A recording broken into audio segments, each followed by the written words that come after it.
Yo, what up? I was making sure you could actually even see me, or that it was actually live. Is it really only 360p? Well, I mean, whatever, as long as it's gonna work. Yo, what up? Ooh, yeah. Sorry, it was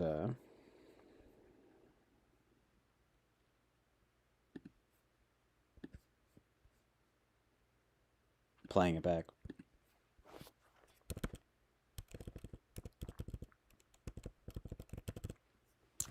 Anyway, we're getting super spicy. You know what I'm saying?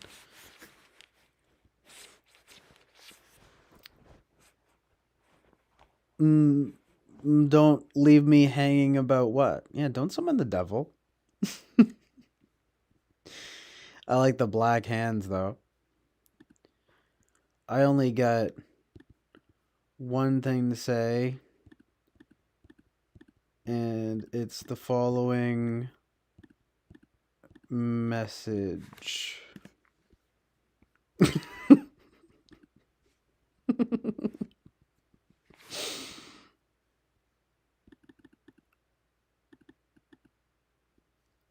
Hold on, I'm just sending a few really sort of just kind of important messages.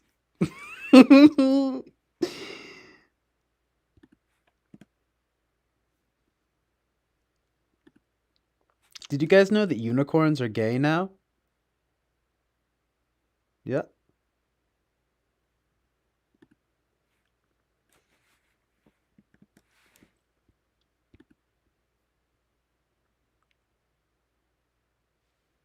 Well, the perfect thing about that is that these are the pride emojis that are right here.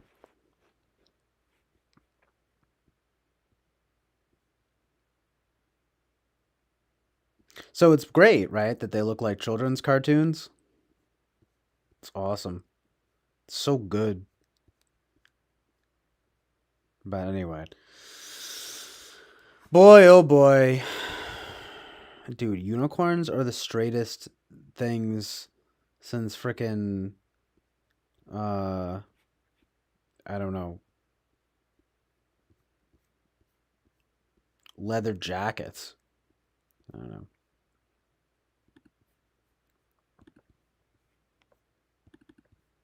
On men.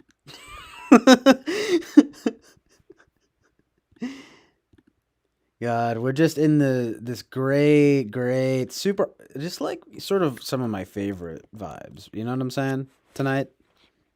This is what happens when you stream for 12 hours. It's just inevitably nothing good can last, you know? We had a horrible ending to the last stream. And then going into this, I'm not even going to revisit. It's honestly just too much to even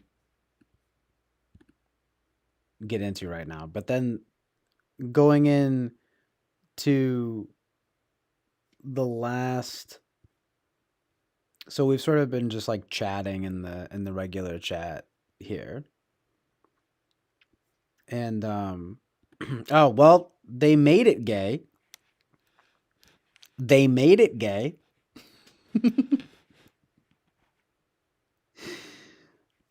You see how that works?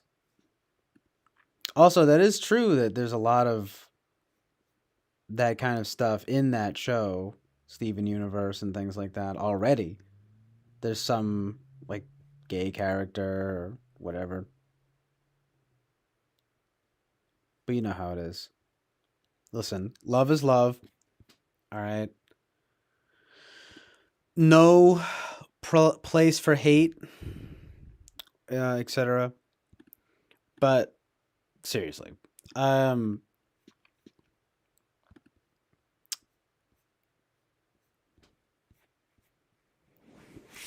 getting into yeah, well, true, unsuitable. I'm sorry, I actually misread that. Unsuitable leather garments. Thinking about assless chaps. There was some Ben Shapiro video I saw recently, of course, that was very funny. That was like something about assless chaps, and I was like, dude, wait, don't put that in the thumbnail. You see what I'm saying? Showing me that. You see how that goes? I mean, here we go. Bobby's gonna be like, dude, unsubscribe from them. Just enough, everybody. All right. But yeah, you know how it is. Talking about how great Ron DeSantis is, and Ron DeSantis, more like Ron DeSanta Claus. Am I right? He's gonna come down the chimney, and he's gonna burn all the books in the fire because they just can't stop making books about sex for kids. It's great. I like it actually. But you know what? Hey, love is love. And hate has no home here. So get out. Get the fuck out. I'll kill you, right? I'll kill you if you say anything even sort of offensive about gay people. No, I'm kidding. But the thing is that it really is sort of inappropriate getting into that stuff with kids and all of that. And we were kind of talking about, uh, it's like how do you control this stuff without kids rebelling, right? And it's like, I mean, look, you have to be balanced about it, you know?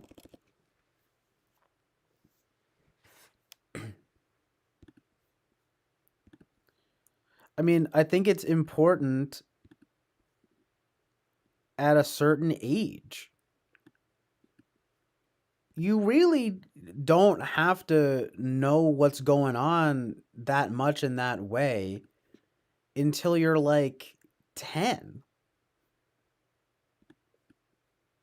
You really don't. I mean, you guys got me putting down my numbers too, It's like I'm talking like 12, but hey, look, 10. Look, this is where it sort of gets interesting, right? Because where did we all learn? Well, first of all, actually, hey, here's an interesting idea. How about the frickin' parents? Why does a flippin' book? Why is a frickin' book? You gotta understand. You can't just leave this stuff up to freaks. I mean, look, maybe like whatever, you never know what kind of parents people are going to get. Look, there's no easy solution to these kinds of problems, okay? But the thing is that as a sort of by and large, sort of just like a good hard and fast rule is, no dark pun intended. Sorry, but look, is you, as the parents, it's your job to tell your kids what's going on down there, where babies come from, as they used to put it, right? Remember those good old days? Where the birds and the bees, where babies come from. Oh, it's about life, right? And it's actually good. Now it's about cutting off your penis. No, I'm kidding. But I mean, come on. Come on. The thing is, look, it comes from it's all just sort of like a misguided good. It's like, look, you want people to be accepting of all different kinds of people. I don't know. It's really hard to know. And in the same way that you don't know I mean, it's true what you're saying, kids don't know, certain ages, kids develop at very different rates. I mean, but that's what I was going to say, is that you learn on your own. Like I learned on my own, and it was the same thing. It's like you're by the time your parents want to tell you stuff, you don't want to hear it. But, maybe that should change. Cuz people are so uncomfortable about the topic, right? And it's understandable, as the parents, you don't really want to get into it with your kid, but you should, because are you going to leave it up to some fucking government worker? Are you kidding me? Right? Like, I mean, look, I respect teachers, okay? I really do. There are a lot of people who don't, and who think they're the worst, and like some are bad. But I think like by and large, I do have a certain respect for teachers. And they have a difficult job in that way, blah blah blah. I'm not going to proselytize about it. Everyone knows we grow up hearing how great every fucking teacher is, but it's not true that they're all great, but it does need to be understood that it's a difficult job, whatever. And this and that. But like dude, like it's not up to the teachers to be like educating kids about sex. Get this fucking Judas Priest out of here. Fucking worst shit ever. I just opened it for a second. It's like, yeah. I'm like, no. Close. Whatever this is here too. Horrible, evil. Anyway, look.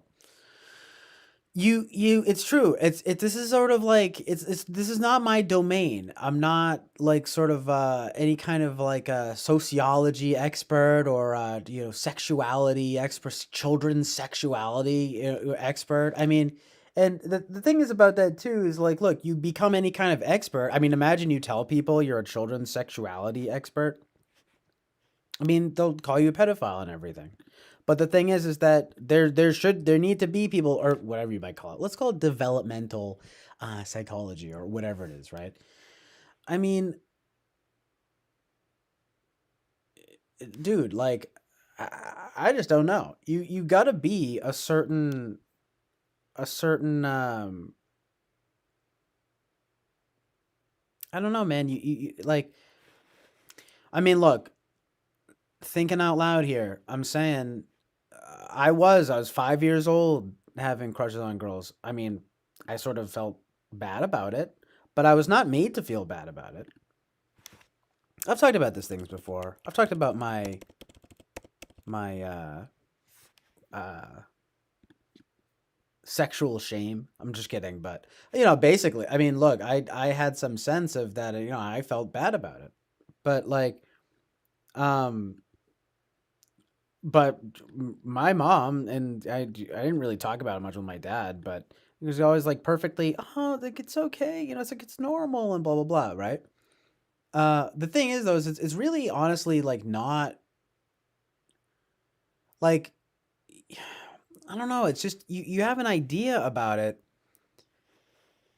but you really do want to preserve that innocence, like and it's true that sort of that purity kind of, I mean, I know it's fucking it sounds weird and everything, but that is what it is. I don't know. I saw this recently. I don't know if it was like a video or a comment or something, but it's true. Like when you really think about it this way, and whatever, people don't want to listen and they don't care, but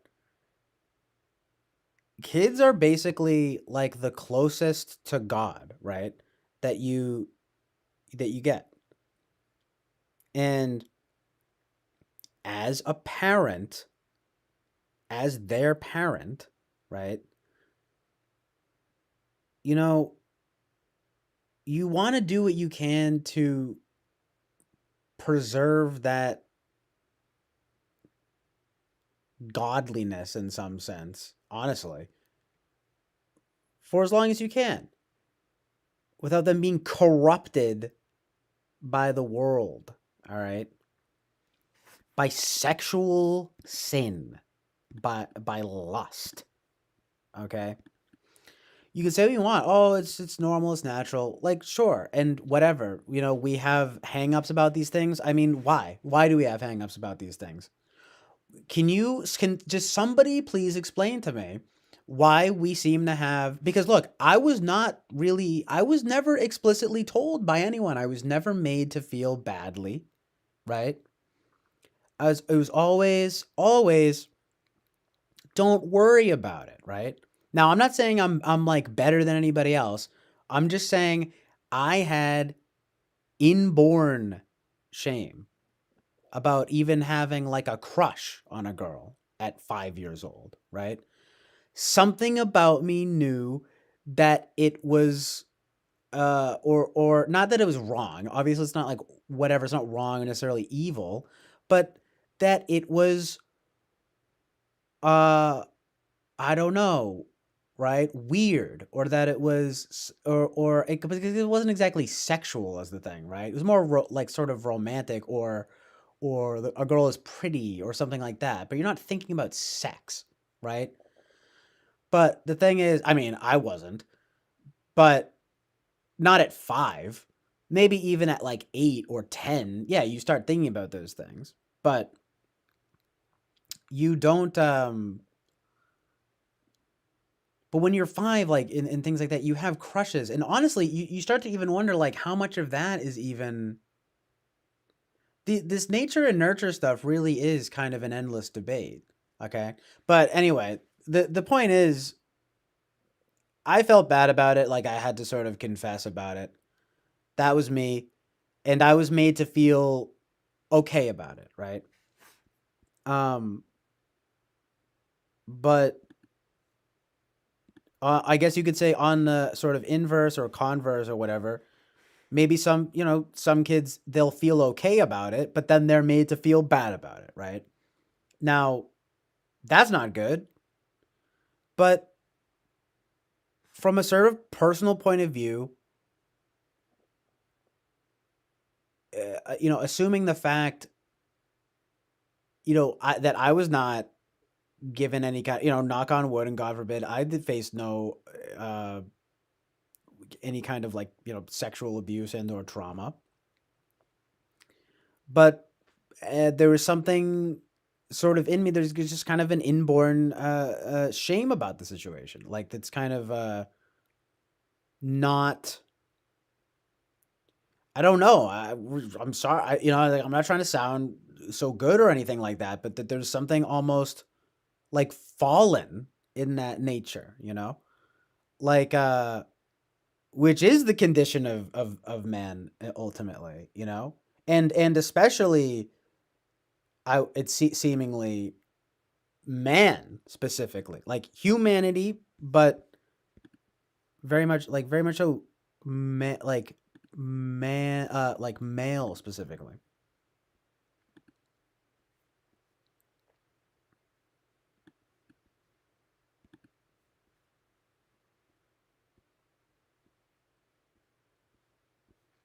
I mean, what makes you say that?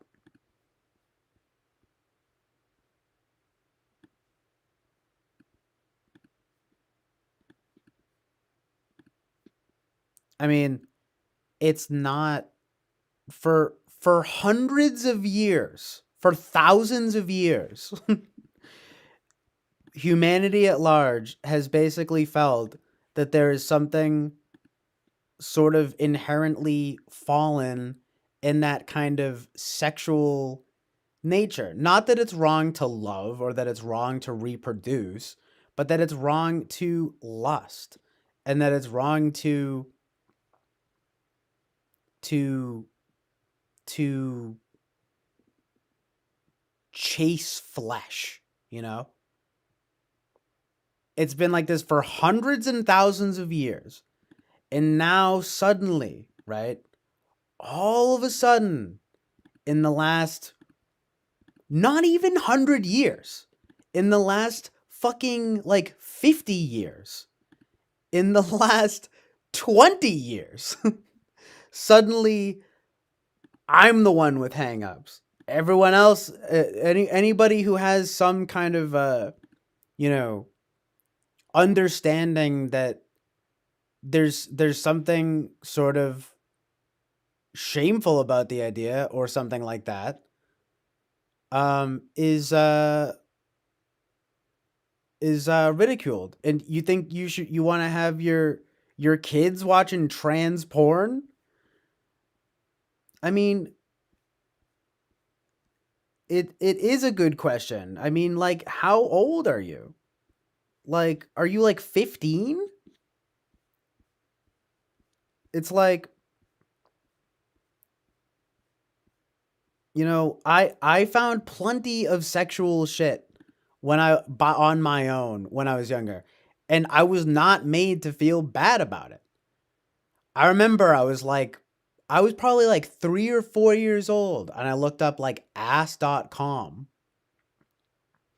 And my parents were like, oh, like, dude, no one knows how to handle this stuff. And the thing that people do is they just are neutral about it.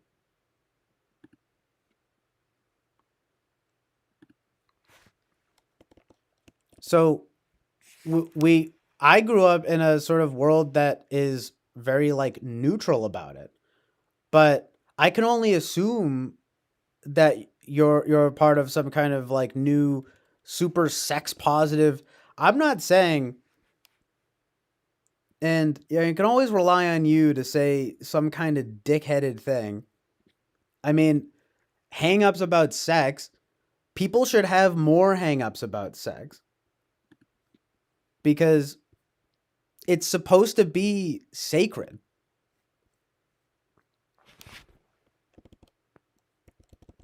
But I don't know. I mean, look, I've been to therapists and whatnot, and I've had no trauma uncovered. But thanks a lot. Now I'm sure I'll be fucking thinking about that. You know what I'm saying? I have to worry about that. I mean, but I mean, what can I say? You know, I mean, there's no the and lust obviously is a problem nowadays in society because at least in America, you can reach in your phone and fucking find whatever porn you want. And the only sort of answer to that is that you fucking don't let your fucking kid have a phone until they're fucking 10.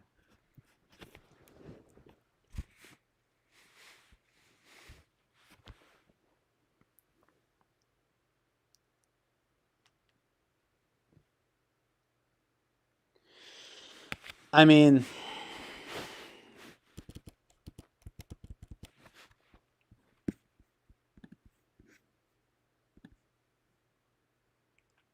listen, I am just relaying my experience, you know, you know, my parents were young when they had me. I mean, not young, but like, my mom was like 22, my dad was like 25. That's like relatively normal. But at the time, the thing is that it was unexpected, right? And I even talked about that in the typing session with Eric, which was very random, but it's true, you know. So, I mean, for one, and maybe this will explain some things, right? I mean, look, if I was aborted, for example, I wouldn't exist, right? Second of all, so, that sort of can perhaps explain itself in some ways. But second of all, um, them sort of being younger, being sort of Generation X and all of that kind of thing, you know, the general idea was never to be, was always to be less strict, right? And you know what happened? I was a disobedient motherfucker. And it made my life difficult. It made my family's life difficult for years and years because I was a little shit and a little retard for years and years. And I'm still trying to undo that damage because you know why? Because I thought basically that me and my parents were in some sense practically equals. You see how that goes? Because that's what happens. And so I'm part of a new generation that realizes, look, you have to be balanced, but you cannot be too permissive. Yeah, I don't give a shit. Just listen to, the words that I'm saying, though. The problem that we're seeing nowadays is people being too permissive, you know? Like, look, I'm saying my parents did the best that they can, and they are really good people. They weren't. I wouldn't say they're overly permissive, but they were responding to their like boomer parents who were much more strict. My mom's parents were quite strict, though you wouldn't even think so nowadays.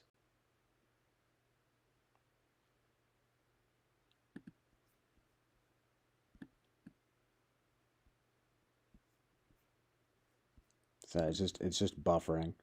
No, the lust doesn't fucking reflect because people flush their kids out, dude. You think we're going to be having a population growth when there's people in the streets talking about their body, their rights? Dude, just don't even start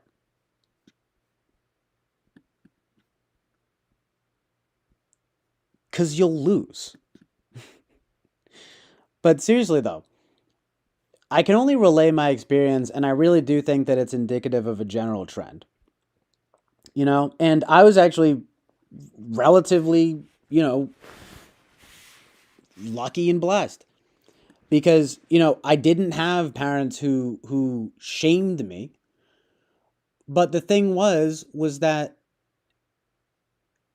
I mean, Lord knows what kind of trauma that would have caused if they had shamed me.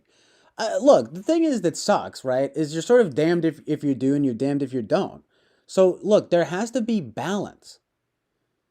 So what I'm saying is like I know it's my anecdotal experience, but it does seem sort of rel indicative of the trends that I honestly do see, Like there's a sort of people react to right. So I was saying, look, it's like look, my fucking my not sorry, I don't mean to curse, but my mom's parents were relatively they're good, but they're relatively strict.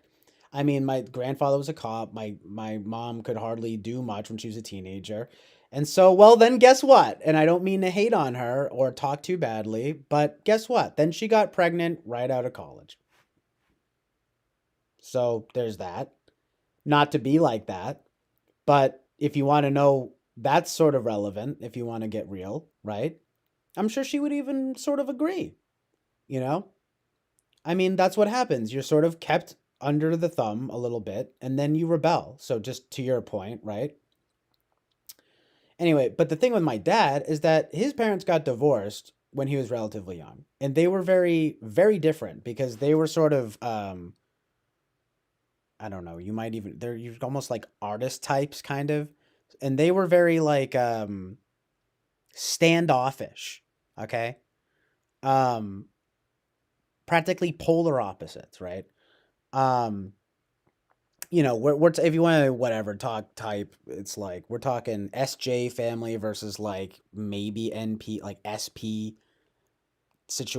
introverted perceiver people that were just like they're kind of it's very different vibes, but like they're on their side though, it's very much just kind of like okay, like my dad, you got to kind of just do your own thing, right? So he had to kind of rise above in that certain way himself.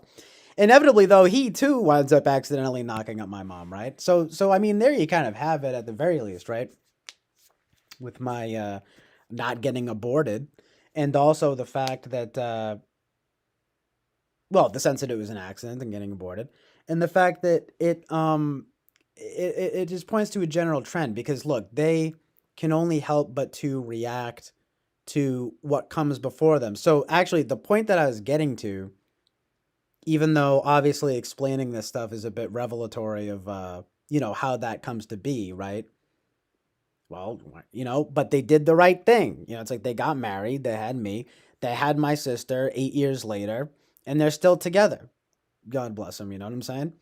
And it's but like guess who was always the problem, unfortunately, because of my disobedience and rebellion, not knowing how good I actually had it. Because the point is what they tried to do in raising me was to sort of at the very least, my dad especially, right, was to kind of give me the childhood in some sense, right, that they sort of had wished that they had. And I did have a relatively good childhood. Like I didn't have the best teen years, which I guess people, whatever, generally is a shared experience. But I mean, I was all just all I've been anxious since I was a little kid, but I mean, my big problem was always sort of separation anxiety. I mean, that's the thing. I don't know if there was some trauma. I hope not, you know what I'm saying? But the thing is though is that the vibe that I get, right, is they kind of try to like correct for the sins of the past. You understand? And they're sort of wind up being permissive. But then I'm a little shit, I'm disobedient, all right? And I'm just saying, you sort of see this everywhere now. Like, oh, like my boomer parents were so shitty. Um, I'm gonna be super nice, right, to my kid. And then what happens? They fucking don't respect you. Or at least they sort of see you as an equal or as equals. I think of my parents, honestly, as my parents, but as kind of like my best friends. But, a lot of people will tell you that's not the proper way. I mean, anyway, look, the commandment is honor thy mother and father, And I do honor them and I love them, but the thing is it's literally taken me until being fucking, whatever, and some people it takes shorter over time, and I'm just stupid. But it's taken me like 27 years to try to at least try to start honoring them in a more real way. Because look, they're doing the best they can with the cards they were dealt. And everyone always just kind of does that. It's fine, whatever. We're all human, etc. But it absolutely is a generational problem, Like I mean, it's something that you see all the time. Why do you think that someone like Jordan Peterson got like the most rabid fan base, or not rabid, but he had an absolutely insane blow up. I mean, people can make fun of him all they fucking want, but it just is, oh, young men can't fucking wash their dicks or whatever. It's like, okay, sure, but what's going on there, right? I mean, and speaking of which, that sort of thing. I mean, yeah, I found stuff out on my own about sex. I had parents tell me stuff about sex when I was later, and I didn't want to hear it because, ew, don't come talking to me about that. No, I got in trouble for like porn on the computer. That's what's so funny about the conversation. And looking up inappropriate stuff and then getting viruses on the computer. Nowadays it's not as much like that, but I mean, because I was just stupid about it and looking up inappropriate stuff and get viruses on the computer. My parents are like, hey, what the hell? You know what I mean? I mean, believe me, look, I did. I mean, if there's any sort of trauma that I'm aware of, I mean, yeah, look, I got in trouble for a lot of shit growing up, like stuff that I wrote, stuff that I said. I got in trouble in school all the time for for being a class clown and all of that kind of thing. I got in trouble for fucking porn on the computer and all of that kind of thing. I mean, yeah, it could absolutely be trauma from that. You know what I'm saying? Um, Nowadays kids don't have to worry about getting fucking viruses on the computer, having your parents fucking find out your fucking porn that you anyway. Look, again, I was an idiot. We got a family computer. I mean, like, you know what I'm saying? So it is what it is. And now I'm hung up a porn and panic. But look, that's what it comes back to is this sort of the general there's a general air of permissiveness to like correct for the sins of the past, right? The overbearing and or absent, right? The overbearing and or absent parents of the past, And then sort of the newer, kinder generations come along. They do the best that they can. New problems arise nonetheless. You wind up with kids who rebel under or I mean, look, this is where I need other people's input here because this is obviously just my sort of experience. Like I was just a disobedient retard because I didn't realize how good I had it. Dude, honestly, I probably watched some fucking TV show, you know what I mean? That told me you're supposed to be mad at your parents, you know what I mean? Dude, you're supposed to hate your parents. They're trying to control you, you know? Turns out, relatively speaking, they were totally trying to do what was good for me, and I was the one rebelling and resisting every step of the way.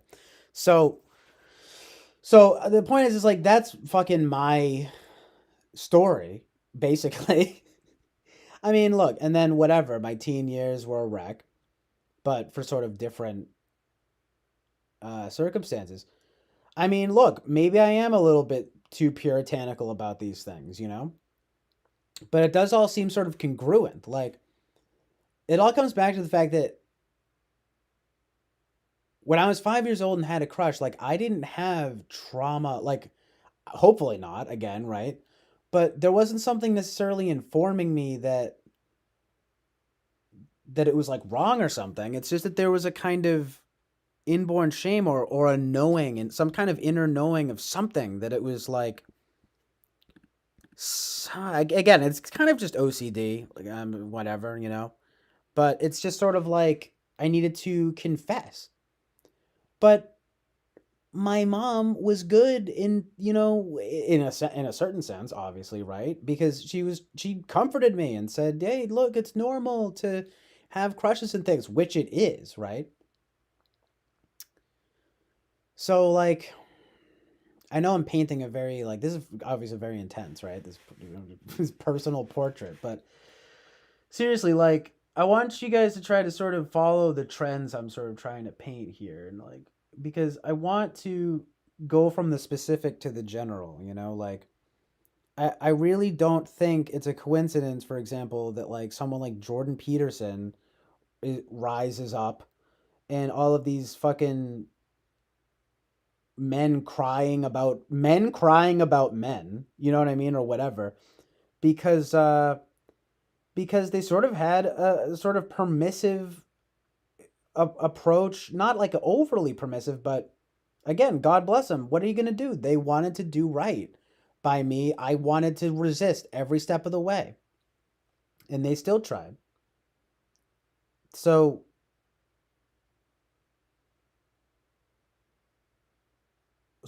look, I guess the idea sort of is like kids are gonna rebel regardless,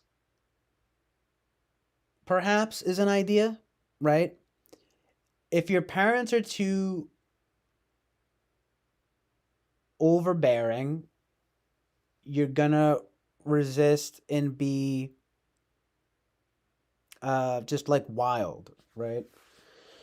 But if your parents are too lenient, hypothetically or theoretically, you're going to resist by being basically authoritarian. I don't know, maybe that's what's going on with me. You know what I'm saying? Like straight up. Um but you look at what's going on now and I'm like, "Yo, look at this world." You know? Wow. You know what I'm saying? We got trans books for kids and all this kind of stuff going on and people are freaking out. You know what I'm saying? And it's like, "Yo." Right, because you know, love is love. You can do whatever you want. I'm sorry, you know? And to this day, I'll start talking about this stuff and guess who's the bitch? Of course, me, right? Cuz I'm the authoritarian, I'm the son of a bitch. And look, I guess I have no right. Sure, sure, sure, sure. I guess I should be super lenient, right? Whatever. I'm lenient enough. because I try not to judge people based on the color of their skin, but the content of their character. Okay? I mean, I really do. So when it comes to the gay thing, again, here's Elton John on the screen here screaming at me. My dad got the fucking Elton John CD the other day for his birthday. Like, dude, no one gives a shit. I'm the odd one out. In some sense, that's my trauma, but it's not real trauma because it's the kind of thing that I'm sure a lot of people would kill for, but it causes it whatever. I'm just everything has a cost. I mean, obviously, I'm not. I mean, I have no work ethic. Whatever. I'm not gonna blame you. Don't you see where this is going, right? And that's never good because I'm not blaming anybody. I'm not blaming my parents, but I'm just saying you get into that sort of permissiveness and all of that kind of thing. I mean, I just don't know.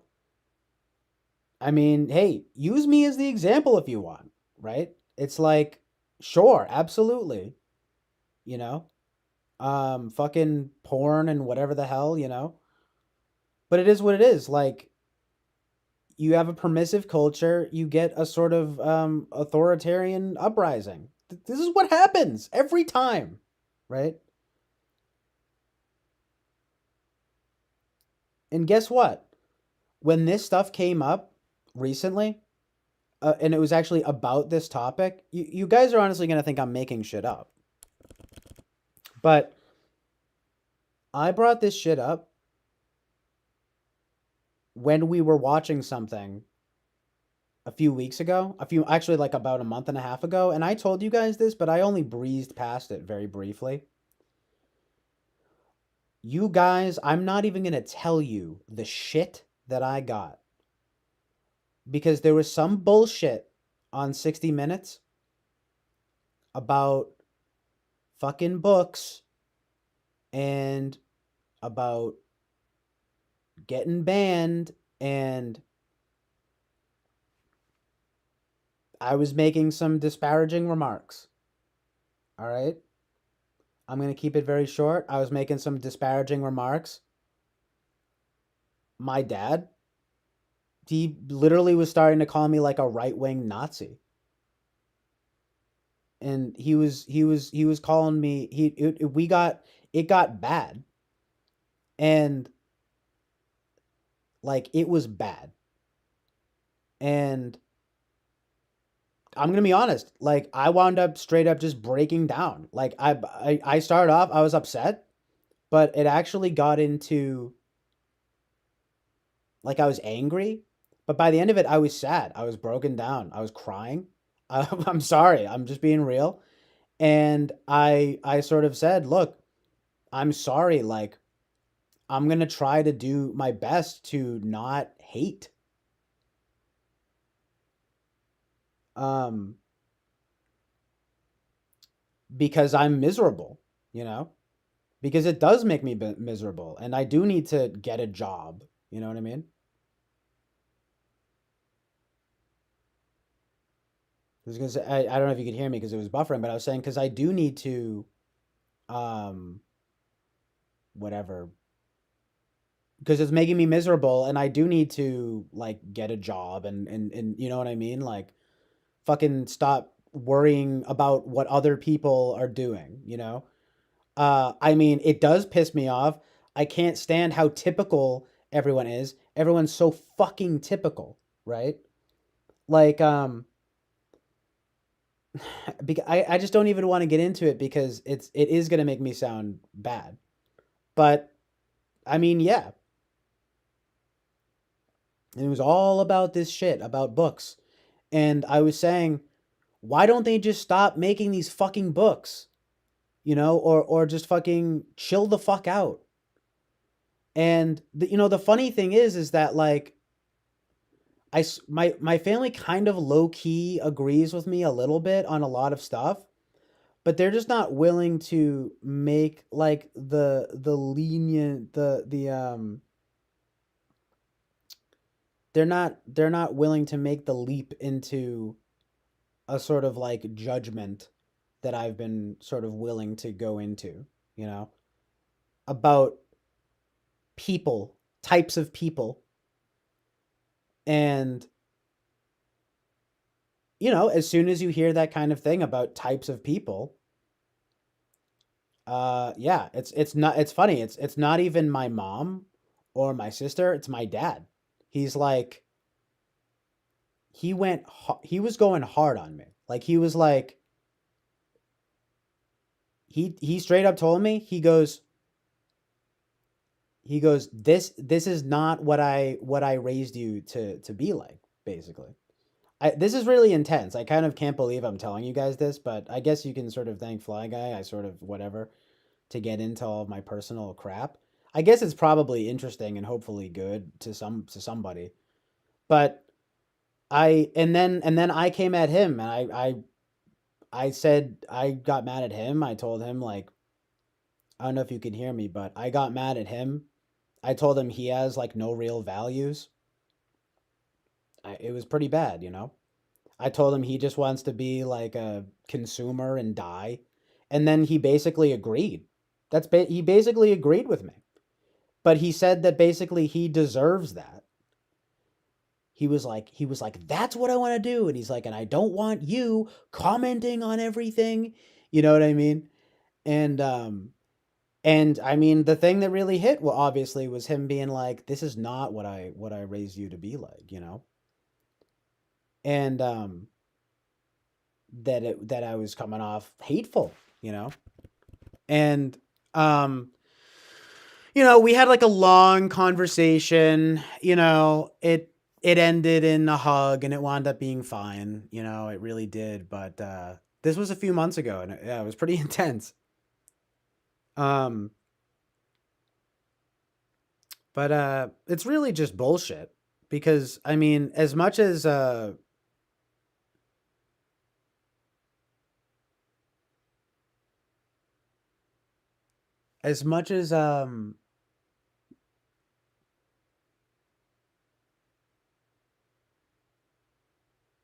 people, you guys want to say some shit about ISFJ and like FE, but like this is the shit that like I deal with.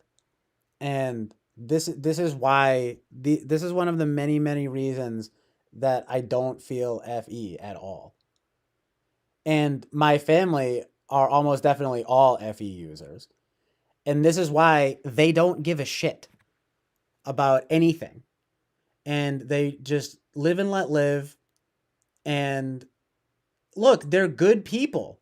They're happier because of it. But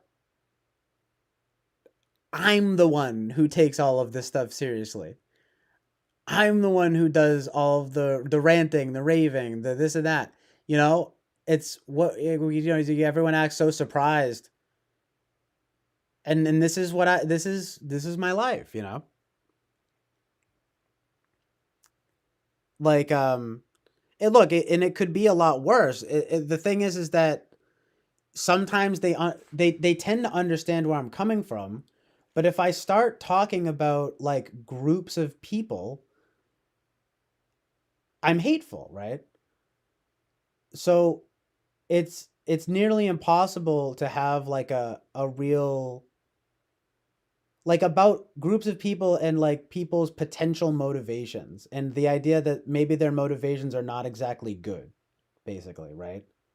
um like with sex and sexualization and things like that. And yeah, I'm the one who comes off like I've got the hangups. But the thing is, I was the one raised in this fucking permissive culture. So what gives, right? I mean, so it's obviously a sort of kind of authoritarian backlash. And people want to wonder why that's going on fucking everywhere. Seriously, people want to wonder why that's going on. Sorry to curse, but people want to keep wonder why that's going on everywhere, right? He doesn't want him to say, don't say, it's the don't say gay bill. No, it's the don't talk about, like try to not talk so much about sex to little kids, Bill. No, it's you're a hateful person. Whatever. Well, guess what? There's going to be war in the streets. So, congratulations. Congratulations, everybody. It's only going to get worse. And that's what I was saying. And I was getting so pissed off. And that was the thing that my dad was calling me hateful about. I was saying, and look, in the end, he understood what I was getting at about this tug of war, you know, that is so stupid and horrible. Um, but my problem is that I've personalized it way too much. Like, it's not my problem that everyone else wants to be gay or do whatever, you know? And I don't need to go on stream and I don't need to do anything about it. You know what I'm saying?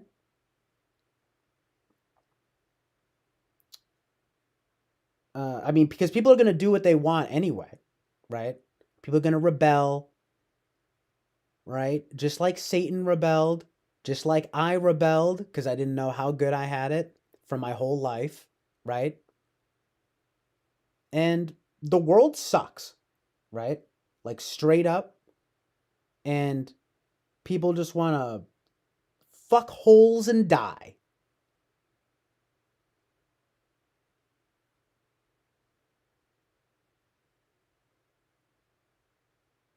I mean, I don't think it's always been like this. Do you?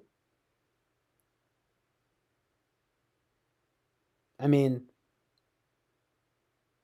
is it really so crazy to think that we've sort of been demoralized and desensitized over years and years? I mean, I remember 10 years ago, like my parents saying stuff that about being gay is could possibly be a choice just because they want to be different, and like you wouldn't even believe, like they were totally like more conservative, and now it's switched. And now it's switched because it's time it's time to just lay back, everybody. Just fucking lay back and just take it. Oh. Right? So fuck you, everyone. No, not really. I'm actually not mad, but and I know that was weird what I just did. But seriously, come on, right? Like fuck off. Like everyone is way too obsessed with fucking holes and dying. All right? You're supposed to fuck a hole for life and you're supposed to live in a right and good way. And probably it would seem that the most proper way to do that is the Christian way. It's just objectively good. But the thing is, regardless of how you even want to look at it, the same thing is true for everybody. Essentially, you want to start a family, you want to kind of do some good work in your life, you want to do good for yourself and for other people. You want to I mean, look, yeah, whatever. Oh, it's so not cool to be religious, but whatever you want to call it, have a relationship with God and Jesus Christ, whatever you want to call it. But you want to um I don't know, have your own land, have your own home, build a family. Yeah, make a little money, but have a humble, good life.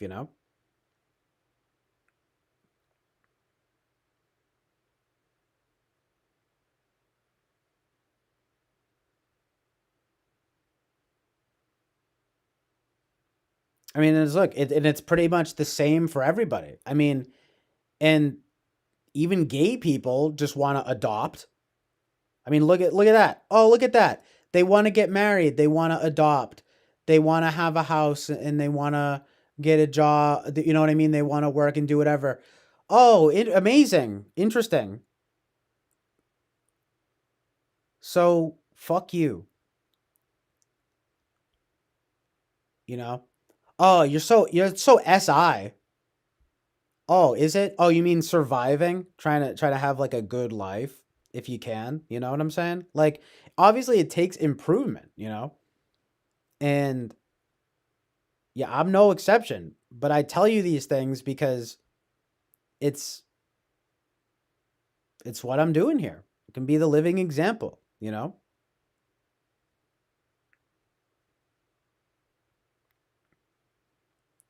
It's a culture of permissiveness and it causes an authoritarian uprising. And you know, it's like we got to figure out a balance so there's not war in the streets and death.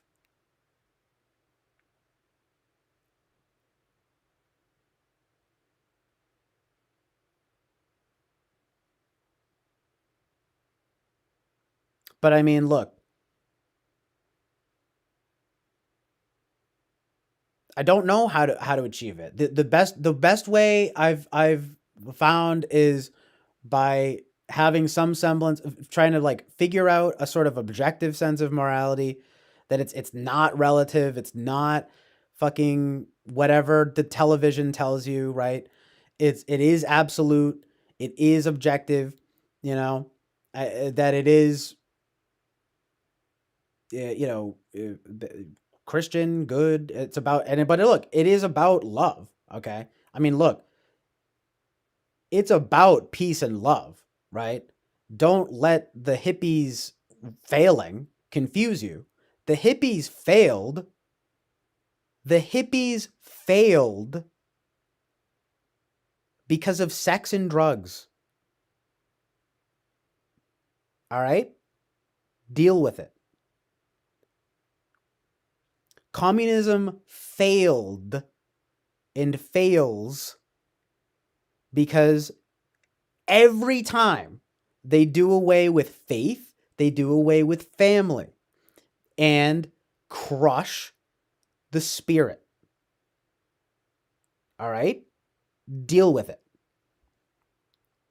So there has to be some other way for people to get along and do good for themselves and others that does not enforce on people, right?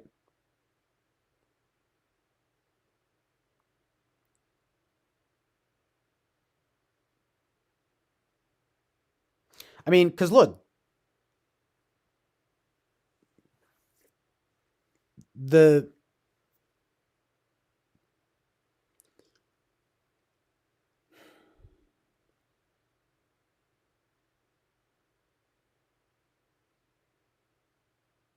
and then I mean, you trace it all back. Everything makes sense, you know, the way everything is now.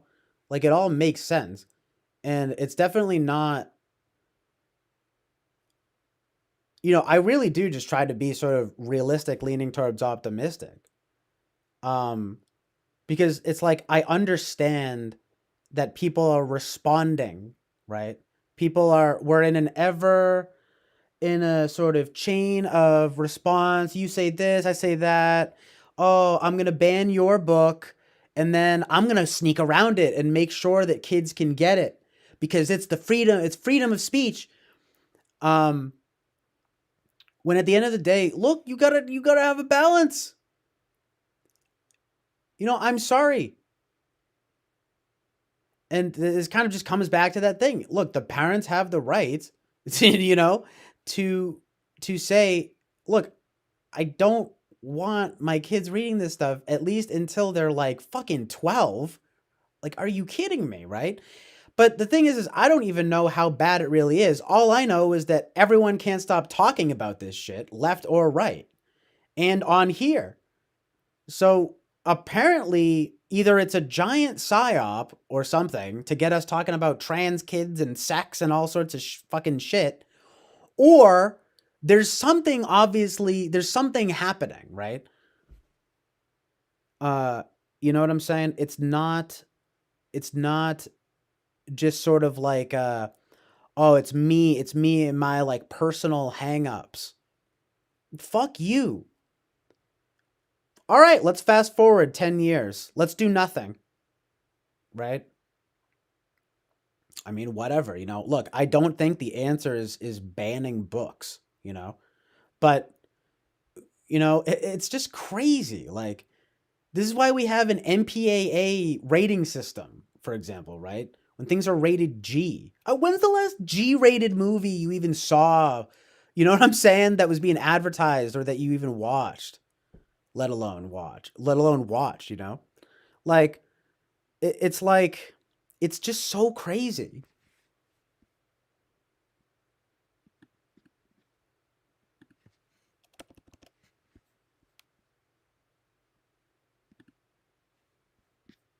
But based on kind of the idea that, like, I mean, yeah, there is a certain kind of in innocence to children you want to kind of preserve. I mean, you can say what you want. It just seems to be sort of a timeless. It just seems to be you can say what you want. It just seems it's buffered. Sorry, but it just seems to be a kind of timeless truth. Like, we don't, like, most people don't respond positively, like, even parents of their own kids, right? Like, don't want to talk of to their own kids about sex, right? They would rather have some fucking teacher they have no idea who they even are, except for some parent teacher conferences, telling them about it.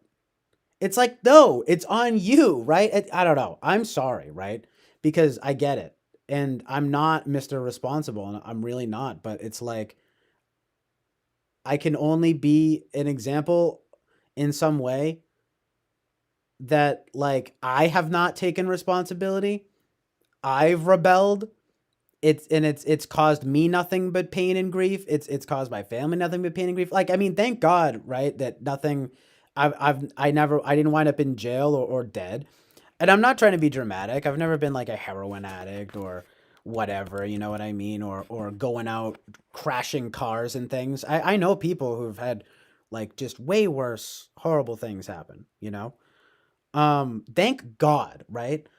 But, like, I mean, I'm honestly, I literally, knock on wood and God forbid, but I really feel as though I've been, like, sort of, and I know this is gonna sound lame, but, like, kind of almost divinely protected in some way. Because, dude, if I were anyone else, or not if I were anyone else, but, like, if I didn't have the sort of comfortable whatever, like, the good situation that I have, dude, I would surely be in jail or dead.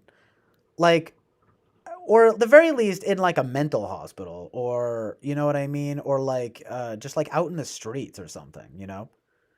Um and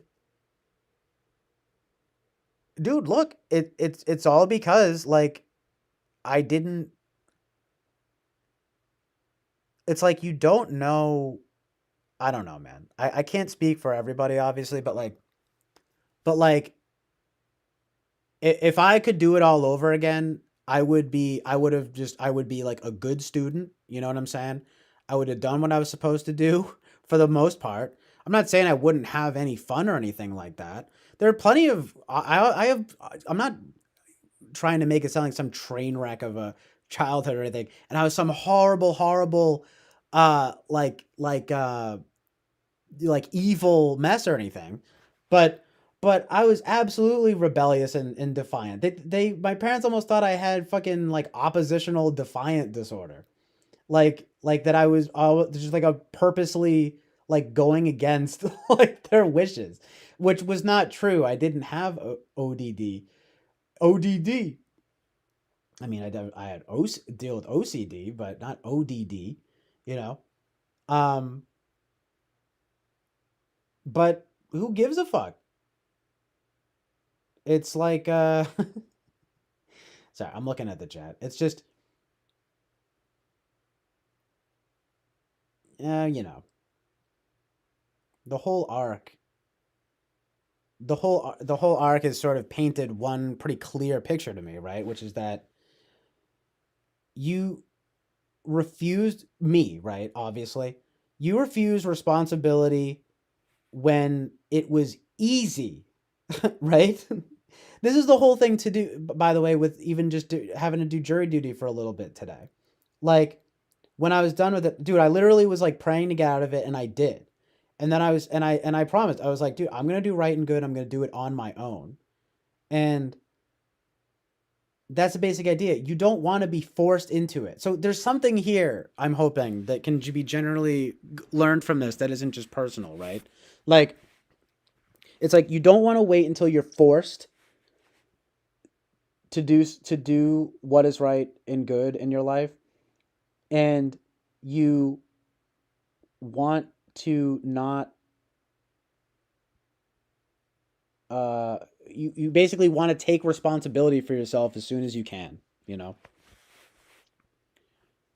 I mean, because look, I'm sorry, I know it's like preacher mode or anything, but I have to account for a lot of wasted years, right? I'm fucking 27 years old, and I might as well be fucking like 14. There, I fucking said it, you know? I mean, you know, it's like, and it's not like I've been super wronged or anything. I don't think so, knock on wood and God forbid. But I can absolutely tell you that it's because I refused, and it's because I really wasn't in some way. I almost wish that I wasn't given a choice, you know? Because I was given the choice and I chose wrong, right? To like be dumb and not like plan sort of like a future for myself or whatever kind of thing, you know? I just want to like do what I want, right? Like I just want to do what I want all the time. And there's going to be no consequences to that, right? No, there's always consequences. There's a price to pay for everything, right? So basically, it's like this, the way I've seen it: you do nothing, you get nothing, right? And it's I'm actually lucky to even get that, right? You know what I'm saying?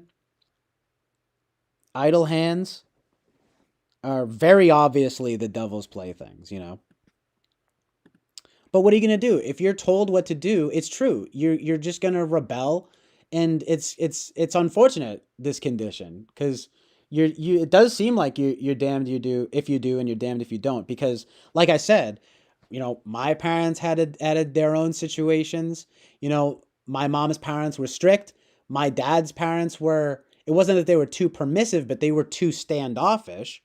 So then what did they do? Well, they were obviously better parents in some sense than them, but they were also a bit permissive because they wanted to give me, you know, whatever, the best childhood possible.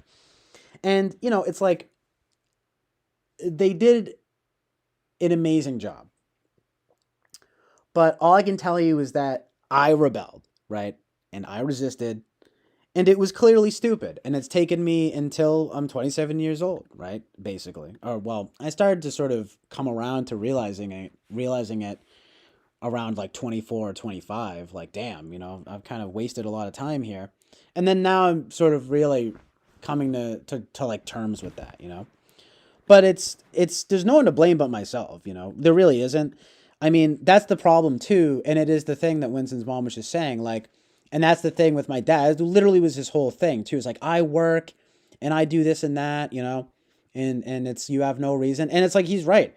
I don't have a right to complain that much, right? But I can only say, you know, what I've experienced and what I tend to sort of like see going on. And yeah, exactly what show media is saying now. Like, thank you. It's like, well, look, man, people take longer to grow up these days. It is what it is, especially the younger generation. Okay, why? Right? I mean, okay, I guess lifespan is increasing, like, which is good, but I mean, is quality of life increasing? I mean, kinda. I mean, I mean, I guess if you're sort of lucky and blessed enough to have the health care and this and that, a lot of distractions to help promote this fact. You know, I just sort of have a theory that I don't want to project too much on, but it sort of just seems like you're going to rebel against whatever you get, especially as a kid, right? And I mean, I don't know. Actually, I don't know because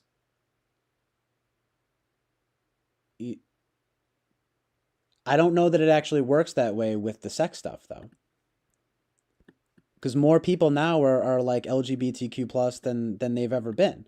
The thing is though, is it really has it always been this way? Like this is sort of the major question, obviously, right? Like has it always been this way? Like again, even again, it's like my dad even will say, "Oh, this commercial and this thing and this and this and that," but I'm the one who like oversteps it and like sort of makes some kind of claim, and then it's like, "Hey, you're getting hateful," and it's like, okay, the only difference between me and you is that I'm sort of willing to go the step further, so to speak, not in terms of like whatever, any kind of like violence or like actual hate. He even said by the end of that whole thing, he was like, I don't actually think you're hateful, but I was saying that to get you to do some self reflection. And he did. You know what I mean? It worked, And look, honor their mother and father. Like, listen. I mean, I'm just talking like personally, but well, in general, but it's like that's the thing is like, look, when the father is guiding you, it's like because he's right. There's no reason for me to be that bent out of shape, right? And like and it's like when did I become saying not necessarily that we should ban books, but like, well, we got to put firm limits on these things. But the thing is that I do honestly believe in some way that the times have changed though. And not exactly for the better. Like, yes, we've become more accepting, but we've also become more like passive, more. I know I keep using this word, but just sort of permissive. Crazy.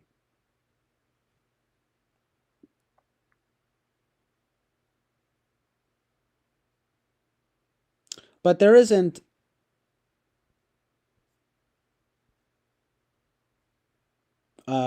yeah, like with the stuff you're saying, like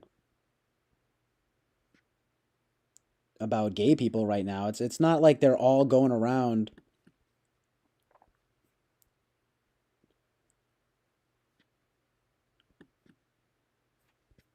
pushing stuff.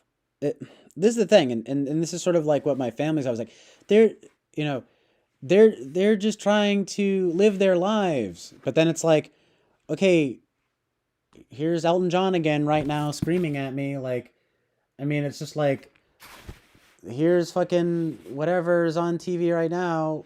Like, it's constant, right? I mean, yeah, whatever. It's Pride Month, but what? Okay, so now it's going to be a month a year, and look, I mean, I'm sorry, right? Like, I don't hate gay people or anything like that. It's just like, it's just crazy though. Like, I don't know. It's not worth. It's just not even worth talking about. But all you can do is just unplug from the quote unquote matrix. It's really all you can do, and just and that's look, the thing that I resolved to do after that conversation was to just sort of start trying to approach things in a way that's more like focused, yeah, not like on myself and not necessarily others, because like clearly this stuff is probably only going to get worse. Sorry, it was just buffering a little bit, but I'm just saying it's like the whole focus. It's like it's the whole major thing that I had taken from it was, I mean, first of all, to sort of unsubscribe and from YouTube channels and things, for example, that may be stoking unnecessary like fear and anger, right? Is one thing, right? Then the other thing, of course, is to focus on myself, because clearly, first of all, clearly I have to focus on myself and actually doing what is right and good in my life. But also clearly, I mean, I guess I would say two things. It, it's only going to get worse in a certain sense, but also, um, like, like people aren't it's also, but also it's not that bad, I guess, if you want to put it that way, you know. But what it comes back to though is the only way that it's not that bad is ultimately if you focus on yourself doing right and good.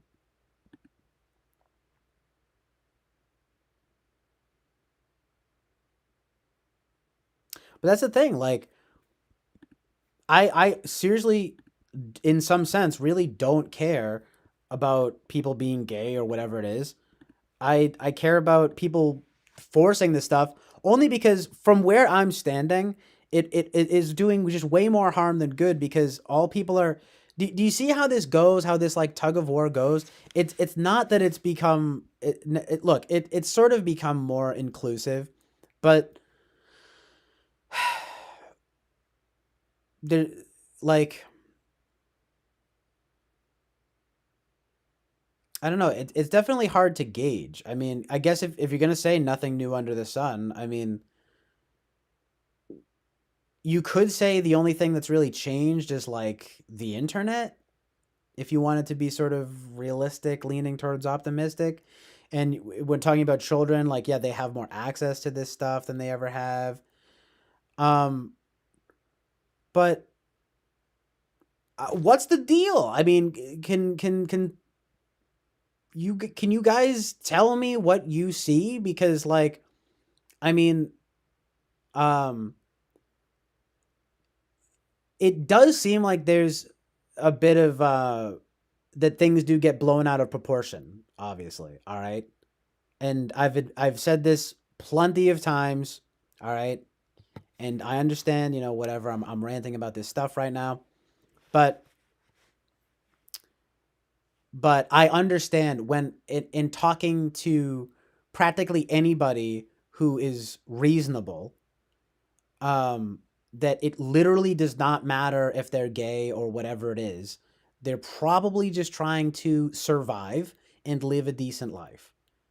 But it also seems very clear that, particularly in the media, there is a way disproportionate push on both the left and the right who react to it, um, to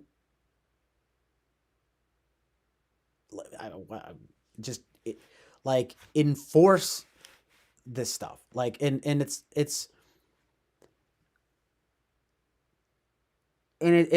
all about your like the ideas of like it's like it's very like it's understandable because it's like a reaction to the past, but like it is all like very selfish, like or it's not even like selfish like just like okay like think about like and like I get it because oh they were oppressed, sure, but like gay people in the past were often like like pretty like generally based in good.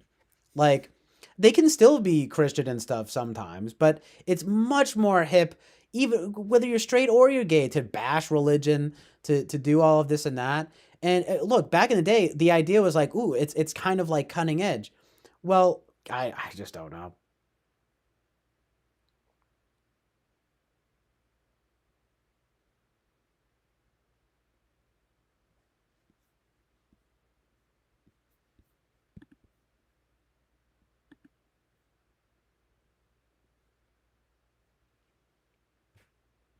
Like I just really don't. I mean, because this is the thing. This was sort of the concession that I made after that whole thing with my dad. It's like, well, look, I'm gonna really try to resolve to not be triggered by media anymore because it doesn't seem to be an accurate reflection necessarily of the state of the world and the state of humanity, right?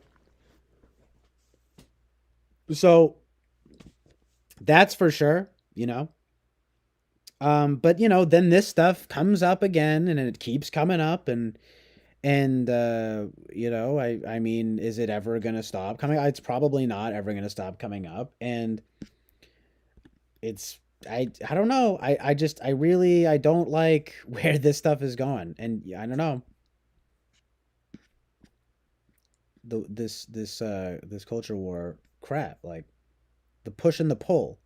Something's going to give and somebody's got to take the high road, and I don't think it should be the people who want to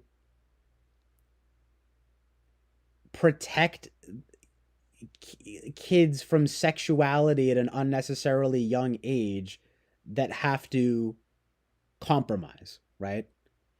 It like has to be the artists and people that make the content that take the high road, and at the just just you don't even have to like it's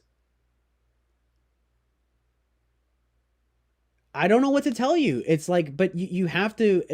I'd like to say it's not necessarily self censorship, but it kind of is. It's kind of like, if you want to call it, be classy or target your audience more properly.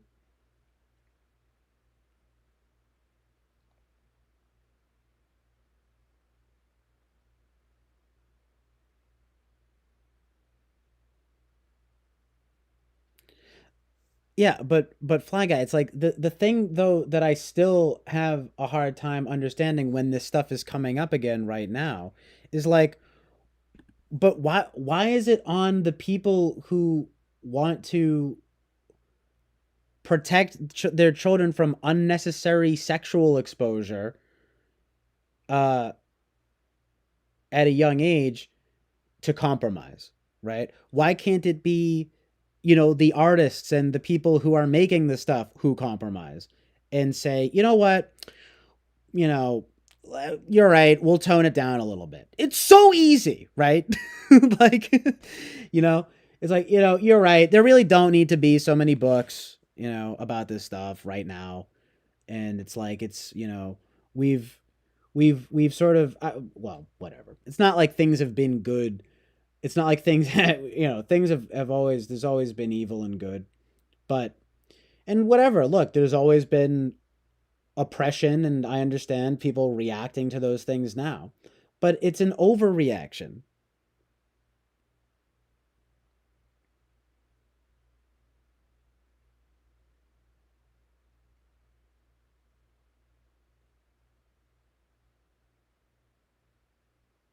Well, why is this stuff constantly part of the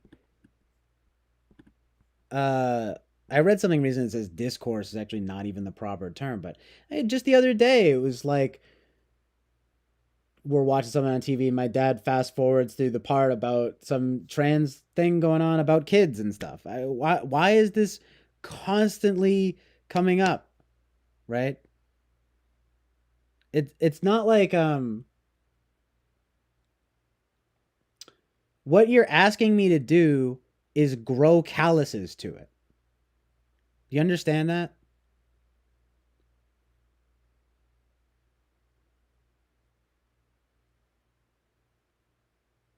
I mean, and that's definitely sort of, it's valid in this in the sense that I need to like focus on myself and doing right and good, and yeah, of course having a good relationship with my family and all of that.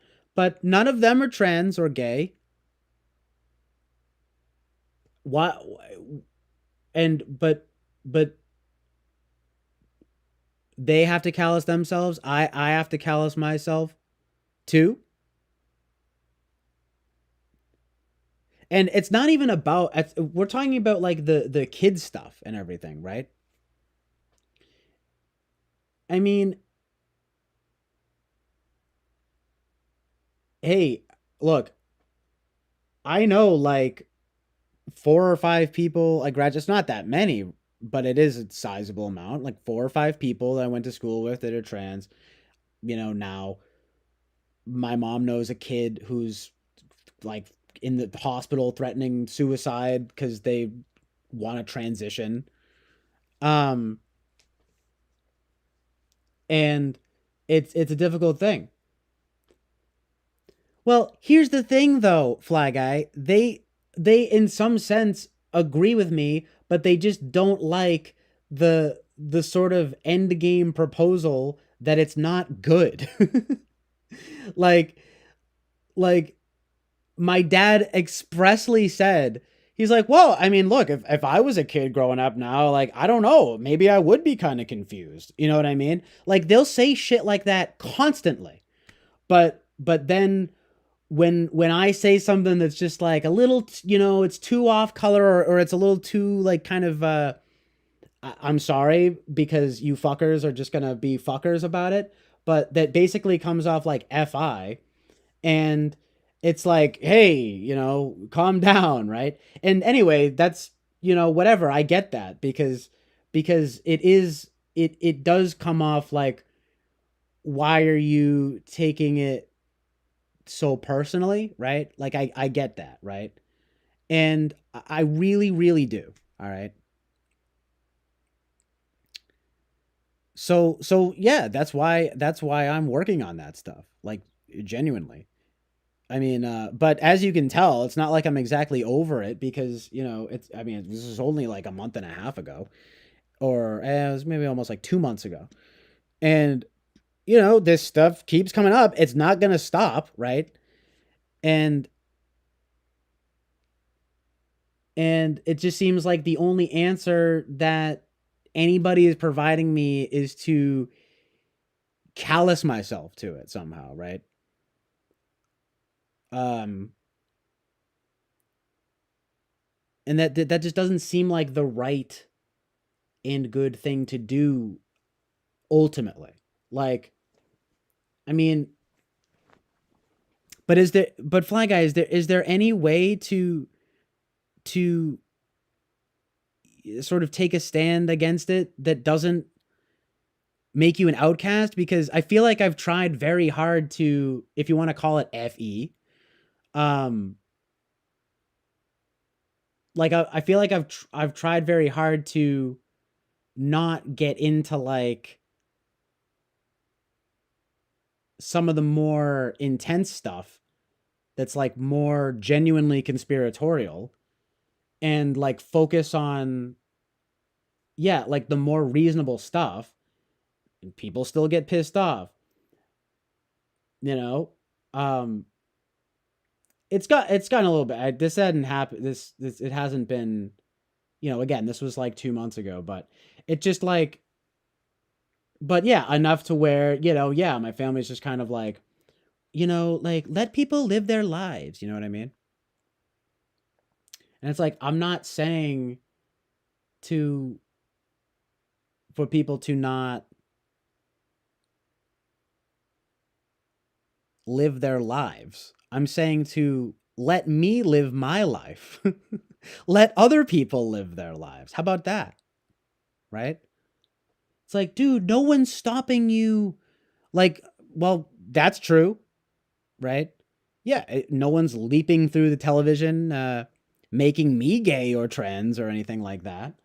But my dad even said it himself. It's like, if he was a kid these days, he might be a little bit confused because it is confusing to little children, right? Like, it's just crazy. It's so simple.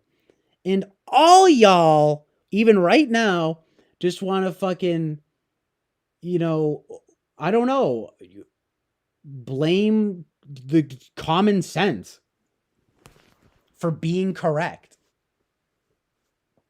It's not about hate. It's not even about radical. It's not, there's nothing radical about, you know, this stuff that, at least that I'm,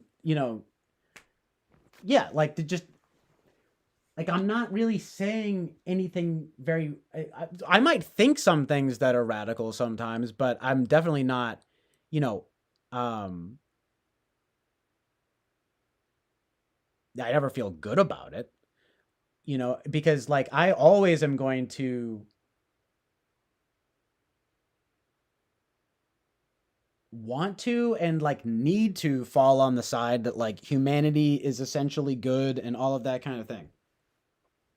And I'm almost always given proof that that is the case. And like I've been very kind of, again, just sort of lucky and blessed to have sort of seen that congruently throughout my life, you know. And like I said, it is true that there's a lot of discrepancy between, you know, what I'll wind up seeing on the media and then what I see in the outside world. Uh, you know, and again, it's not even like I'm you know, that out in the outside world that much, right? So you know, I've always admitted these things, and I still admit these things to this day. But but um but yeah, the things that I say, especially on here, I mean, I've made some mistakes, obviously, but like they generally skew towards like, I mean, I know this is like super lame, but like what I would sort of call like commonsensical like ideas. And it's not meant to discriminate. It's not meant to look. The problem is when it gets into judgmental territory, and that like that is something that I've struggled with and that I have to work on, you know. Um, but the um but it's mostly been in sort of an effort of like discernment, you know? Like working through this stuff, especially having seen it be in the public, again, I'm using this word probably wrongly, but discourse more than it ever has been. Um and like I mean, look, it's just kind of shocking. Like um I mean, what can I say? I mean, look, I mean, when I was in high school, I was in the I there was this girl, and I didn't do it because of a girl, but she was just nice, and she was like, "You should join the Gay Straight Alliance." And I did. And guess what? It was my dad who was like, "Are you sure you want to join the Gay Straight Alliance, cuz people are going to think you're gay?" And then I was like, "Yeah, absolutely, because like whatever. It wasn't why not, right?" And then I remember we had the talk with like the token one trans person that was around, and I'm sure that one trans person is now like four or five, right? And it's probably it sort of aggregates out to something. It's not like as bad as people make it out to be. But I guess my point is like I was the first to be like, yeah, like what are you kidding me? Like of course, you know, what's humans are humans and all that kind of thing, right? And it's like I still believe that fundamentally. But like but this was like like this seemed like it was the point is that like it seems like it's gone from fringe to like relatively rare, but it's definitely like increased, right? So, you know, be that as it may, right? It's sort of saying like yes, right? And it's like a personal. I don't need to overreact. I need to, you know, focus on myself, doing right and good, obviously, right? But especially when but I'm just saying now it's in the public discourse, um, like regularly, right? Every day, there's something about trans people and something about kids, children, trans children, and it's just like this wasn't happening even 10 years ago. Like, you know, like, so, like, what happened? It's like, I mean, it just raises questions. That's all, you know? I mean, I'm not just trying to say that's all like it's nothing, because I'm not going to pretend like I think it's nothing, but it's obviously something. And I mean, like, and if I was going to put the blame on anything, I would just say it's the media, obviously, because and I was the first person, right? Like, and that's the thing, and like I don't know, man. But look, I'm on my way, to figure out what's right and good, and trying to find that balance, because I absolutely don't look. I don't hate, right?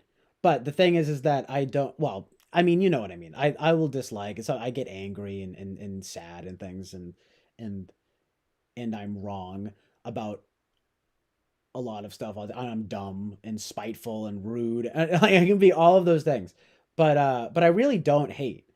But I do, but I do all of those things, and more importantly than anything, like, I do judge, but I don't want to judge. I want to discern. And yeah. So part of that comes from, the stuff with the media and the stuff with real life. But it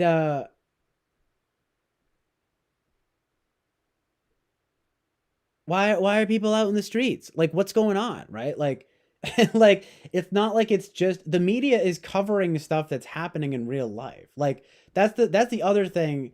That's another sort of psyop almost. I mean, look, I'm not trying to be like that, but seriously, like, it, you can't have your cake and eat it too, right? So it's like the media is reporting on things that are happening in real life. Like, we're not talking about, like, framing, like, um necessarily, because the framing doesn't even matter. I'm talking about coverage, right? This is actually like a really good distinction I'm making right now. I'm not bragging or anything, but this is the thing.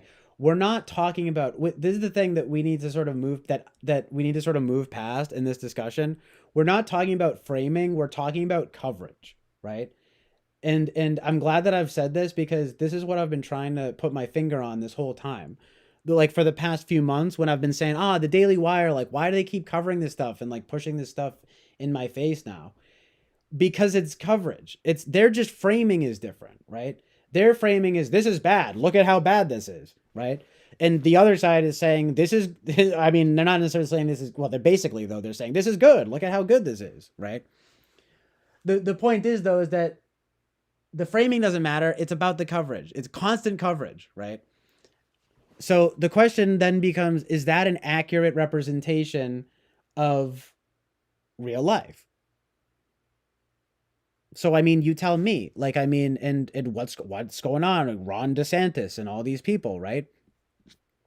I mean, I do think it's all just sort of a psyop to, like, after that moment with my dad, I had definitely gotten into this vibe of, like, it is fucking fear mongering and anger, and it's not good for me, at the very least, right? And I do sort of still feel like that, but the conversation goes on, it continues, and with this sort of coming up again, and it sort of just kind of doesn't stop coming up lately. It's sort of like, I do have to wonder if the question, I mean, if the answer, sorry, it's buffering a little bit, but I do have to wonder if the question is really to callous myself to it.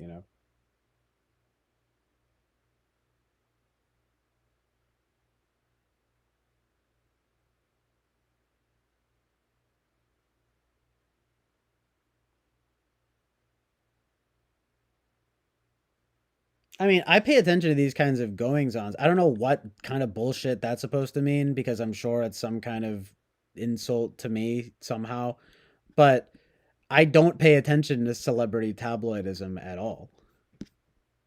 I go on youtube.com, and even then curate my algorithms, and if you look at my algorithms, it's actually very much, there's like no conservative shit.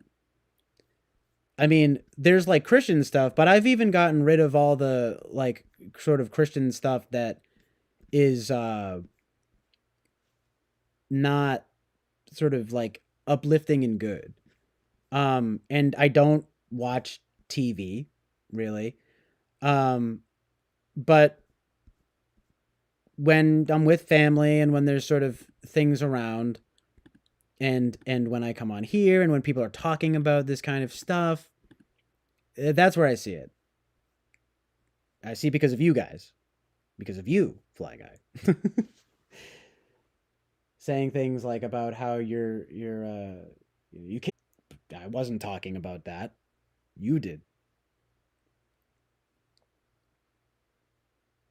But the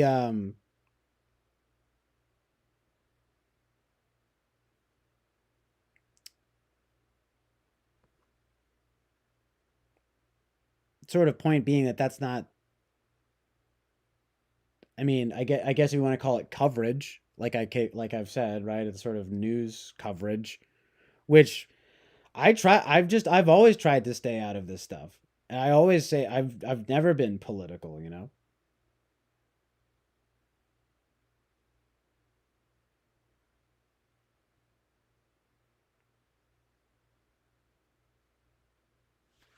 SI Dom's YouTube channel is all politics and religious. That's actually hilarious. Mine is memes and repair videos. I don't have, unless you're talking about a channel called SI Dom, and again, you're talking about me like a prick as usual. It's not all politics and religion.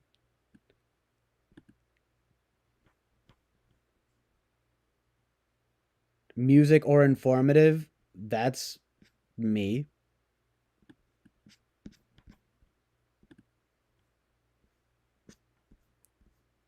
I have religious stuff, Christian stuff. If you go on my homepage right now, I have Comfortable Rain ASMR, Christian stuff. It's because I put the rain on in the background. I have Eric. I have World Socionic Society. A lot of rain.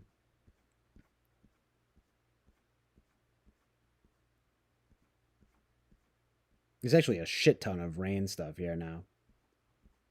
Because I've curated it so much. This channel, Academy of Ideas, about Carl Jung and the psychology of dreams.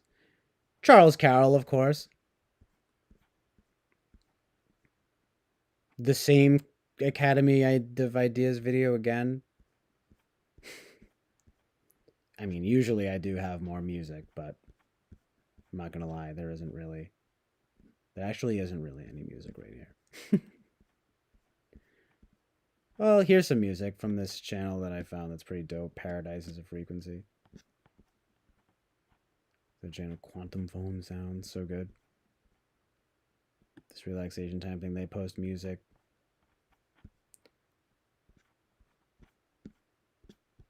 But I mean, you know, as if I have to fucking prove anything to you.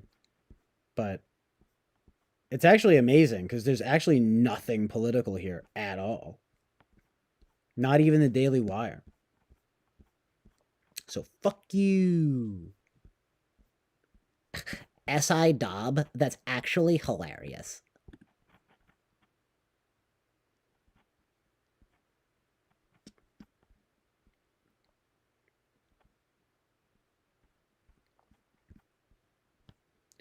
You're actually hilarious. No, I didn't say that. So, whatever, you misheard me then.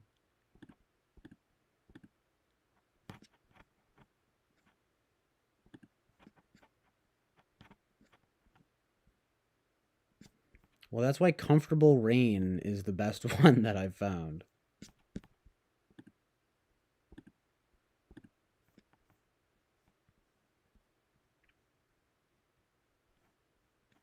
What's up, Bufo Peregrinase? I just got done crazy ranting.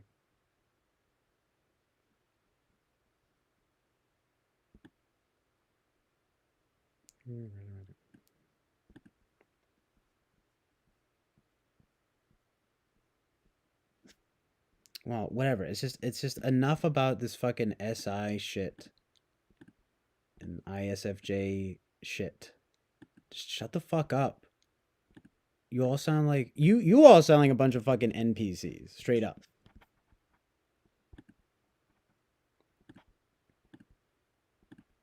And what's so amazing about that too is that all it took was for Eric to type me as such, for you to suddenly stop seeing all the NE and the FI. And now it's all SI and FE. Whoa. Almost like some magic spell has been cast upon you. But it is what it is. And whatever. But the thing is that it wouldn't I don't know. It doesn't feel like it's just some sort of idle observation. It's like I don't know. Maybe it is whatever. There's stereotypes about everyone. It's fine, but it's just sort of like it seems ironically judgmental, I guess. I don't know. Like it's supposed to mean something like wow, that's so crazy, like that's so this specific way that I didn't even think was this way until someone fucking told me that it was this way, which is just so fucking ironic. And anyway, I mean, it is what it is. Regardless of that thing, it's like I don't pay attention to celebrity shit. I mean, no offense to like Bobby, but he pays attention to that shit.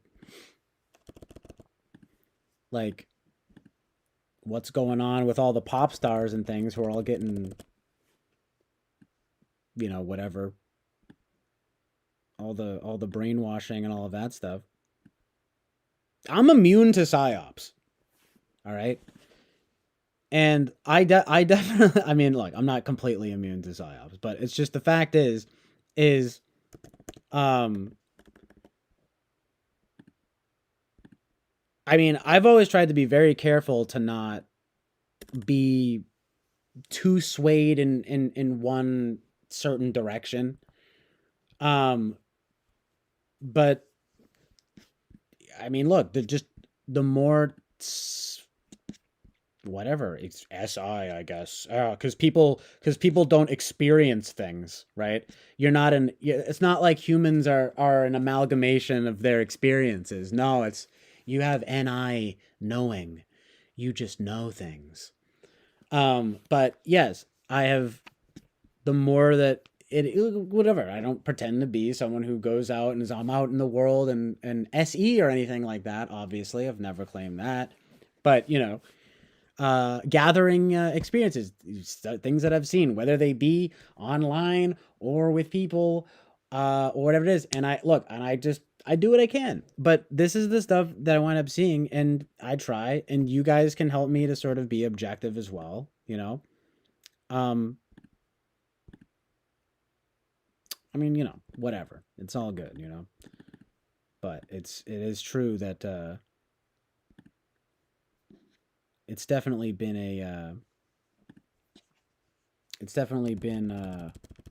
a journey, because it's like in the late tens. Obviously, I was just like anybody else. I was, or not like anybody else, but like, I mean, my like arc had, and I've told you guys this, but it sort of had begun in probably around 2012, the end of the world, right? When I don't know, but seriously, when like Tumblr and things and sort of identity politics and like I don't know, it's just I know it's just my experience, and I don't want to go down like another rabbit hole, but really, like, I remember, like, honestly, like being into, it's like Obama was president, and like we loved like Odd Future, and like the thing was they did the upside down crosses, but it was a joke, and this and that, you know what I'm saying? And like it was fun, it was underground. You could say the N-word, you're white, it doesn't matter. You're a fan of the music, say the N-word. And all of this kind of thing, which I guess was of the time, sure, whatever. Oh, SI, right? But it's everything seemed pretty good. And then suddenly all it suddenly just fucking went crazy. And like and identity politics took over, and it became about this I mean, just sort of like fourth wave like feminism kind of thing, like internet stuff, and then it became like about race, and then it got kind of intersectional, and then it became like oppression Olympics, and then Trump got elected. So anyway, I started like seeing that immediately, and then I had like these crazy friends who were girls who would go to like the slut walk and all these things, and they got mad at me and stopped being friends with me, but whatever, because I had fucking 10 more friends, and a lot of them being girls who completely never left my side. They were basically unhinged, and everyone knew it. They had issues, and I don't hold it against them or hate them or anything, but whatever. You know what I'm saying? It is what it is. So, but I was noticing reality and had plenty of people on my side about it. And then it slowly progressed, and then Trump became president. And I didn't like Trump, I mean, I thought some of the stuff, I thought any stuff that was going on with him was funny in certain ways, but I didn't think he was going to be president. And I didn't think he should be president, but then he became president.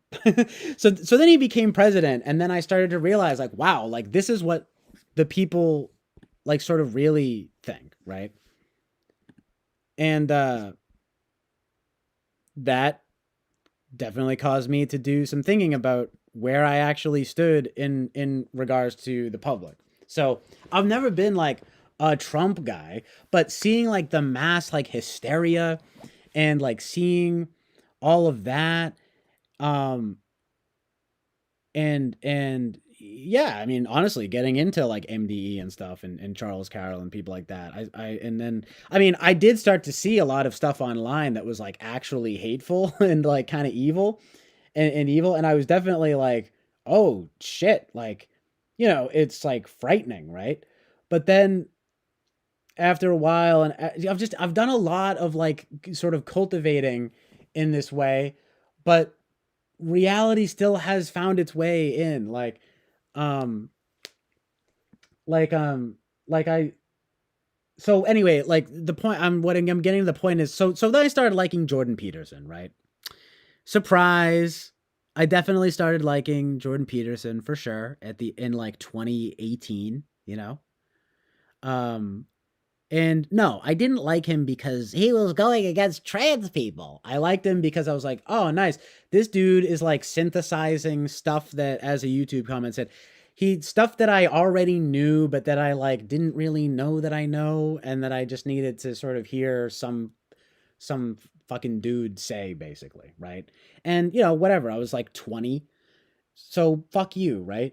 So anyway, whatever. Then I get into Peterson, but then you find out about Shapiro, Milo, and all these people. And like, oh, okay, well, they're more just sort of political agitators than anything. But okay, like this is interesting. They own feminists. These people and things like that. Right. Okay. Okay. So so then, but then that kind of loses steam. Again, I'm still not exactly conservative or anything like that. But then it's like 2020, and like COVID hits and everything, and stuff just gets real.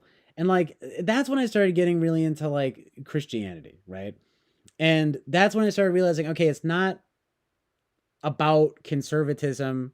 It's sort of more about like morality and religion and spirituality and Christianity, especially Orthodox Christianity. That guy Mark, I love what that guy Mark's vibe was from TWFP. Um, and the vibe of actually like focusing on what is evil and what is good. And then and I've sort of just been piecing things together since then. But I absolutely admit, right? Like since that time though, probably being more unfortunately, like sort of um I don't want to say ironically, but kind of ironically, right? Isolated in some sense, right? Not necessarily from family, but yeah, so the point is that it's probably true that um at least through like YouTube and basically that's it. Like just watching different videos and reading comments and things and sort of getting to understand more like esoteric kind of things and ideas about things that yeah, definitely a lot of times have been actually kind of frightening. Um so I realized I'm like, wow, like, and this all sort of makes sense to me. Like, it's like I never liked pop music. It always kind of made me uncomfortable, and but no one ever else really ever felt that way. And it's like I don't really, like dance pop and things. It's like I don't.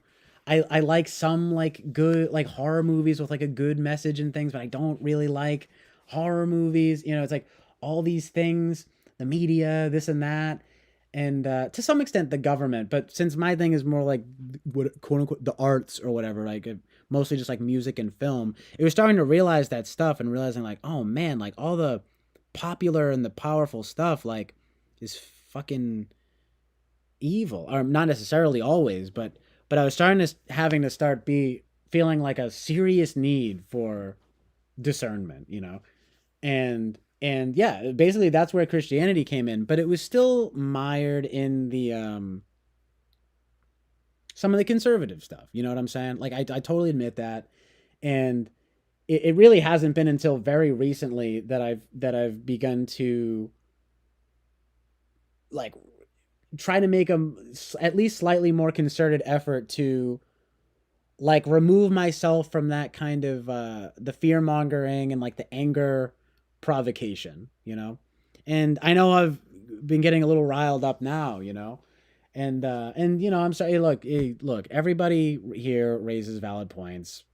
You know, Fly Guy um, raises valid points. It's just um, and Winston's mom and everything, but it's just like um, I don't know. That's my narrative, right? My narrative in trying to figure out the narrative and start trying to sort of see how how things really are. You know what I mean? Like, I mean, whatever that means. Like, but I guess just like anybody else, but I guess not like everybody else because, again, even my dad who would like hate on me for just taking the step forward and talking about things like about power and control and things, and then I'm hateful. He's the one who would say, sorry, I forget what I was gonna say. I guess I can actually rewind myself a little bit. Isn't that crazy? Scary technology, evil technology. Look, everybody raises valid points. You know, Let me read for a sec. Fly Guy um, raises valid points. It's just, something. And Winston's mom and everything, but it's just like, um, I don't know. Scared. That's my narrative, right? Narrative, observing narratives. The narrative and start trying to sort of see how things really are. Oh yeah. Oh, thanks for that. I guess just like anybody else, but oh yeah, not like everybody else because the thing is that my dad will then be like, you're just like too like heady about things. You know what I mean? It's like and you're I just can't sort of be like that or something like that. And I'm like, all right.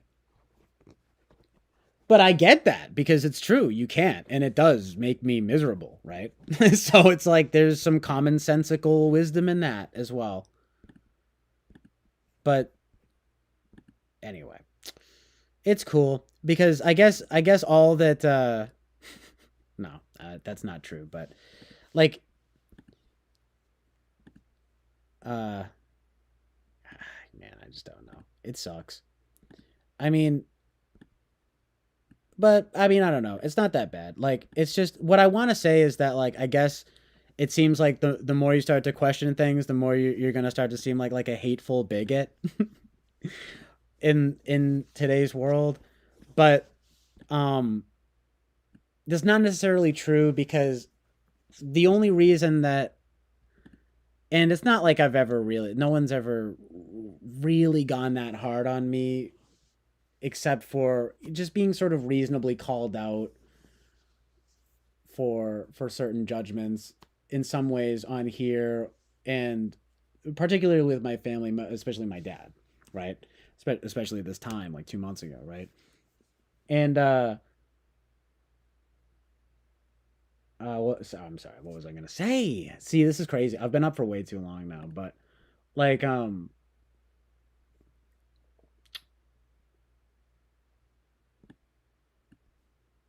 true, and it does make me miserable. Right? Something about how it just makes me miserable. Oh yeah, well because it you question more things. The thing is that there's obviously something wrong on my end though, right? Because I'm not supposed to be like angry, you know what I mean? Like especially at humanity, you know what I mean? Like that's not good. Like it's really not Christian and it's not good. And that's the thing that is sort of like, and then that's where like Mr. Bobby will get on me and be like, you're being a lukewarm Christian and all of this thing. God hates. And Jesus Christ hates. It's like, I mean, I don't really know about that. And we are called to love, but he's like, that's, a psyop and this and that, right? Um, I don't know. I mean, I think the stuff about sin is evil, sinners, but I think it's true. Hate this, you know, uh, sin and love the sinner in the sense that you can condemn what a sin basically. You can condemn sin, but you can, like, I guess, praise. I don't know what you want to, you know what I mean? You condemn sin, but you can uplift people. It's just a very, like, hard balance to find, right? And I think honestly, it leads most people to not find it worth it. But even that in and of itself tells me that it must be worth it because no one wants to do it, you know? But whatever. I'm not saying that because, like, I think I'm so great or anything like that. But I'm just saying it tells me that there must be something worthwhile in trying to find that balance. And I'm going to be honest with you, what I see it as, I mean, not like ultimately, like spiritually, like obviously it's always ultimately going to be about like evil and good. But what I find the struggle is basically between in the typology terms is literally fi and fe. That's all it is, you know. But I've told you guys that, and you guys basically know that.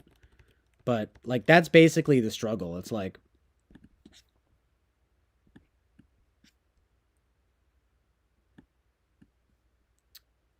and I did it actually reminds me of questions about type, but I just want to read the chat first.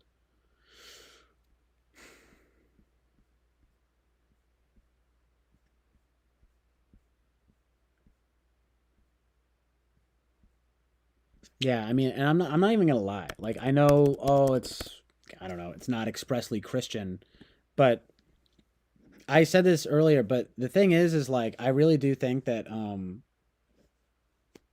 of my astrology stuff is like um insightful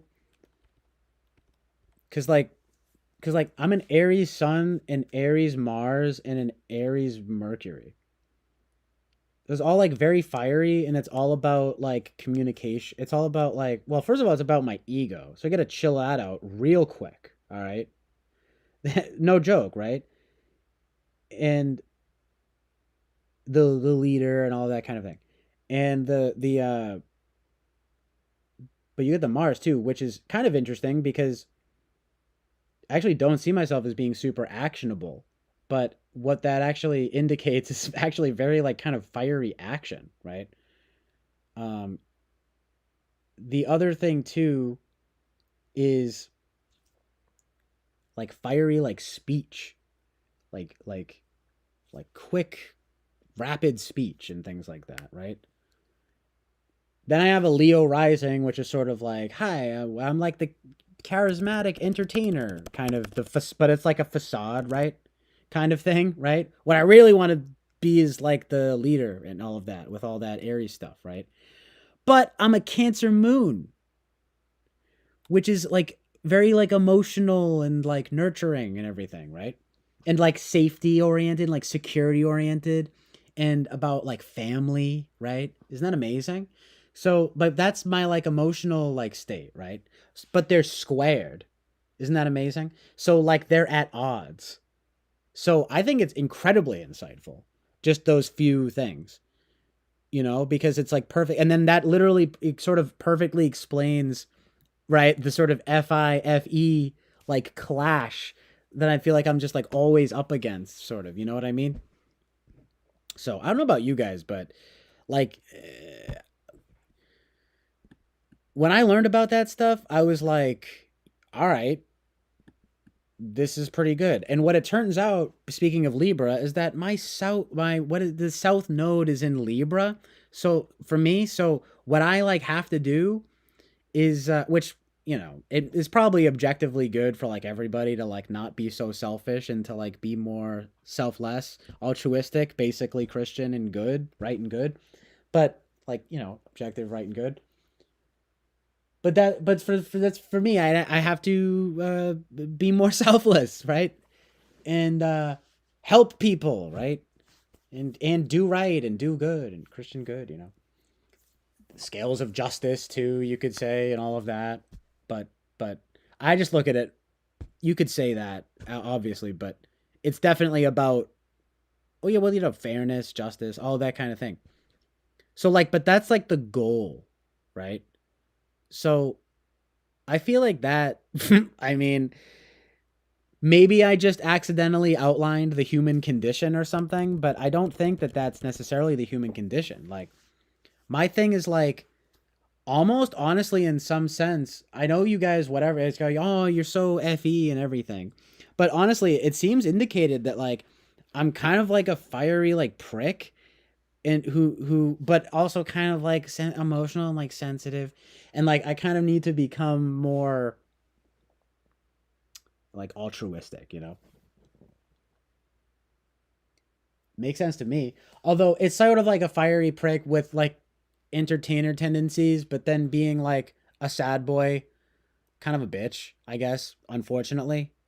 Not necessarily though, because it can be nurturing and family and stuff, but with melancholy and all that kind of thing. But it's aiming towards though being like selfless and altruistic, like being selfish and altruistic. Did I say selfish? I meant to say selfless and altruistic. But that makes sense for me given my arc. I mean, good lord. I mean, you hear this whole because I've been sort of popping off in this section of the stream. This stream is juicy.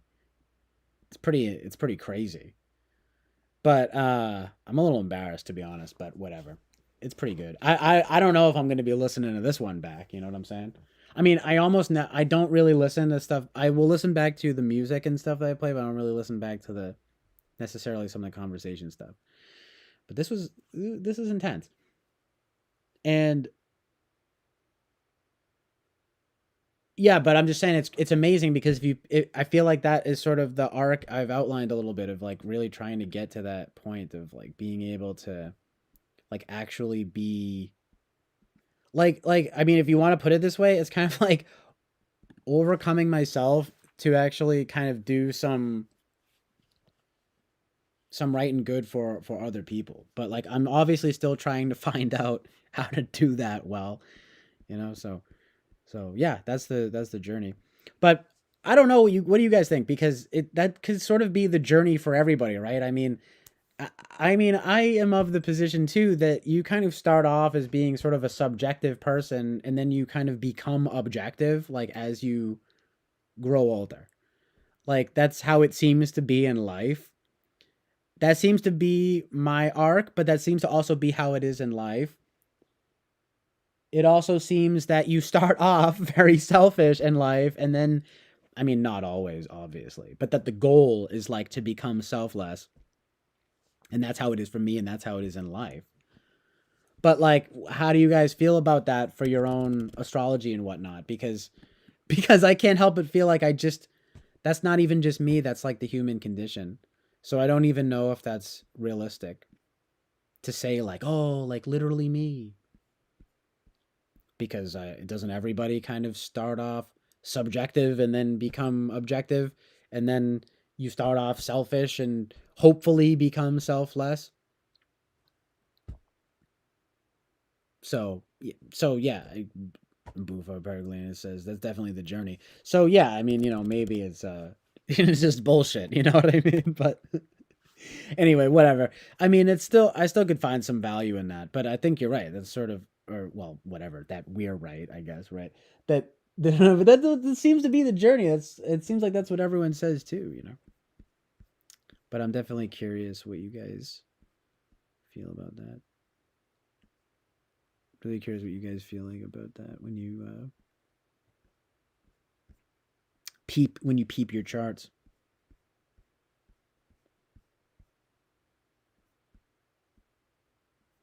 I'm sorry, there's still like a bunch of stuff that I need to read. That I was just popping off.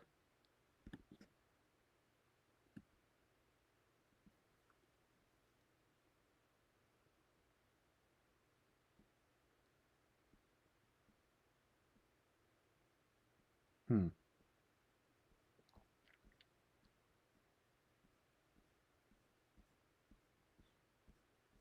I'm just scrolling through here. No. Ugh.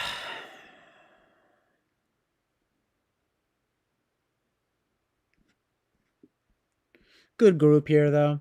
Thank you guys for bearing with me. And I'm reading all your stuff right now, and it really is all very insightful and good. And you know,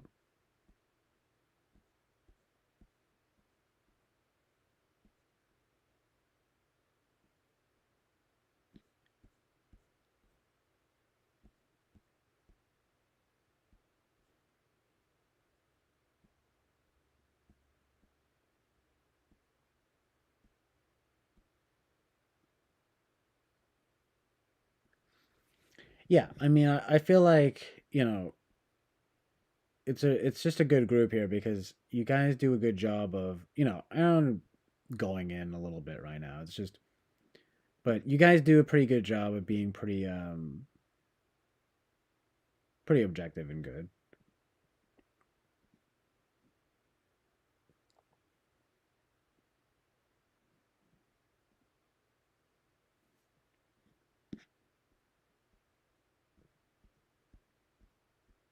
So yeah, I appreciate you guys being here and listening to me ranting. But you know, uh, talking about talking about Shot In, yeah, so good. I never watched it, but it is very funny. Gallo.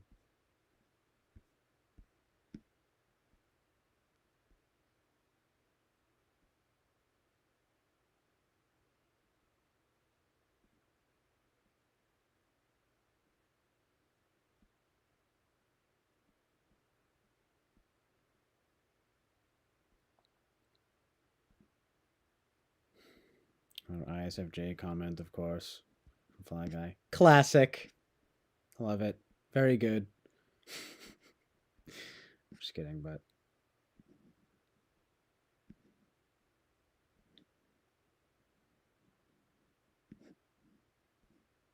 correct answers.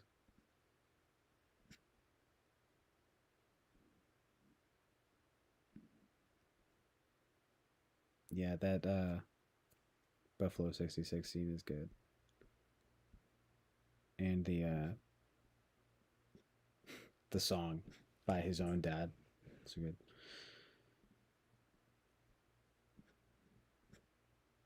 Oh yeah, that's true though. I'm a fire rat and a numerology life path 1. Amazing truth and reality.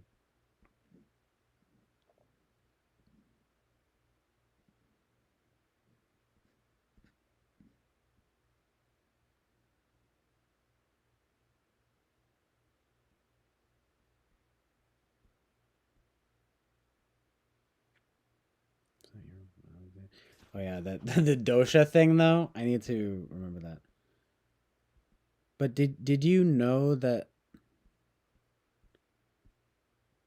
You know, that's nice if you sort of remembered that show media. I appreciate that because you're like the rats thing. That's interesting. Yeah. His moon in Cancer. Like if you remembered that, like yeah, it's true.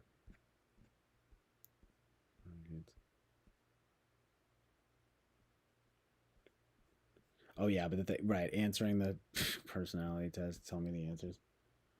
Like, oh my god, you're so literally SI, literally FE. Like, all right, whatever.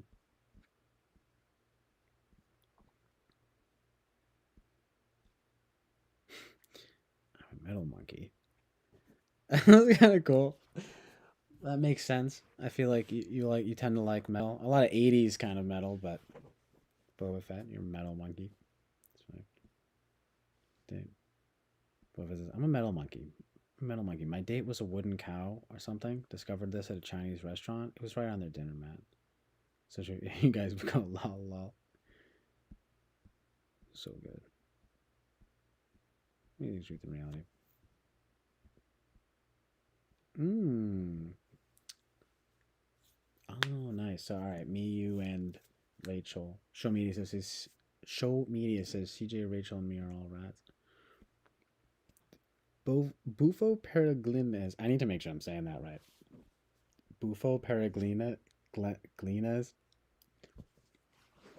Prayers for discernment brought me closer to God over the past decade, which is the only good to come of hopelessly watching the madness.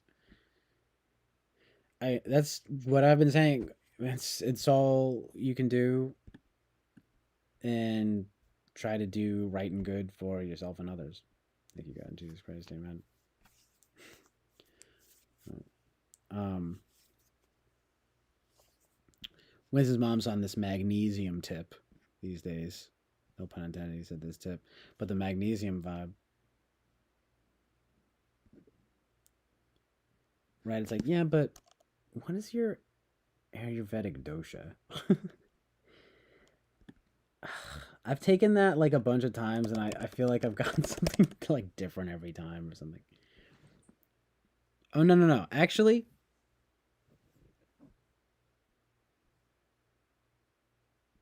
well, because I had taken it enough to where I think I don't know. I think I actually need to take it again because I feel like I was kind of biased the last time I took it.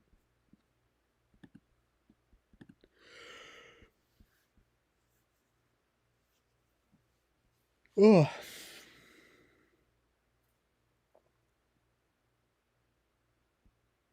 hmm. I'll take it again. I'll go back to you guys on that. Ayurveda, Cancer Moon or Crabby. No, I know. I was saying the Leo rising is an entertainer, but the Libra. I didn't say diplomat, but the Libra. You know, you learned the selfless, the altruistic one, basically. I think Cancer Moons are one of the most exposed placements they can't hide it. Well, like, yeah, it's in its home and everything. Yeah, truth, tragic truth in reality. Second place might be Mars and Pisces. Two of my fave placements of people. Oh well, that's nice. Did you say you are that too, or no?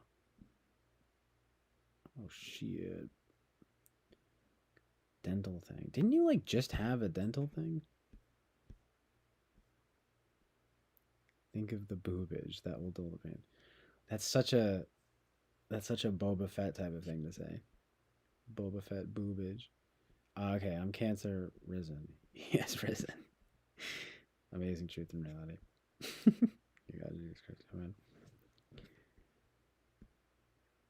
Yeah, dental things suck. I mean,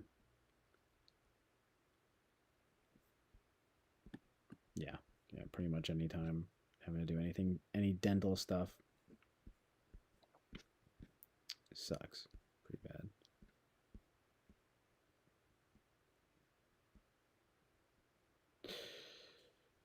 Bufo Periglina says the trick is remaining selfless once you realize how very hurt you can get in the effort to help others. Well, true. Bufo Periglina says Jesus helps with that part. That's so good. I was gonna say so true and good. Yeah, I feel like I don't think Bobby's been here for a while. He probably fell asleep. He should have stuck around to give his take. I guess the last I checked, he was sort of relating to a lot of my arc. Uh, but I mean, I don't know exactly how much. I don't, you know what I mean? Like, there's kind of a lot. I don't know how much he would really relate to some of the last parts. You know, I mean, Bob, like, he's really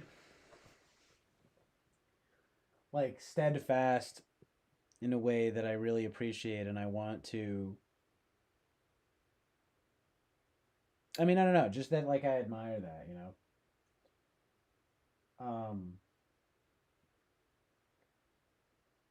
it is just sort of difficult to, yo, like that thing. So with his mom, that thing you had sent the other night. I don't know if it was from Young or if it was actually from someone else, but like that really resonated. You said that thing like um when you try to like balance your basically what you were like basically describing is what I'm talking about, which is like when you try to balance the FI and the FE, like you become neurotic. That's like basically what happens, right? Ugh. The only right choice in some way, though, well, no offense to like Bufo Peregrinas, but I don't know if like because like I mean I don't really know. And by the way, Bufo Peregrinas, um, yeah. So Eric typed me ISFJ. I mean, there's been controversy for a while. I mean, without the okay. So long story short, I thought I was an ENFP for like a few years, but I knew that I wasn't like that. Um, like there just things that didn't add up that like in some way, but I sort of felt like, well, that makes sense. Like I'm just sort of a, I don't know, like I'm kind of a down and out ENFP or something, right? Like that, you know, like which not to be self pitying, but like that was kind of the vibe. Like, oh yeah, the SE4, and I'm actually seeking that, and that makes sense. Um, but then um, but then I was sort of got into Eric's channel and everything, and I was like, polar TI. I mean, for a while, I fought the idea where I was thinking like, oh, what you think you've got like objective, like truth and logic, like that's bullshit. Like, you know, that's not real. Not like that. I mean, I don't know what I was thinking, but I guess I was thinking basically not. You don't have that's just like a grandiose, like narcissistic kind of thing. Like you think you have like access to like objective to the objective truth and logic. Um, but it's actually it's I've what it really turns out is that I guess I'm probably not polar TI. So so then people started because I used to go on the TWFP whereby a lot, and people actually had started posing like INFP. Like I actually think he's an INFP, but like an NE subtype, and they're like these two guys who actually knew me pretty well.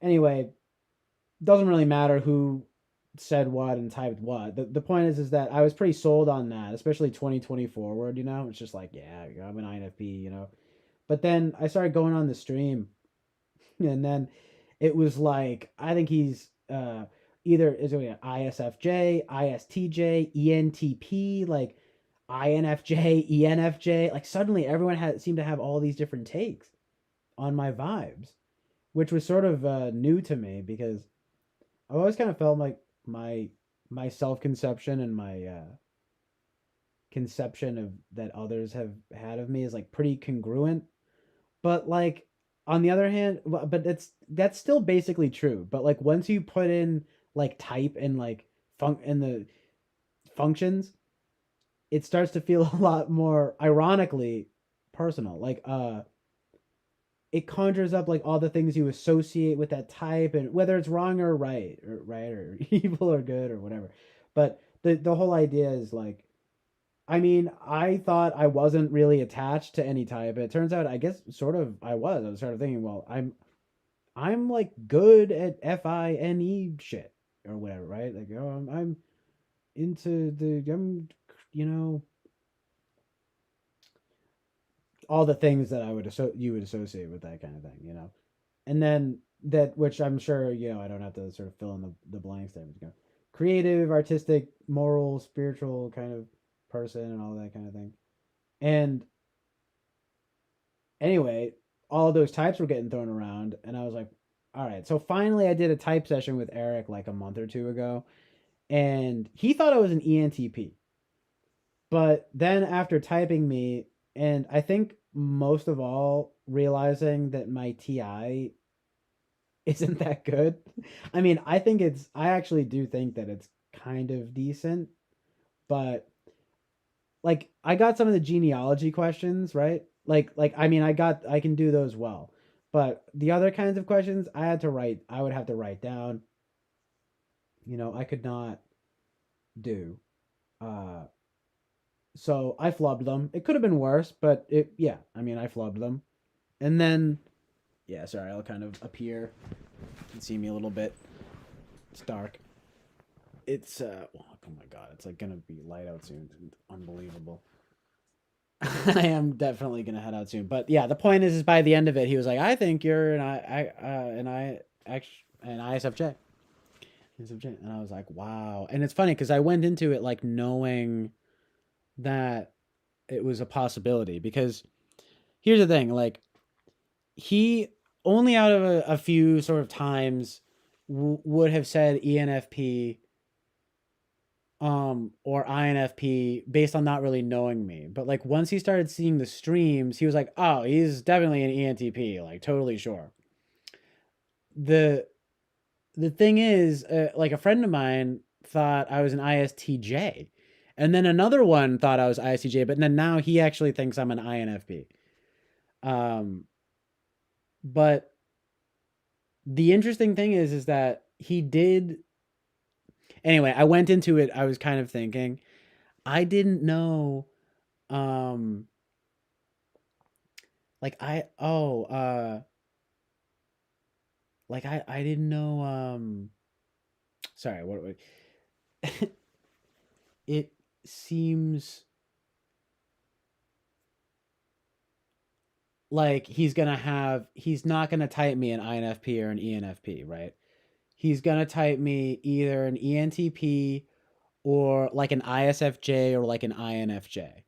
So like we're going through this session, and I'm starting to realize though it is true. Like I started realizing like a lot of the shit that the stuff. Sorry, I'm gonna curse, but you know, it's like I started going through realizing all the stuff that I seemed like that I was saying, and I was like, oh man, I am really sounding like an ISFJ right now, you know. So by the end of it, he did type me ISFJ, and it turns out he actually does have like a very I keep saying this SIO, but he has like a very charitable view of like what an ISFJ can be. So you know, it's like they're like the best, and they're like smart and creative, and they're like, and you know, he's like, that's why you're my favorite YouTube to go on. Which of course it's nice. It's like I can't even complain, you know, because it's like so like positive, you know. I mean, there have been some things that have like sort of irked me, but it's all been very positive and like, you know, he's like, it's Alpha Quadra comfortable. And he's like, my best friend of 30 years is like an ISFJ. He's the best. He's super creative and artistic and blah, blah, blah. Yeah, I mean, it's actually really, really nice, actually. But he's like, my wonderful mother, and you can be good at writing and all this stuff and blah, blah. I mean, you know, it's like, oh, wow, you know. Um, I'm like, okay. And this also hits an interesting sweet spot that, you know, like ISTJ didn't and all of that, because it was kind of like, oh, you know, polar FE doesn't make sense. But then I'm sort of thinking, I'm like, wow, I mean, polar TE kind of makes sense. The NI eighth. I mean, I don't know. I would still have access to FI, but it would be eighth. Blah blah blah blah. But like it's I just keep still running into all of this stuff though of like just like not relating to ISFJs. The thing is though is that yeah, I mean a lot of people though, you know how it is. A lot of people think they're INFPs. A lot of personality database and things. Every single dope whatever artist and person I love is sort of like an INFP. Then the thing that's sort of the nail on the coffin, right, is I go and I look at the socionics and the type square and things, and I'm looking and it's like, oh no, like the INFP is like the benefactor or right to the ISFJ. So they like give all the benefit to the ISFJ and they just like don't think they're very interesting. And I was like, oh, it's so embarrassing. So like what? So basically I want to be an INFP, basically, right? I'm actually an ISFJ. And because look, everybody seems to think, oh, your FE is so good, and I guess I do think it can be pretty good. It wouldn't be super congruent with FE ignoring. FI lead seems to be much more like static or something, right? A little very like I'm sort of tend to be a bit more expressive, at least on here. So um since the typing, there's still been controversy. Some people are still not convinced. Some people say INFP or ENFP still, but there is a growing is sort of an idea. It's like, no, it is actually ISFJ. Because look, my conception of it is feeling sort of forced to SI, but that my but it's actually sort of like my NE that's like I'm not forced to do, or no, that I'm like forced to do SI stuff, but I'm actually kind of like bad at it. But then that I'm actually like not forced to do NE stuff, but I'm actually kind of good at it. And that I do ultimately feel very FI, and that's sort of like how it felt throughout my life. But then of course it is sort of like true, right? Like I'm sort of FEing quite a bit.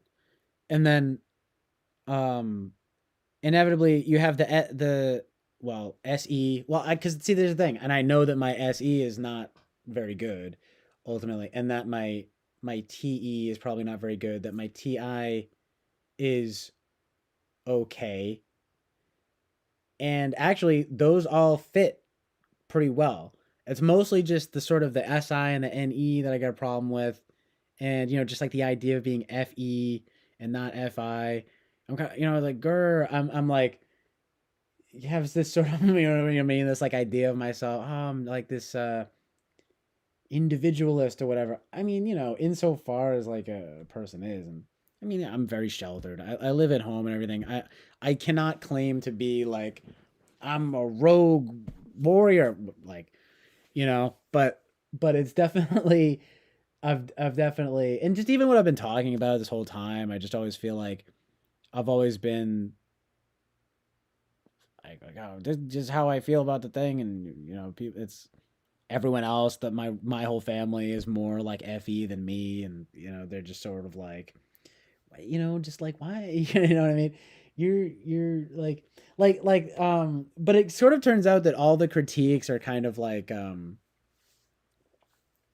are always like, well, like you're not really that nice and you're not working. So like you're not an ISFJ. And like those, to be fair, like aren't exactly reasons to say I'm not an ISFJ.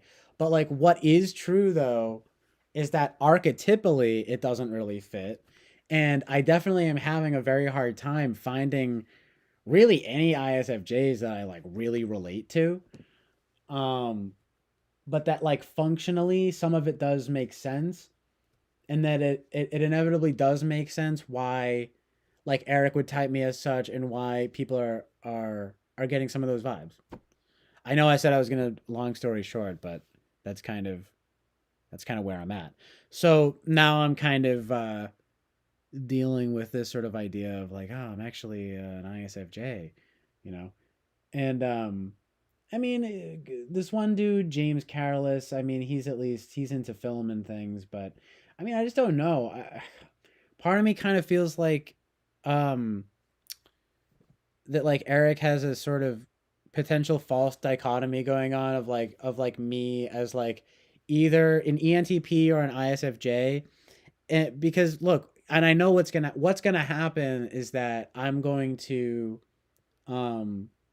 I'm going to if when I retype with him, I might be able to like pop off more, so to speak, right? With yeah, I say that a lot, but you haven't come around a lot, so just like you probably know what that means. Like I if I'm able to sort of pop off, if I'm able to sort of pop off more with like the NE stuff, what's gonna happen is he's just gonna type me as an ESFJ. He's gonna type me as an ESFJ, and then I'm gonna be even more pissed off because it's like, no, I'm certainly not FI ignoring, and I'm certainly not NI ignoring, polar, you know. Um, so it's just it's I'm fucked now, you know. And the thing is, funny enough, actually, that Dulla's on that video commented he didn't really come to a full resolution, but he had a whole bit that he wrote where he said it just occurred to me that maybe like ESFJ, right?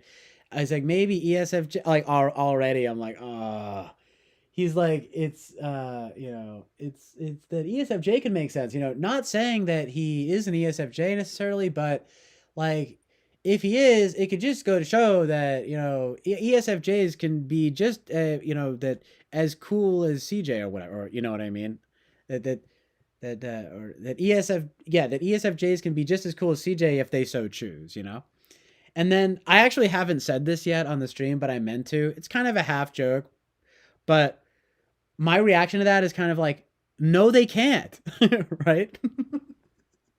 It's like, no, that's the whole thing. Like, they actually can't be as cool as me. No, but look, obviously, whatever. I don't think I'm like that cool or anything or whatever, right? And I'm a fierce individualist and I'm Andy Warhol. You know what I mean? It's give me a break. I understand completely, right? But the thing is, that is sort of a funny kind of half joke because it's kind of like no, they really can't. Like I mean, I don't know. Like and like maybe I could just be like an unhealthy ESFJ or something bizarre, or even if I look, the thing is I need to actually be more like an ISFJ regardless. So it actually doesn't really matter. Like, you know what I'm saying? It kind of is the true north of typology, but I mean, it's just like, and I know it's just examples. Oh, it's SI examples, but like my mom's an ESFJ. I mean, like, no, right? It's like there's no way, and she doesn't even know anything about type. But she was like, she even was said like, there's no way that you are my type, and I'm like, no, that's true because, but anyway, look, I go on here and people see FE, and I suppose there either you see SI in there as well. Um, I don't know, but people also seem to think that some of the framing is TI, and I don't know. People don't see it. Like people actually tend to more often see ENFP than INFP. I notice, um, which is sort of funny because in ways that makes more sense, but in some ways does. I guess the polar TI thing I get hung up on, right? Um, I'm like, no, I can be, objective, right? It's funny though. I was talking to my mom about it recently, and she was kind of like, "Well, you're probably not going to be really happy with like any type," because I remember when you were talking about ENFP like a few years ago, and you were upset because it was like no one was taking you seriously, or you thought that no one was taking you seriously, basically, right? And she's like, and now you're upset about the ISFJ typing, right? She's like, so you're probably just not going to be happy about any type, and like that's good. Like you shouldn't be happy about settle into the type. Yo, but she's so funny though because she is so totally happy to be an ESFJ. Like she literally said like I wouldn't want to be any other type than an ESFJ, right? And I'm like, that's amazing, 100. emoji. Because like, I mean, you'd come around here, you wouldn't exactly think that. So anyway, there's so many the intuitive bias and all sorts of things to sort of reconcile with, right? I wouldn't it's absolutely asinine. No, I'm kidding, but that's Ben Shapiro, but it's actually not even it's top 5, it's top 3. You know what I'm saying? It might be top 2, it might be top 1. I might be ISFJ, but it definitely kind of fucks me up a little bit. Like I don't really like the idea of it because I don't like it makes me feel sort of boxed into being like SI and being like dictated by my internal states in that way, and that kind of physical way, and I really hate that. And I I'm very OCD. It's kind of like an issue, and it's mild, it's just severe OCD, mild health issues and things. So I just can't. It's very kind of ontologically discomforting to me, the idea of being an SI dom.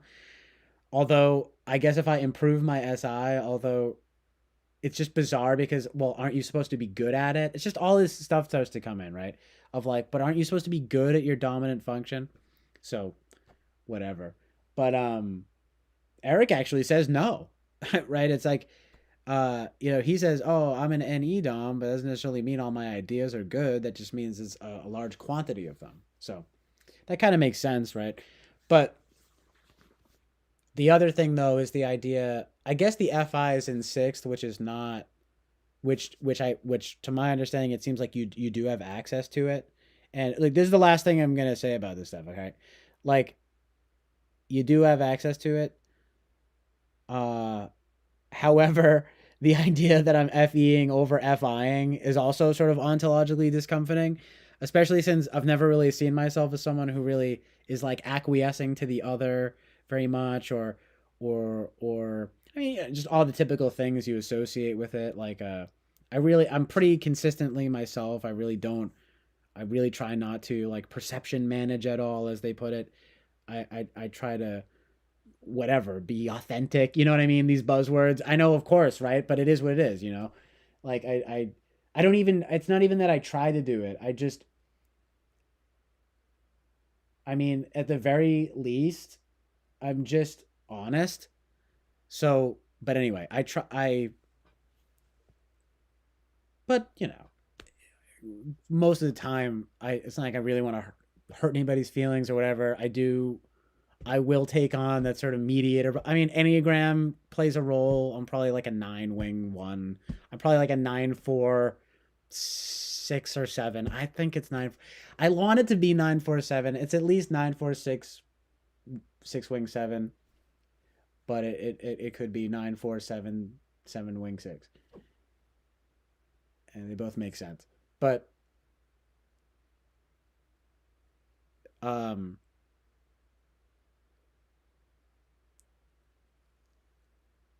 I'm gonna address what you said in 1 second. Okay, because that's so real to me. But uh nah, like, so what is it? Yeah, there's that whole thing of like, what the fuck, right? Like I'm like a not like, obviously whatever, FE users who, especially, I guess, especially if you're an ISFJ, you would have like access to that FI. But again, ontologically discomforting, right? It's like, oh shit, I'm like fake or something, right? Like I'm not doing. Just totally different from the idea, right? It's like, oh shit, SIFE, right? Oh wow, you know what I'm saying? Like, uh, um, I'm like a blank slate of a person, right? It's like, oh shit. I mean, it kind of makes sense, but it's also, I'm like, oh my gosh, that's I never really thought that, and I never really people don't tend to necessarily feed that back to me. People do seem to like think that I'm more FE than I am, or let's try not to use type words. Basically, people just maybe think that I'm more nice than I am, but that's not that's only FE insofar as I mean, I just don't know. Look, I like to have good relations with people, right? As insofar as I can, right?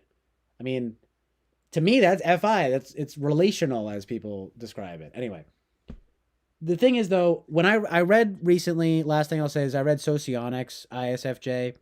I thought that was actually interesting. You get like there's actually it's a painter, and there is some stuff about uh, beauty and aesthetics and things like that, and I was like, all right, that's pretty good.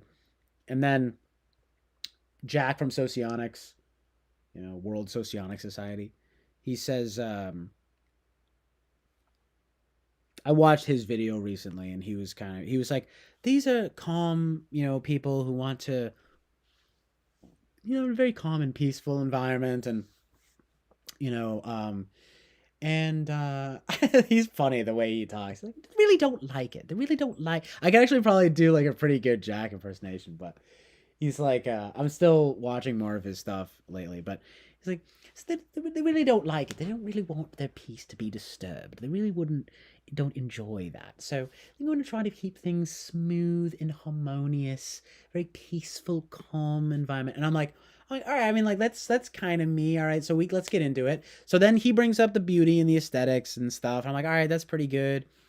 Um, but then of course the part is like, they're I don't know how he put it, but it's basically like, oh, they're not very creative, or at least in the way that there's a resistance to change. And like that I understand, right?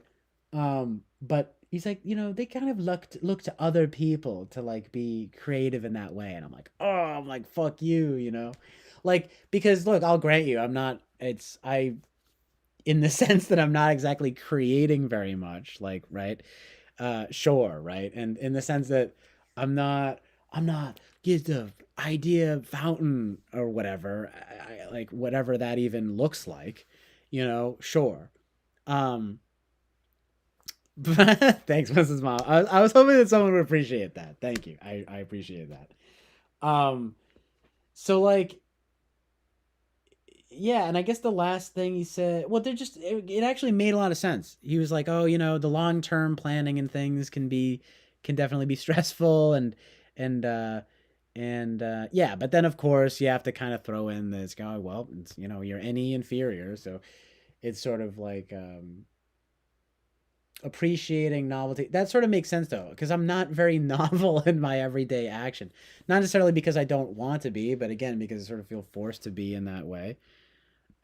Because of what you're saying here, which is a perfect Bufo Peregrinus, which is a perfect segue. Um, yeah, but inevitably that's what people see, right? Or so, right? So anyway, I don't blame anyone. It's sort of gonna come down to something like, I guess only time will tell, and I would definitely do well to be a lot more like an ISFJ, and it sort of may well turn out to be the thing that works best, if you know what I mean. Like, so I know that people don't like, oh, you're resisting the type, and you're resisting the NI, which Eric has been kind of saying, and the NI of SI types don't like, because I guess SI types are everything now. Like, they're actually like the most adaptable. You know what I mean? Like, which, like, that kind of makes sense. I mean, look, he has like a good conception of it. Um, but I'm just like, wow, I guess everyone's an ISFJ. And that's the only place where I start to get a little irritated, right? Because it's kind of like, it gets into that whole aspect of like, oh, right, like whatever, right? Just just like it's interesting. That's interesting, like, right, to think like I'm fourth slot NE, right? It's like, but but what you're saying, Bufo Periglina says, I have a theory that INFPs are prone to health anxiety because of that SI third slot combined with NE's tendency to speculate wildly. It's like, well, now now I'm like, oh no, it's because I'm an SI Dom and I'm NE fourth, right? I'm like, oh no, I'm fucked, you know? Um, the only thing that makes me feel more fucked about it is the SI thing. And it's not just about the type boxing in, it's about the SI boxing in. Like being dictated on be having my internal states, like physical states, like dictate me. Like I want to think that I can, like I'm gonna move past that eventually. Like I'm gonna transcend. Yo, this is the whole thing, and I actually appreciate this conversation because this I may have said this once, but probably, but I might not have said it, and at least this concisely, which is like there's an idea that I'm going to not transcend completely, but that I can kind of, I was like, it's like, whatever, I'm just not that good at SI stuff. I'll kind of transcend it eventually. But like what this is kind of saying is like, no, like you actually are kind of stuck, like doing your fucking SI shit that you hate. And you're fucked. And like, I know that I guess it's going to take some positive reframing or something, but I don't know. I'm trying. And then the other thing is, /NE being like what ifs and things like that. And because it's not super well developed, like it could be sort of more negative, health, anxiety, hypochondria types of things. Well, for me, it's like, yeah, OCD, sort of hypochondria and stuff like that. But what ifs and negatives, health, anxiety, hypochondria, like that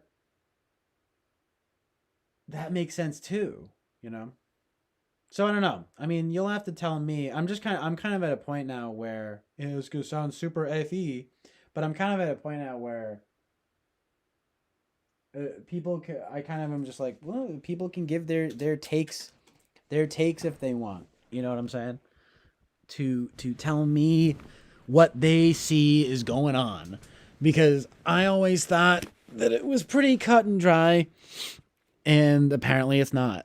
Because once I started streaming, everyone started seeing practically. I've literally now, people have posited, I guess, about half the types, and like I was so just sure, like, right, of like, oh, I'm fucking like FINE, dude. Like that's what I'm good at. Like that's kind of like what my tastes are like.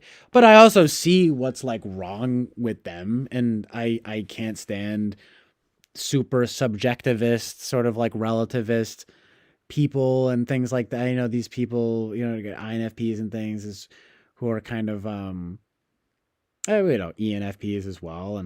But my whole thing was always like, yeah, but like I'm like a rogue like NFP. And I liked that because I was kind of like, yeah, I'm like a relatively conservative Christian NFP, you know? Um, but people are not buying it. They're just like, no, like your FE is too good. That seems to be the main sell. They just think my FE is too good. I don't know. Which is like not exactly it's not like it's an insult. You know what I mean? But it's like it can only be the other thing too is I keep being like oh, it's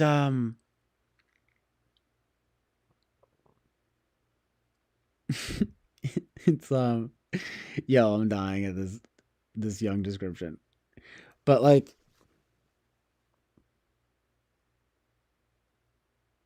I don't remember what I was saying, but what was it? Even Boba Fett. Et tu, Boba Fett. No, but he's always thought I'm FE. It's true. But he was like, he's said things like, he thinks, I think ENFJ or something. Because, well, okay, so Bufo Peregrino says, your Annie seems so well developed, though. And then Boba Fett says, it's FE Bufo. But then Winston's mom sends this amazing young quote, which goes, outwardly, the introverted sensation type just sits and stares, and you do not know what is going on within him. He looks like a piece of wood with no reaction at all, unless he reacts with one of the auxiliary functions, thinking or feeling. But inwardly, the impression is being absorbed. I start to wonder, I mean, look, what if I like really just like fucking calm down, like chill the fuck out, and that is me, you know. I mean, one thing is for sure, like being responsible and good, all this right and good stuff I keep talking about are my goals, and I'm all about that bass. All about that bass, no trouble. You know what I'm saying? Good song. I'm just kidding, but no, like, yeah, I had a friend. One of my best friends growing up was, I mean, he typed ISFJ and he's a nurse now, but I actually think he's an ISTJ. Um, he's the most boring person I've ever met in my entire life.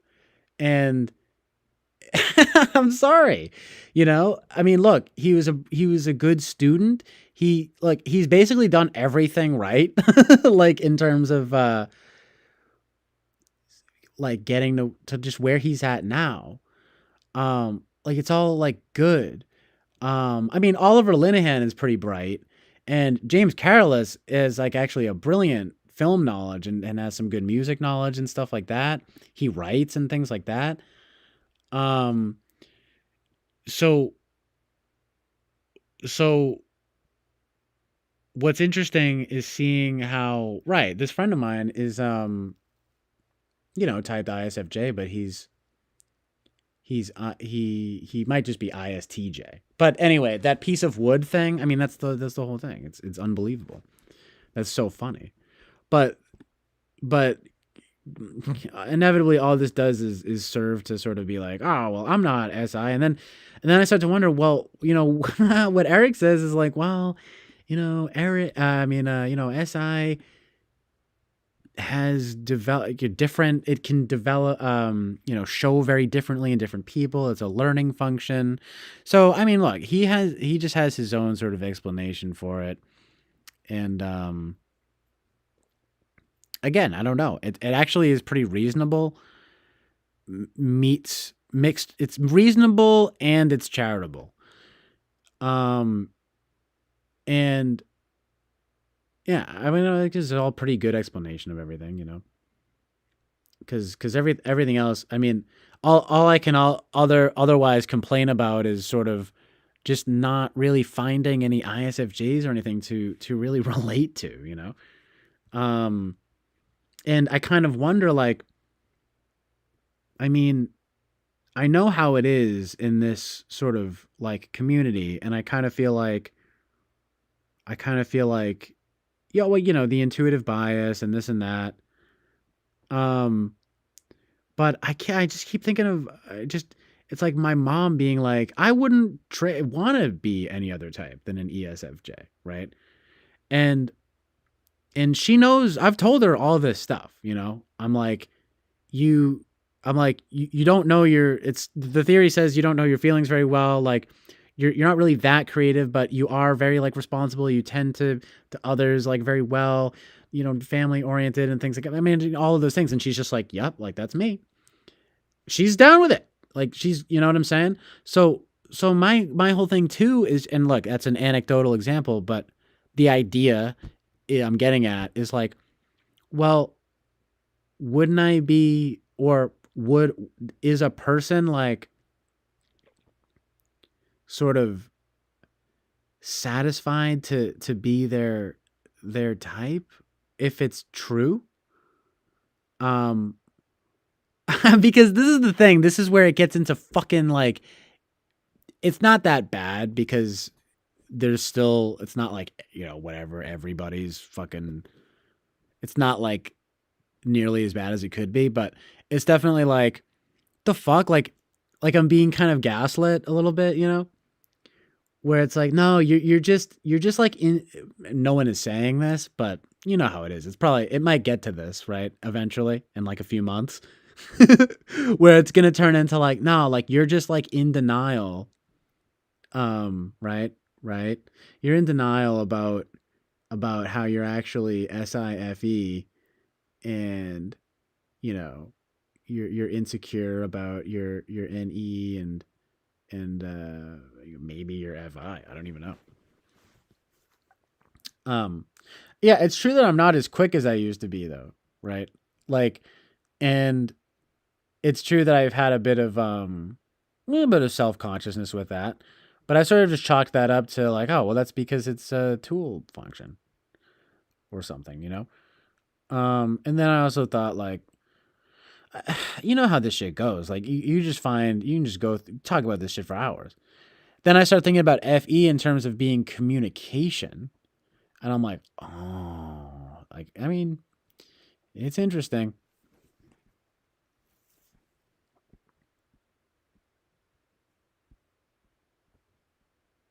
It's interesting. Willow Paraglina says FE from others makes me feel obligated somehow, whereas FI and others just comfy to be around. It's kind of why I don't feel CJ's FE. Oh, well, thanks, Bevo. I mean, I appreciate that because I was not I'm not always that comfy, and I was not that comfy earlier talking about all this kind of just kind of like I guess you could call it political and religious stuff, and I don't know, fly guy and fucking getting me riled up about stuff.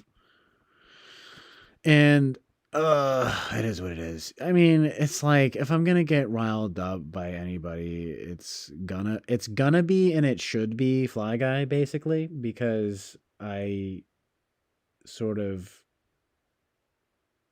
I guess I don't know. In some way I trust him, I guess, as like a sort of I don't know, just like a valued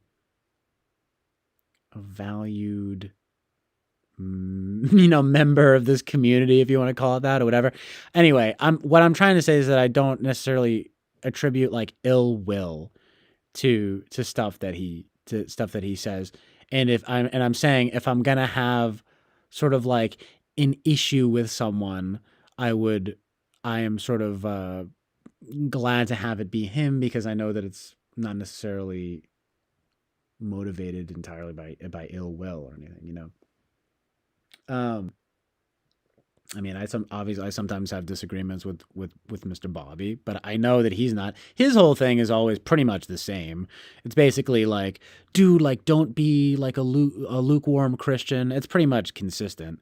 And Fly Guy is a little bit more feisty. He's not Christian, and he'll just kind of find kind of interesting ways to needle me. But it's just exactly that. He's a bit of a teaser. But he is actually very funny, and he also is sort of um it's not like he's exactly I mean, sometimes he is actually just wrong, but he is he makes decent points. I mean, they're not always like sort of I don't know. Sometimes they seem a little bit and I don't know. It's hard to gauge, but I don't know. It almost seems like a little bit like FI or like emotionally driven or something like that. But I mean, I'm the same way. It just I don't know. It it gives me like sort of needling at like FI versus other FI vibes, if you know what I'm saying. Like I don't know. I don't know what type he is, but I kind of feel like he could be like ESFP or something. And uh I don't really know. But even with the ISFJ thing, like he clearly is like sort of teasing me about that too now, and it's fine. It's the kind of thing that like I can sort of take because it's not unbelievable, and it's usually pretty like funny, I guess you could say. And anyway, the idea is that it's not exactly ill will or or or like badly motivated, but it's just a way about him that is sort of notable that is like that is like I mean it would be NTJ is the same quadra. That could be true. Um, I guess I still have never quite shaken the idea that he's that guy Cloud from TWFP who everyone was saying was an ESFP and he thought he was an NTJ, uh, because he would be provocative in that way, and they have a similar way of talking. But and then that guy fell off the face of the earth, and then Fly Guy emerged. But I mean, I never that was sort of that's such an old topic, and the fact is really that I don't care is sort of the thing, right? Like really at all. But it is true that I maybe haven't exactly like shaken that, but I don't know. I don't know what it is. It's just sort of like it's not exactly like I could type SE Dom, over freaking like words. But I don't know. I mean, there's just a certain way about it. There's a needling. There's like a sort of an FI tool potential. I don't know, but it could be. It could be like an NTJ for sure.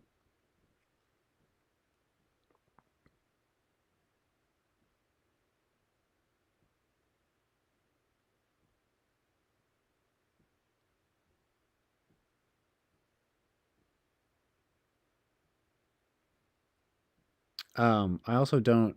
I mean, yeah, I really don't.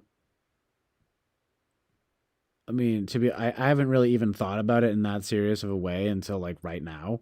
But I mean, and I'm not trying to be like a dick. I'm just being honest. If we're gonna, I brought up type. I brought it up, but I'm just saying I'm maybe just sort of biased and sort of that way because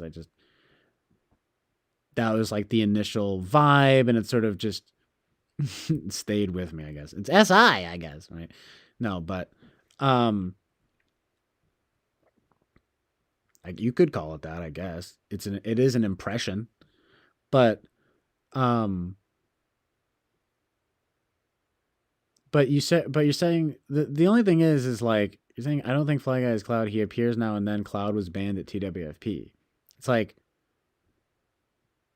but well, that's why, right? It's like it could just be Cloud, but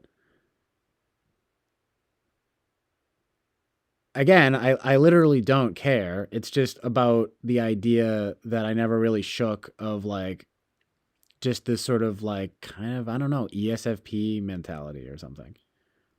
Um, like but like it really also could be like third or fourth FI. It's just like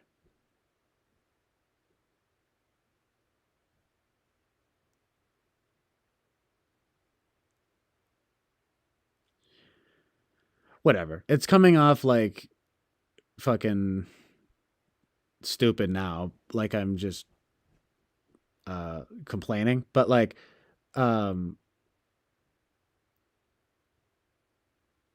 there's just always been like weird shit that like he'll say that's like with Bobby, like it's very like consistently the same. It's always something like, dude, like you have to be like more, not don't be lukewarm and like be firm in your Christian beliefs, like all of that kind of thing. It's always the same, but like Fly Guy will like needle at like stupid, like weird shit. It'll be like I remember like probably the first thing, and again, oh my my memory, it's like that too. Like he'll be like, oh, you're an ISFJ and blah blah blah. But like it's not, it doesn't really matter. The point is that I just remember these incidents like where it's like, oh, you play the guitar upside down, so it's like you don't play guitar, and like that would be embarrassing. Like when you show people who are around you that how you play guitar, and I'm like, but it's like I play guitar. It's like, I mean, I'm not playing it properly in some way, but that doesn't mean that I don't play guitar. But then he'll do this shit of where it'll be like, Well, you were expressing uncertainty about your ability to play, and I'm just suggesting that blah blah blah blah blah. And it's like, okay, but that doesn't. It was like a weird, like it was a really weird framing, right? And it's like, then it'll be like some comment for a while. I remember doing stuff about like my like beard and like just stuff like that, and I kind of all just like weird stuff, right? And then tonight getting into like the sex stuff and saying it's like, I mean, this wasn't exactly as petty, but it was definitely like, um, you know, he's just like, you know, you do after he says weird. So again, well, it was weird about being like, you can't stop kids from watching trans porn. Like they're gonna find it. And I'm like, you absolutely can and should. And then he's like, and then eventually it turns, and then and then here's the thing, and this is where like, you know, he can get me, and where he kind of always does, which is like, I say something like, maybe I um look, I'm like, I don't think I have any kind of like sexual abuse or like trauma or like whatever. Basically, I start hinting at the idea of like, I don't think I have like hangups or anything or whatever, or like trauma is the word. And then he's like, you know, it's like, no offense, you kind of do seem like someone who like has some like trauma though. And then he's like, but I shouldn't have said that. And then he's like, you know, it's like, and again, it's sort of the same thing. It's like, and I'm only saying that though because like you kind of like said it first and like whatever. And I'm just kind of like, and he basically says, well, it does just seem like you have like a lot of like hangups, like about sex. So then, you know, I proceed to like go off, right, for like a long time, you know? And I mean, it was definitely like sort of,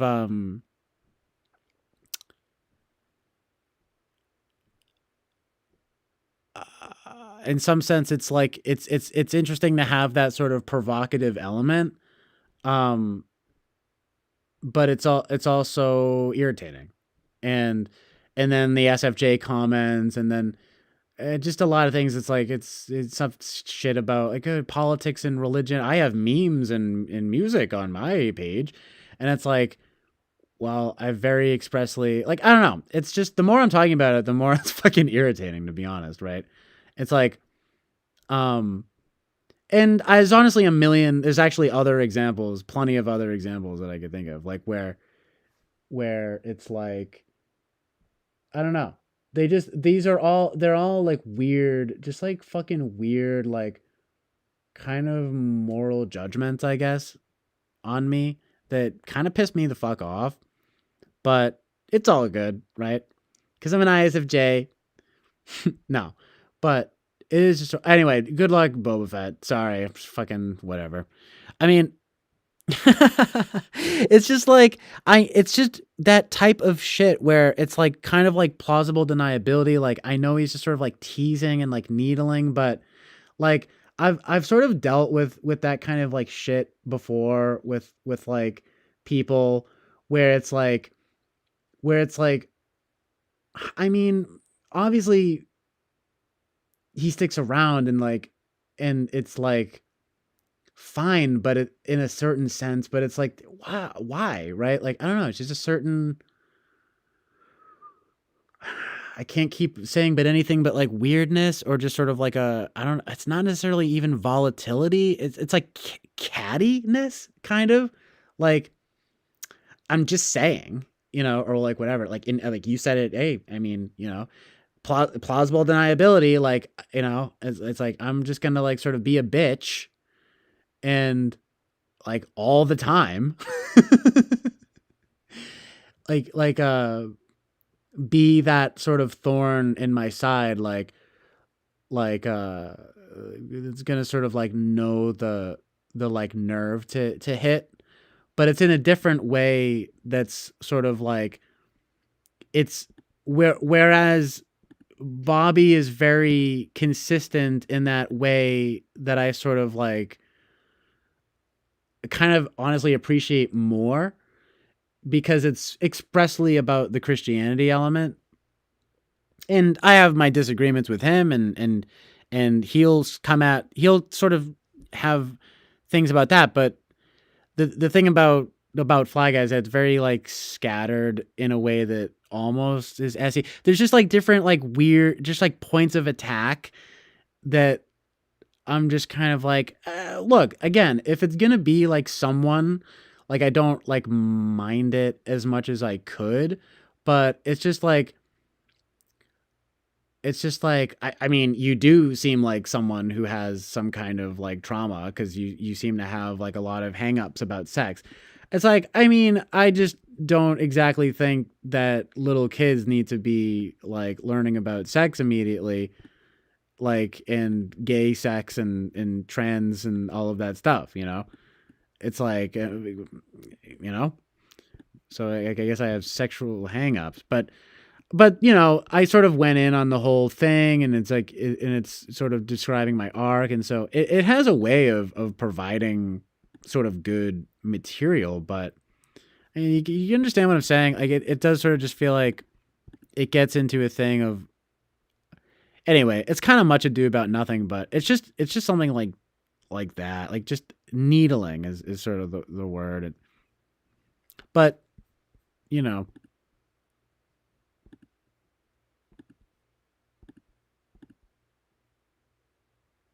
it's not really. I mean, something like that. Maybe I don't know. It's been an interesting day and night for sure about a lot with a lot of stuff.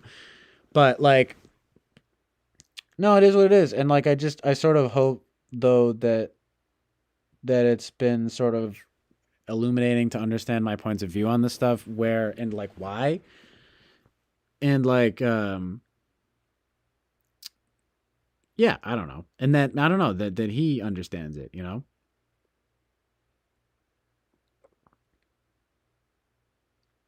like where and I'm reading what you're saying now, but it's just kind of like, yeah, where you know where I'm coming from, you know, whatever, in terms of my arc, because it's sort of like me getting into this whole thing of like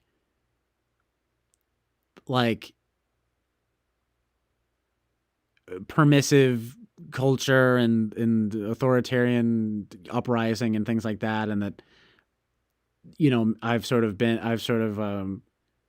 maybe been too like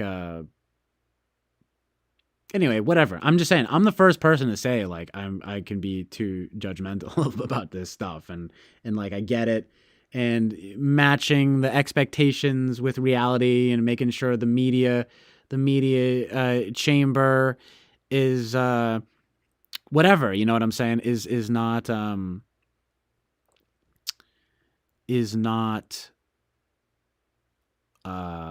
what's the word? I mean, I don't know, manipulating me, or not even manipulating me, but like misguiding me, right?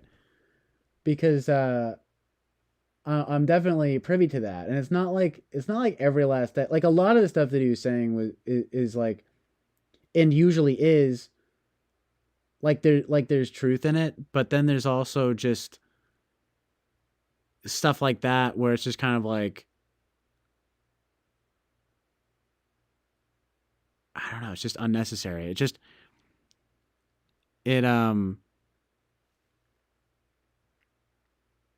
but I don't know. I mean, every now and then, it's not like I don't necessarily think of him as like fundamentally like not on my side, if you want to call it like that, if you want to be like weird like that. But um, but yeah, you know, it's just every now and then those kinds of things. I mean, I'm just complaining, but it does sort of add up to a lot. You know how it is like when it's kind of a death by a thousand paper cuts. Like he's sort of the king of making just like sort of snide comments like that, and every now and then there might be something like that that kind of I don't know. It stings a little bit. I'm sorry, right? Not to be lame, but it's just sort of um because it's kind of like you seem traumatized, like you're like you have sexual hangups. I'm like, damn, like that's not even just saying like I'm not like I'm psychologically damaged. But then to be fair, and then I can give it right back at him and sort of be like, "Oh, what's you're the one who's fucked up. You're talking about like a kid, you know, you shouldn't."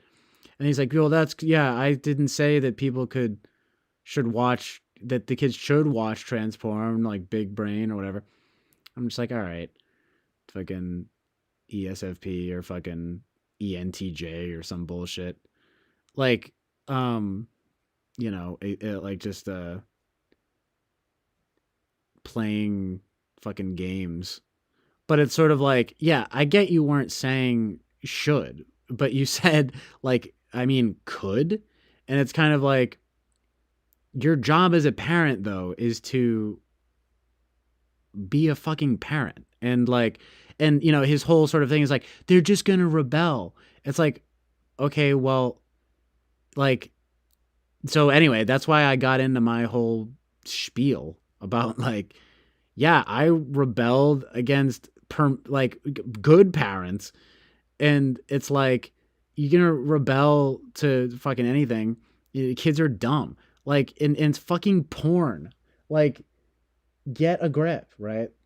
Like, anyway, I sort of understood what he was saying. I just did not appreciate the sort of the personalization of it. But it's fine, to be honest. And I'm not kidding when I say it's fine in a certain way, because, like, look, obviously it fucking bothers me, but it's also like, it's fine in the sense that I know I've probably been begging for someone to say something like that to me for a while now. And I really shouldn't be so surprised, right? That, like, it's actually kind of surprising that no one has said something like that to me yet. So it is what it is. I learn as I stream. And if it's gonna, again, it's kind of like, if it's gonna be anyone, it's gonna, I would like it to be people who I at least sort of consider, at least kind of like friends through the stream.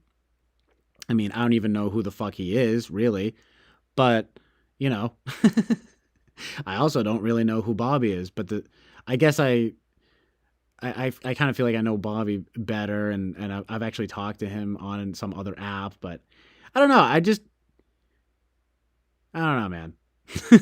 It's just like, but I can actually at least appreciate the Bobby vibe of like trying to keep me on the sort of Christian path and not be too like lenient or something. But but then he kind of is like, here's Fly Guy coming in from this complete opposite end of like, you've got fucking sexual hangups. I'm like, damn. I'm like, maybe fucking, I don't know, maybe you've got sexual hangups. You know what I'm saying? Like, but in sort of maybe the opposite direction, right? Because it's like, look, you could call me like a prude or something, right? And all of that kind of thing in some regard, but like, I could easily call you a whore or whatever the hell, right? The opposite. So fuck you. It's like, I don't know, but anyway, right after he said it, he was kind of like, whatever. I felt like I shouldn't have said that. You said it first, whatever. It's just the style. It's just a certain style that says to me something of like,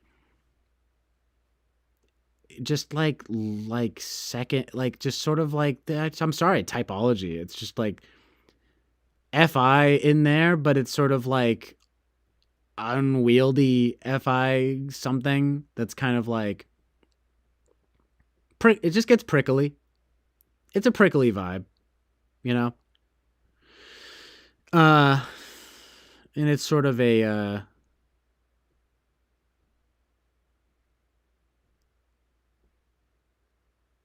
once it gets into that level, it's kind of like that's sort of when I start to bite, and I'm kind of like, fuck you, like, fuck off, you know. Like usually it's like not that bad, but yeah, anyway. But it does so happen that it sort of provoked an interesting conversation. So, and that's another thing that also kind of pisses me off, because then he could just kind of say that, right? Like, I provided you with the best content ever. It's like, yeah, I mean, you got me to more accurately sort of detail basically things that I've already gotten into already, but just sort of like my arc about response, kind of the need for responsibility and things like that, and like right and good and sexuality being like, I mean, um, something to be I mean, whatever, for God's sake, right? Just sort of like kept away from kids for as long as possible. It's really not that ridiculous. Yeah, it's like I guess everyone who thinks that is like a sort of is like serious sexual hangups, right? Fuck you. That's actually like the psyop too. That and we're gonna be seeing that going forward. By the way, not to be like that. I'm sorry, but it's well, I'm not sorry. It's just because that's what we're gonna be seeing going forward. Unfortunately, is that kind of rhetoric being like used against what even Bufo Pereglinas is saying right now. She says, well, first of all, it's like all of this seems so very, very FINE to me. So sorry you've been needled, CJ. Sometimes people like to poke at the shadows on the internet, and maybe you're a shadow. Yeah, maybe. I don't know. And Bufo Pereglina says, yeah, also, yeah, agreed. Kids should be protected from conversations for adults. That's just common sense. And that was exactly what I was saying. But anyway, the thing is that yeah, when nowadays when you say that and what common sense is, that's sexual hangups now, you know. So that's the world we live in now. It's really good. No, but you know, look, it's balance. It's balance. I understand. Like it's true. The kids, they are gonna rebel and they are gonna find this stuff on the internet. But it's like, but the answer isn't to just like do nothing and fucking just like let it happen. It's like, dude, don't give your kid an iPhone until they're like 10. There's like ways around this stuff. It is part of the problem. Way too permissive or even just like kind of defeatist or something too. Like there's nothing we can do. It's just kids are gonna be. I mean, whatever. I don't want to be gross, but you know what I mean. Like it's just gonna. They're gonna be. You know, I don't even want to say it, right? But it's kind of like yeah, you know, it's gonna start super young, and it's like. I mean, it's like that's that, and that's just when I start to I realize that I sort of sound like authoritarian, but it's kind of like what I kind of want to say is like not if I can help it, like not if or you know not if we can help it, kind of thing. You know what I'm saying? Like it's fucking retarded. It's like when people start talking about like AI is gonna take over and like it's just gonna happen. You know, it's like not if I can help it, not if we can help it. Like I don't understand why everybody is so fucking stupid. Like acting like they have nothing. Like there's nothing we can do, and we're just you know what we just have to sort of let the devil win, and because it's just he's too strong. The actual the funny thing is about that is actually that and this is sort of a bit of a Charles Carroll bit, but it's kind of like evil is actually incredibly weak. You know, it's like really all it takes is like the tiniest light to shine on it, and it just shrivels into nothingness. You know, it's against a backdrop of good. It's all that evil does is it just sort of subverts good, and it's so weak, and it just wants to drag you down to its level and suffer like it, you know. So yeah, but like I don't know. It's do people come up with ways to sort of rationalize that stuff? Like, oh, you know, because the kids are gonna rebel, and like you don't want to. And I'm saying there's a point in that, but honestly, there's dude, yo, like the devil quotes scripture, dude. Like you know, the devil like always. It's literally a biblical thing. Like the devil always gives you a bit of truth, right? And then just gives you a ton of lies, like you know, it's kind of like there's nothing we can do. The kids are going to be watching trans porn on the internet, and who are you to control it? It's like, and then I'm supposed to be psyoped and be like, you're right. Who am I to judge or like something, right? No, like fuck you. Like it's sure about whatever people are. It's about people's certain. I don't necessarily agree with people making things into their identities like the way they do, but like with sexuality and stuff, but like I understand the thing of like not being like hateful and like judgmental and like bringing whatever being authoritarian and like censoring people trying to control people and kids in that way, but Well, I mean, what exactly are you trying to do? I mean, you could be saying it's. I could sort of say the same thing. It's not like you're trying to expressly necessarily control them, but you're definitely rendering them vulnerable. You know, but right. I guess I have some sexual hangups. But it's definitely not the. It's the funny thing about that too. Unfortunately, is that it just goes back and forth like this, because it actually is true that a lot of people who have like hangups in that way probably, or not probably, but like could have dealt with trauma and things. But it's all the same, and you see how this goes, and it's really just dumb. Like yeah, I mean yeah, it's like God forbid, common sense. I mean, I don't know. I mean, you seem like Buvo Pereglinas that you're probably an INFP, and you seem to share the same sentiments. So, I mean, I don't get it. But I mean, next thing you know, though, it's not that it's FE that's sucks or whatever. It's the FI that sucks, and I mean, it's just you never win. But that's why type is kind of bullshit too. But ultimately, but it at least can be like a helpful guideline for understanding where yourself and others are kind of coming from, or like the frameworks they're operating in mostly. But I mean, I really think the most interesting stuff that I ever put me onto in type was literally the idea of FI and FE, which ironically I guess is kind of personal to me, but I've always thought that was easily the most interesting idea in it. Was kind of like, no, like there are two directionalities of feeling, right? Like there's the feeling that you have like kind of in within you, and there's the feeling you kind of like have for others in very like simple terms. And yeah, I don't know. I've always actually thought I'm relatively well balanced in that way. Actually, probably more FI than I should be. But anyway, ever since I hop on the stream, it's FE.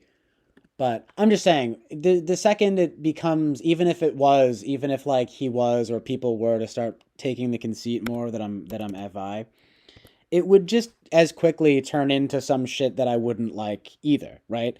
It'd be like, "Oh, you're being like so subjective," or something like that, or you're like getting your feelings hurt or whatever. So, fuck it, right?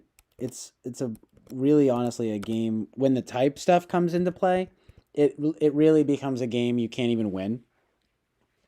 I mean, it's actually it's not I guess it's not even really about winning, but I mean, it just turns into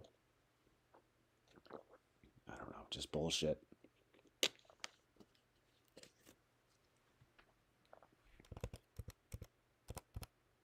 Like first thing, like first your FE acquiescing, right? And then your FI projecting, right?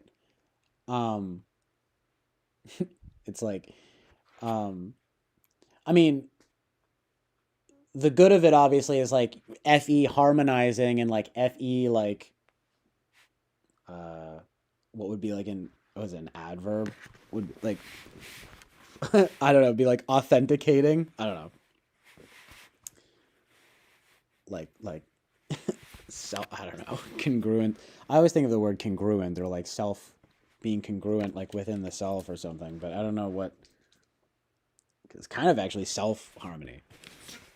Others like harmony with others, harmony within yourself.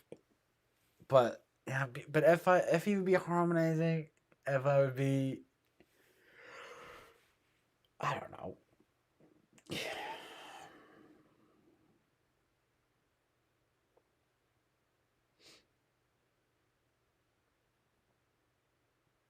I don't even know, measuring like I mean the funny thing is as you're talking about this, it honestly might be judging when you really come down to it. Like let's be real, right? Like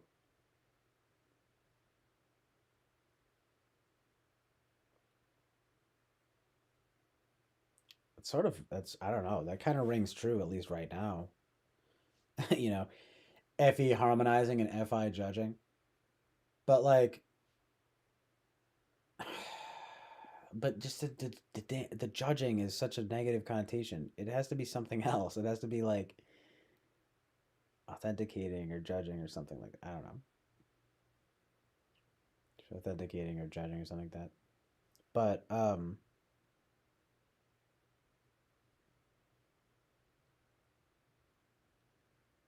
coherence though. I've sort of been meaning to watch that. I mean, I've heard of it, but I really especially as I've gotten older, I've always in my heart of hearts kind of hated horror movies, but like some of that some stuff I actually do like if it's well done or has a good message, or even sometimes even the style can be enough. But there are a lot of there is some good stuff, but there is some good stuff, but like yeah, I feel you. Especially as I get older, I just like have really like very almost no desire to watch that kind of stuff anymore. But it's really interesting. I mean, I really don't know if I'm actually INFP, and because like I'm not trying to like be like that, but I mean I can fucking not to curse, but like I definitely relate to like a lot of what you're saying. I sort of get the vibe that you are as well. So yeah, I mean I appreciate that regardless of the type, really. But it does feel a bit validating. I'm not gonna lie, right? Because yeah, I mean, look, Dulles does not think I'm an INFP. I mean, he hasn't like expressly said like you are not an INFP, but he seems to think I'm like an SFJ of some kind. So, but you know what I'm curious about is kind of what's going on here because sorry it's so dark in like the light. I mean, literally. um, there might there probably is something going on about my ability to be kind of expressive and also something about perhaps the sentiments I'm expressing, if I'm being honest. Because I mean, I just don't know. I can't think of really any other reason why other than that. I feel like it's like I'm not soft spoken enough and I'm not like um maybe I'm not like I'm not like live and let live enough or something. So it's kind of interesting, right, that you're saying that because because yeah, I wouldn't even think that that's the vibe necessarily. I think of FE as being like way more live and let live. I mean, I really don't know. I don't know what Dulles thinks. Maybe he actually thinks the opposite. But I do know that I'm sure that it's something like that I seem too expressive. Like I'm pretty sure of that. But I also just I really wouldn't be surprised though also if he was kind of like that that perhaps he sees a willingness to judge or something that seems more SFJ-ish, or sorry, was it like SFJ-esque? You know what I mean? But again, it's like I don't really necessarily think of FE as being judgmental at all. Like I really think of it being FI that's judgmental, and like what. But again, he easily could not feel that he could not feel that way, and it could be a bunch of other stuff that he just hasn't told me. And I don't know. I mean, I'd be interested to get his take on it. But just anyway, so but Bufo Peregrinas is saying that well, just essentially this stuff about it being hard to like struggling with not being judgmental and like it's I sort of feel like I'm struggling with that as well these days. I mean, this is actually kind of good because this is sort of the theme of this stream. So it all kind of works out for the good in some way, right? It's a kind of amazing truth and reality. Um, but she also says, well, first of all, she says, "When's mom? I struggle with that part of the faith. I'm so judgmental and scary. Dulles is setting a good example of how to let go of that FI tendency to judge others harshly. I mean, privately, of course." Um, and then once his mom says, Jung said thinking is hard, so people judge. Libra is a diplomat and a judge. We all judge. Given time, we lose the passion for judgments, which is wisdom. Boulevard Paraglina says that was an excellent piece of wisdom. Thank you, Mrs. Mom. Someone says, do you see Chloe Park's comments on this page? I just like knowing you had to spend this present time frowning or replying. For whom I would wish many more smiles and frowns. I did see one. I did see her comment something. So bright. Hold on.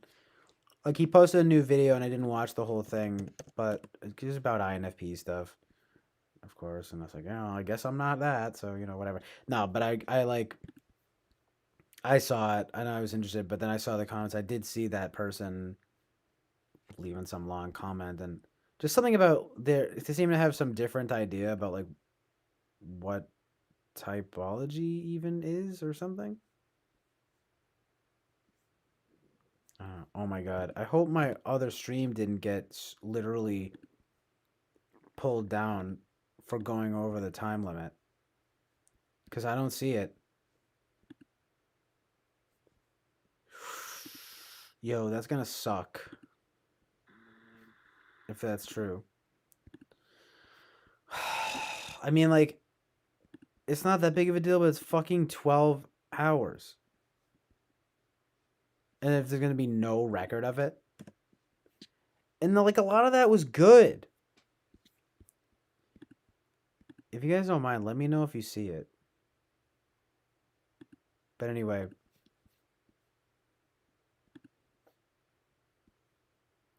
Oh, yeah. So I saw that chick seem to have her like own idea of typology or something. I don't know. Whatever. What else is new, right? Everyone's got their own fucking idea about typology apparently. You know what I'm saying? Like straight up. I mean, yeah, I don't know. The typology I was thinking about this too, like not like you guys and not even like doulas or anything like that or I mean like eh, Eric, I mean, you know how Eric is, but he like God help him, God bless him, he like at least I think has merit. Like I don't know, I guess whatever. I have a certain interest. I don't know if it's Evi, whatever, but I'm definitely. I mean, I basically consider him like a friend, so I tend to think he's correct about a lot of things. But my point is though is that the typology community is incredibly arrogant, like a lot of the time, and I just noticed that there's a lot of like arrogance and people just who like fuck just want to like come up with their own ideas of stuff and like that's fine in theory, but and then in practice it becomes this like weird thing that like people weaponize and they're like I'm coming up with my own system now and your system is wrong and my system is right. It's like is that what people in the scientific community do? Like, do they like just like sort of have a pissing contest? Like, I don't know. I mean, I get everyone has pissing contests, but it's just something I notice like that's like seems very specific to typology. That's like very much that can be very like I don't even know like weirdly personal or something like there's always competition and stuff, right? But like but there's just a very like nerdy, like arrogant competition that happens in the typology community that is just like really unflattering a lot of times. It's like you are wrong and I am right. It's like what is it about typology that like gets these kinds of people involved in like making their own stuff, their own systems and stuff? I don't know. It's interesting to me from like a meta cognition level, right? Like one of and I've honestly to the point of where I've literally thought to myself about what it would be like to like not write a book about typology or like a piece about typology, but to write a book or a piece about like typology people. But the thing is that to be honest, a lot of it would probably be not that super flattering, like because it's like a lot of arrogant, nerdy bullshit, you know. But I mean, I'm always it's it is what it is. Um, but I just wonder. I mean, like, but yeah, I don't know. Like, but there's scientific. I mean, there's competition and like in pretty much any community. So you're always gonna kind of have that stuff. But yeah, I don't know. In some way, that's almost more interesting than the type itself. I mean, obviously not quite. Like it's like the type stuff is actually more interesting, but it is still interesting. Like it's still interesting that there's so many people that gravitate towards it that they're not necessarily into it for like maybe it starts off about self improvement and whatnot, but then it like turns into like something else about like becoming about like other people, like your own system, like doing kind of whatever stuff with other people. I don't know. Like I'm sorry, you become EJRND. Like I like our EJRND. Like he's very interesting and kind of good, but he's clearly kind of crazy. And he called it God typing, and he got very religious, and he got in all that stuff. And I just see a lot of people like that they just sort of are like whatever. I don't even know anything about him, but like C.S. Joseph, right? And that other guy from like Axis 12, they're all just like weirdos. It's cultish, to be honest, is what it is. It's literally cult of personality.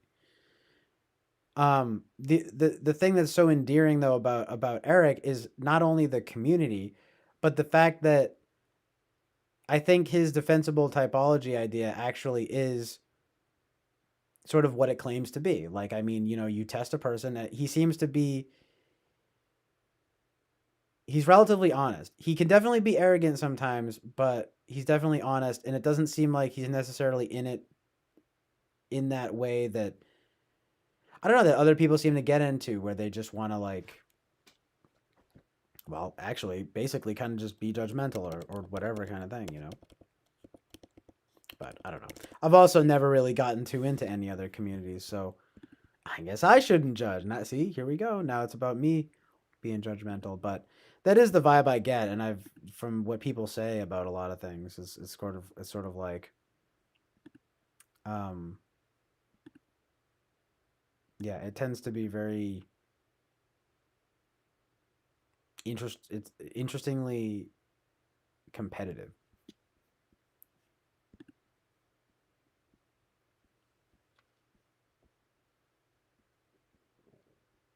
Anyway, Boo apparently says, "I wish that from TV's brave. The persist on the internet. It is really not easy for any peas, especially I think." And his mom says, "I've never seen you eat oatmeal, nor have you told us the name of your guitar. You wear hoodies, not bulky sweaters. What is the deal with you guys in these stereotypes every single time? I'm sorry, but like, are you guys joking? Because like, I feel like you're joking, but after a certain amount of times, I'm like, yo, seriously, like, you do not sigh romantically over a cute bunny. I love bunnies. All right, it's like, what is this meme?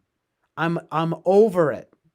Oatmeal, like fucking oatmeal and sweaters and oatmeal and sweaters every single time, dude. I'll have some oatmeal. I mean, yeah, I do wear hoodies and not sweaters. Yeah, naming my guitar. I mean, I don't know. I guess I just never really thought to name my guitar. But yeah, eating oatmeal. I mean, I would eat oatmeal. I'd like some apple cinnamon oatmeal. But no, I never really thought to name my guitar, to be honest. But yeah, I mean, I wear hoodies, not bulky sweaters, and but I mean, I guess I don't sigh romantically over cute penny. Like, I mean, I really I don't mean this. I know, but like, it's like, look, I'm sorry, like, I'm just not gay. No, but like, I mean, seriously though, right? Like, I don't know. I mean, I'll be like, or like, oh, or like stuff like that. But I'm not gonna go, like, are you kidding me? Right? Like, or no, because it would be more like this. It would be like, I don't think I've ever sighed like that in my entire life. I don't know. I don't know. I'm so well. I guess I'm not. I guess maybe I'm not an IFP, right? Like I'm not whimsical enough or something. I'm too jaded or something. I don't know. It's just that is funny though. Anyway. I'm sure you're kind of like half kidding at least, but it's just kind of like it's just like what? So because I go or like I gasp at a cute bunny, I'm not an INFP. That's too expressive. No, that's too much. Like it's an INFP goes. I'm like, ugh, ew. I literally want to be like, all right. I actually think that that's like for show, kind of almost. You know what I mean? Like, what? I don't even know. That is funny though. Like, because it could be telling about my type somehow. You know what I mean? It really could. But like, I don't know. I kind of wish that I would in that way, to be even just like happy enough for like a moment to genuinely. I don't know. I mean, I guess like a sigh of relief, a sigh at seeing something beautiful. I mean, I get it, but anyway, I just sighing romantically though is like that's very like hmm. Like that's like what girls do in like movies about like from like the 50s when they're like thinking about a boy. You know what I mean? Like I don't really like is that what real people do in life?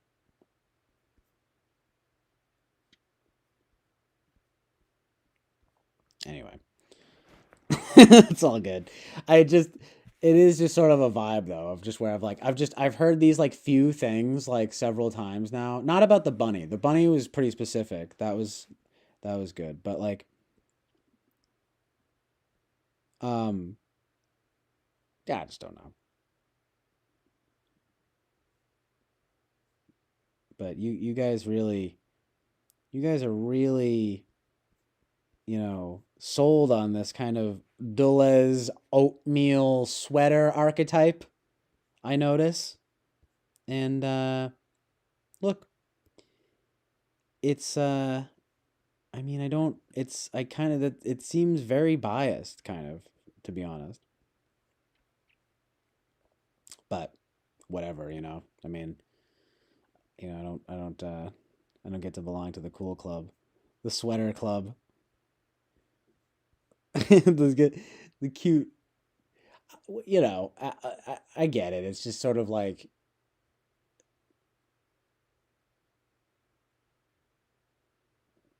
I don't know. It's interesting though, because it's definitely it's like precious. Um, yeah, but it's too bad. I guess I do love like precious things and beauty and all of that good stuff, but like I wind up maybe I don't know, maybe I'm just a little bit jaded or something. I don't know. It's just making me think. Maybe I should sigh romantically more over bunnies. Just enjoy it, like kind of enjoy the goodness. That's a vibe for sure. I can get with that.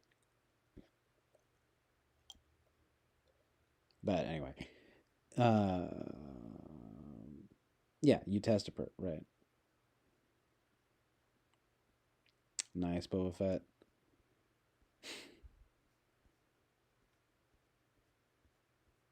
What up, dude? Boba apparently says I was drawing typologies to figure out why I couldn't seem to understand how to people, or maybe more accurately, I didn't understand what people didn't understand me. No, yeah, I mean, I'm just talking about like the big wigs.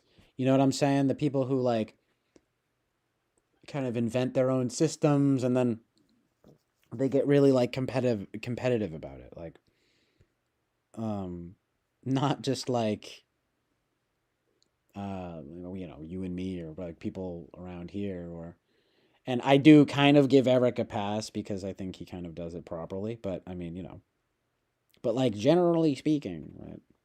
Those types of people are just like can be weird in that way. Host Eric said here. Look at Hollywood. How does Hollywood central casting get a character right or wrong? Keyword is sticky. Why? So you're talking about like how they do it with type? Probably Holly weird, evil Holly weird. I mean, yeah, they do tend to do those kinds of things. In the face of stereotypes, I always point out that Arthur Fleck and Joker design of he would have, in a given another life, made smoothie bowls on YouTube, maybe. Well, I don't know. I mean, at least in Joker, I'm always like, I take issue with that movie because I sort of don't like how they kind of make you empathize with evil in that way. But it's strange because I like Taxi Driver and all sorts of in movies like that. But I at least feel like Travis Bickle and Taxi Driver like does good in the end. But Travis Bickle, I mean Arthur Fleck, he just speaking of like trauma and things, he just lets his like trauma just take over and he just becomes evil. But look, I guess that has its own kind of archetypal resonance. But I just whatever. I'm sorry. I'm into film and stuff like that, and I can see how that goes and the sort of tricks in it and how it makes you I feel bad for him, but it's like because everyone always says that they're always like I feel so bad for him, and I'm like I don't know. Don't feel too bad for him. I mean he chose evil. I mean feel bad for him in the sense that whatever he got a hard deal done by, but I mean. Look, easy for me to say, and look, I know it's a fictional movie, but I'm just talking about like what it represents easy for me to say, but what if everyone did that, right? You just let it overtake you? I just don't know. But so that's why I'm mixed on that movie. And I saw it once, and believe me, I thought it was going to be dope. I did love The Dark Knight, which in some way might even almost be worse since Heath Ledger freaking died.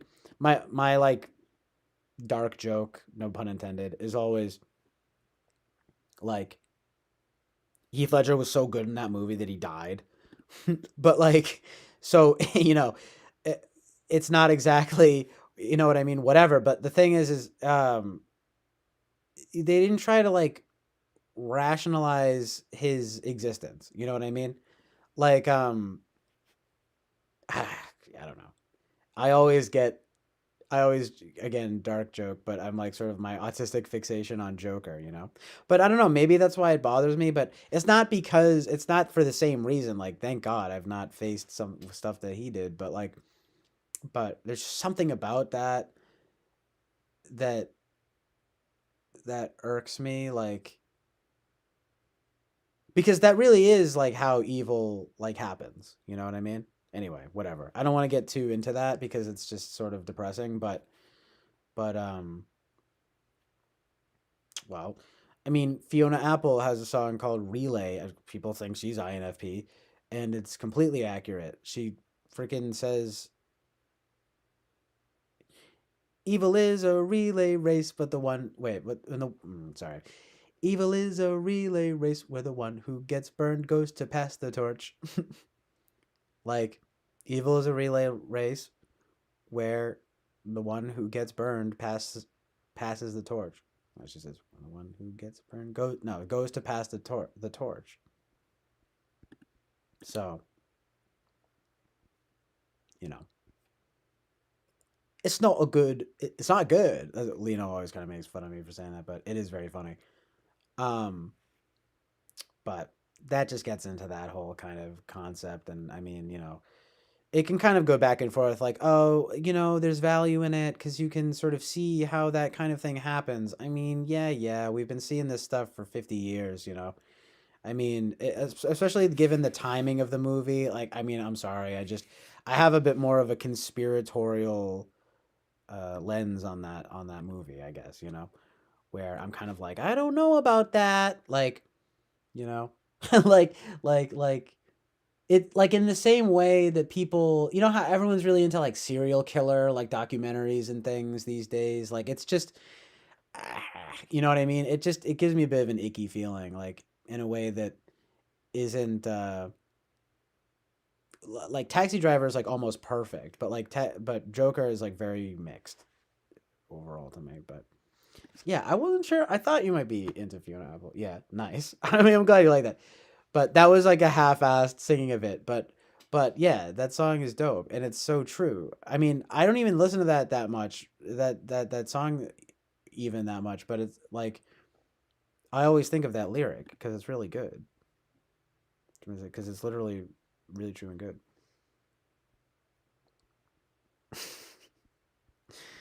This jazz hand stuff is pretty good. Yeah, I never thought about that though. This ENFP is water and ENFP is fire. Yeah. But anyway, that's funny about this stuff. My NF chart.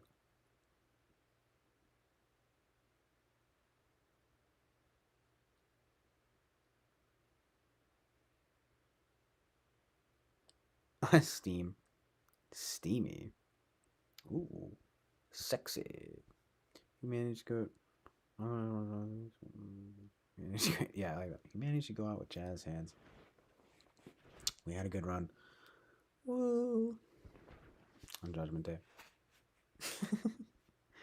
R.I.P. R.I.P. world. We hardly knew ye. Good. No, I'm kidding. Not good, but like good that we didn't know the world.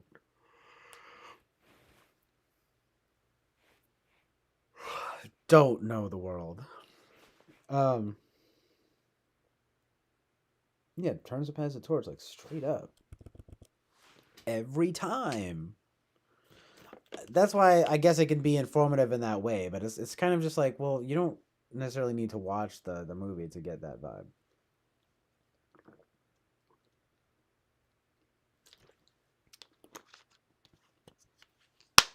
But yeah, it is sort of an age old truth, and it's sort of like that thing with like, you know, hurt people hurt people. I wonder though about, I was thinking about that recently. I was thinking like, so helped people help people. Isn't that a Mason?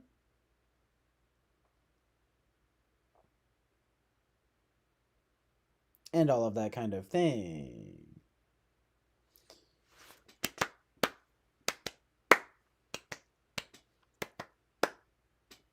Evil is a relay race, and the one who gets one goes to pass the torch. Evil is a relay race, and the one who gets one goes to pass the torch. Evil is a relay race, and the one who gets one goes to pass the torch.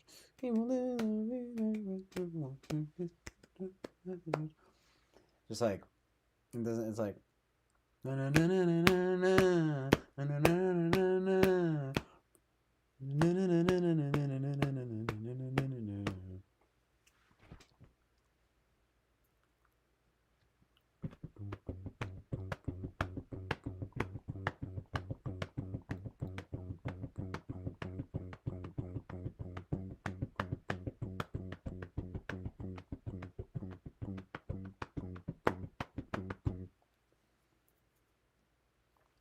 Fiona Apple is an example of a hurt INFP who helped people simply by expressing her pain accurately.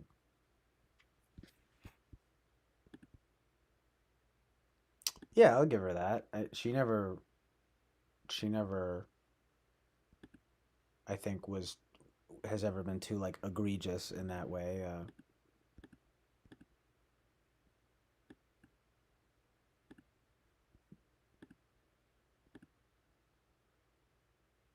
And she wrote the lyrics to Relay when she was a teenager too. Nice. I didn't know that.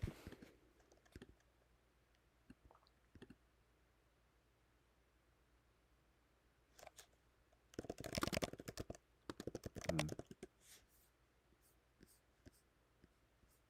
Oh, this Relay Sport.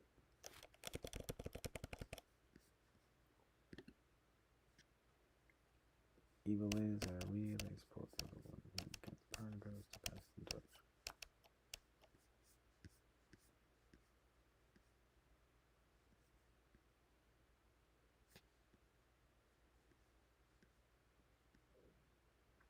I will have entered that endless race.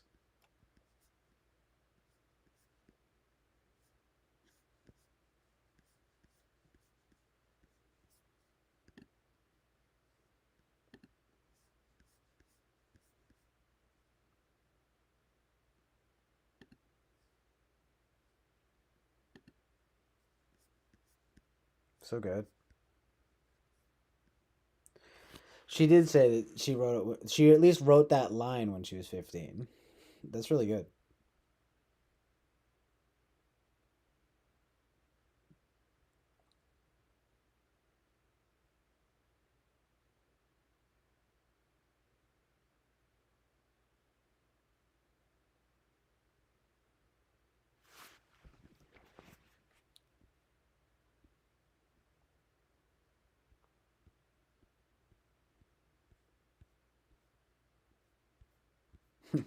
Oh man, she made it. She got political. She makes it about that like Brett Kavanaugh guy, but I don't even know about that guy. I mean, so it is what it is. But either way, I mean, it's true and good. I mean, the lyricism. I mean, it is interesting though because she's kind of like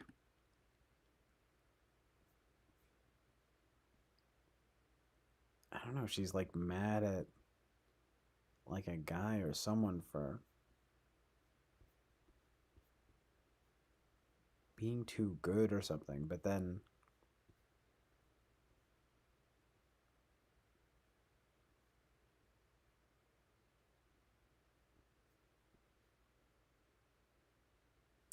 but the idea is that he's like antagonizing her though.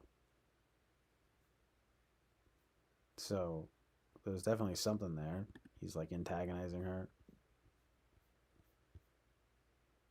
And then she basically decides to forgive instead, which is pretty good. Amazing truth and reality.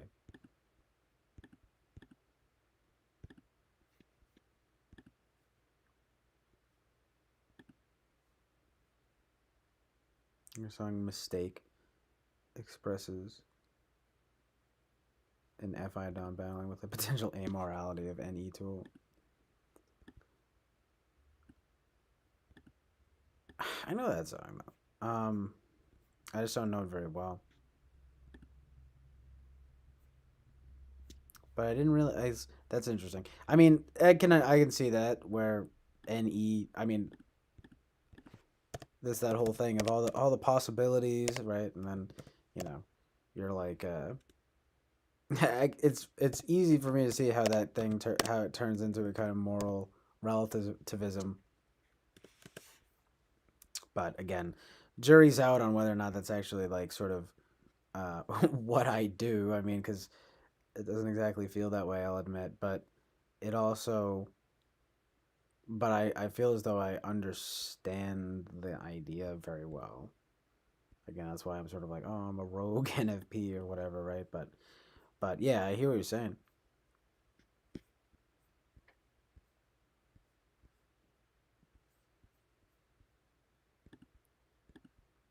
It's like, well, it could be like this way or that way instead of sort of coming to this kind of NI conclusion. But I always was thinking too, though, that uh, like INFP has demonstrative NI though, so it's like I keep thinking of it as being like, oh, but then they can sort of demonstrate their that they can cohere to a point in that way, or be aware of the symbolism or however you want to put it, but like understanding that at least they come around to it. When I come around, so bad. I mean, it's a good song, but it's just like I sang it badly. When I come around, it's better. It's not exactly the same tune though.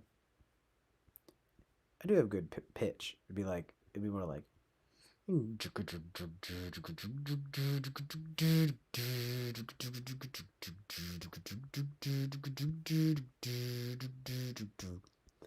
heard you crying loud on the way across town. Ooh, I actually bet I could play that song. It's probably not that hard to play. Make the world cause you know where I'll be found when I come around.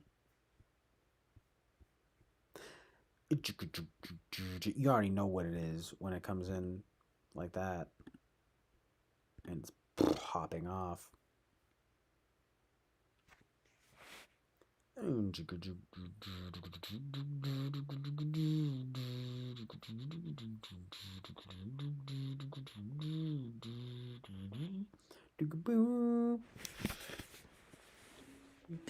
Oh, sorry, the USB cord.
Loved or understood? I mean, I mean, I'd say loved in the sense that it's real, like true love. But that's a good point because Boomer Paraglina says, understood, I couldn't be loved without being understood after all.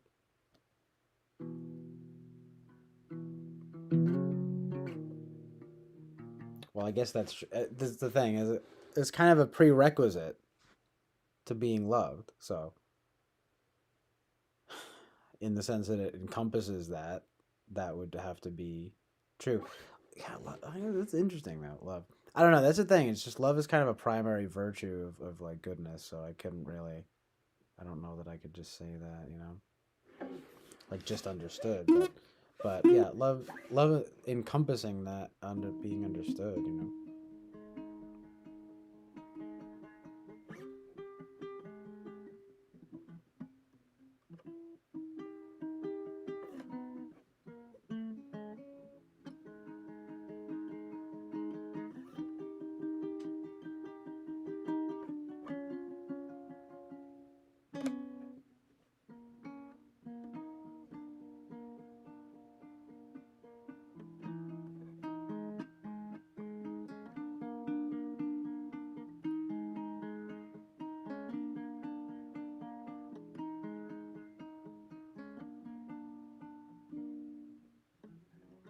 I didn't know Dulles has music. That's cool. I'll definitely have to check that out.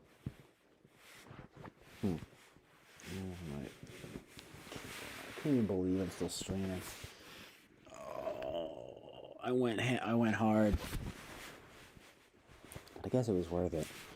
I don't know. I cannot. Now I can't stop thinking about this thing. I'm like, I don't have that bad of like sexual hangups, do I? I mean, it's just like, no, it's just common sense. Like,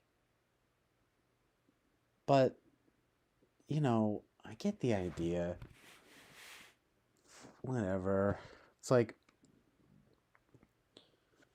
just with the stuff with the kids just sort of bothers me. And just the idea that like I want like I can understand needing to sort of be less judgmental, but that's not. I don't necessarily blame it on anyone, like some group or anything. I kind of honestly blame it on like the media and like people in power and things. I don't really necessarily blame it on just sort of like, oh, I don't know, like just some random, like, uh, a gay guy. You know what I mean? Like, it's like, no, you know what I'm saying? But whatever, you know what I mean? Or it just, or anybody. It's not even just about that. It's about anything, about sexuality in general, like, too. You know what I mean? But whatever. I guess I'm can just be a little bit of a prude, but I don't know. It's just, of course, sticking with me. I'm kind of like, I'm not that bad about it, right? But it's like, I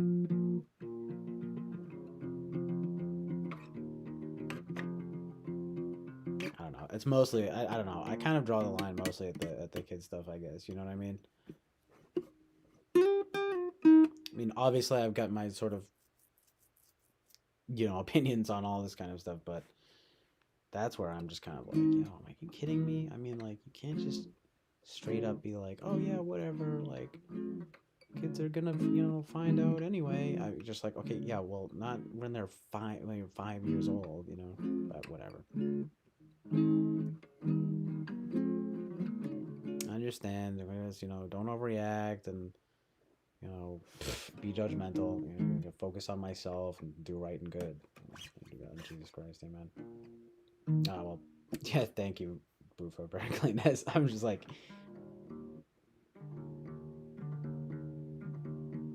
I'm just messing around, but I do appreciate that.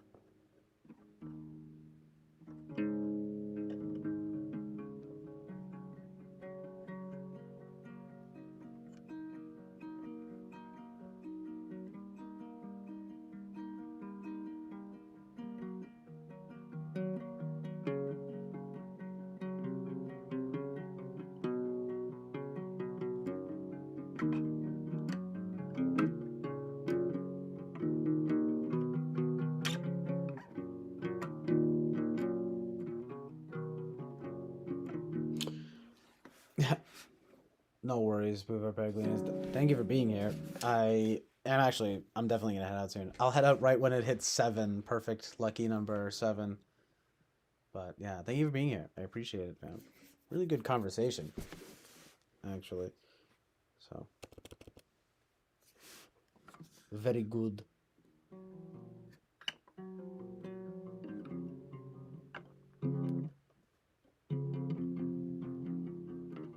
Yeah, have fun with your dog for sure. That's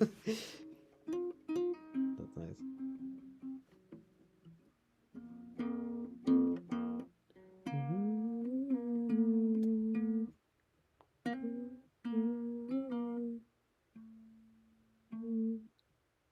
Hmm.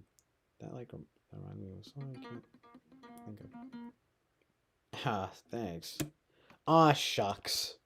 You don't have to say that. No, but that's nice. She goes, wait, this is such a nice guitar. Thank you so much. And again, you guys stay alive as long as you can. That's beautiful. Thank you. You too. Seriously. And I really appreciate you being here.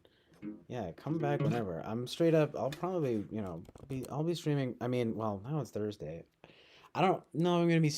Well, I'll definitely be streaming again at least this weekend. So, definitely. Obviously, feel free to come around. So, yeah, it was really great talking to you. Appreciate it.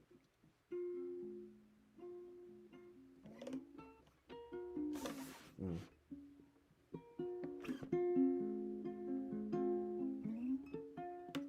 can't even.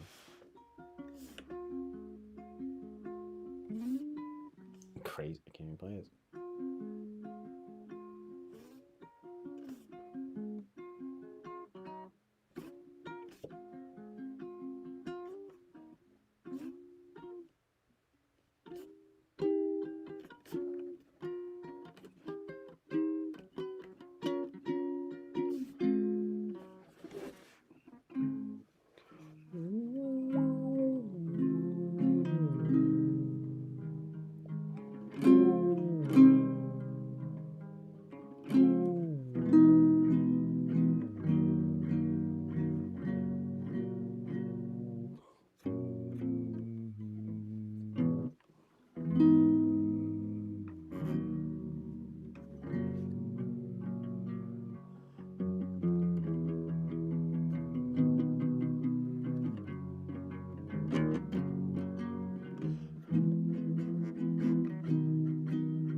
Might do a little quick cover before I go. Just decompress a little bit.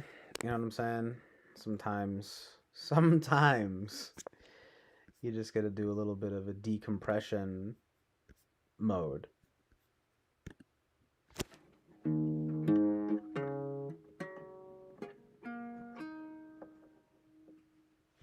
Little bit of a decompression. I'm coming through. I'm gonna cure my depression. I'm gonna make a good impression. I'm gonna do it so big, and you know it's we're gonna solve the recession. I feel like everyone keeps talking about like, oh, there's the recession. Is that happening? Yo, what up with the recession, dawg? I'm just kidding, but oh, what's the vibe? I mean, it's definitely sort of like a chill vibe, right? So.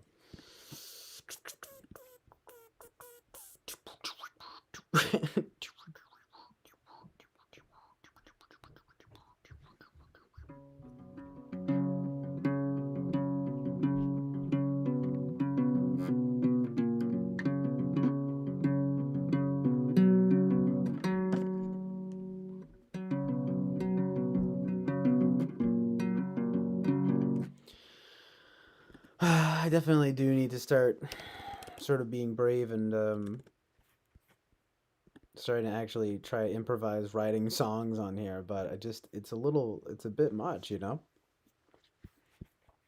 Might as well get so hardcore on here. It's like, why not, right?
Take what Bufo Peregrina's just said. Work with that a little bit.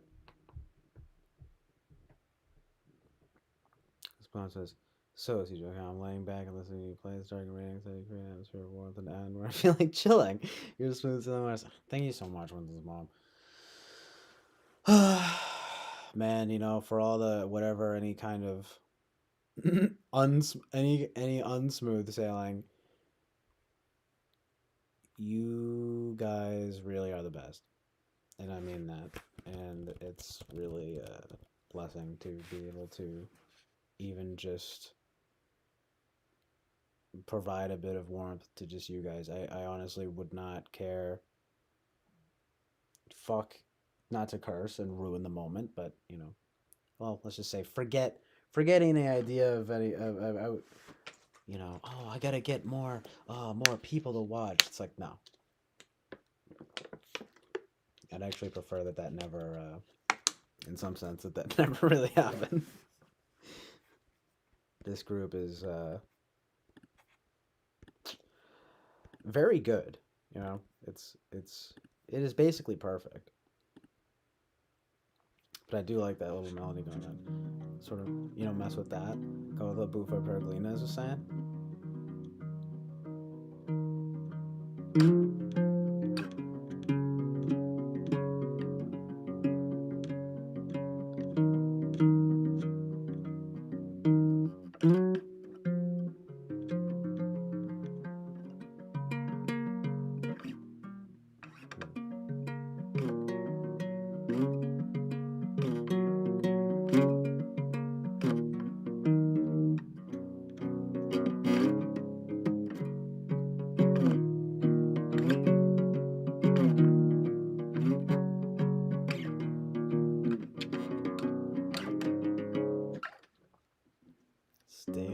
as long as you can. Stay along as long.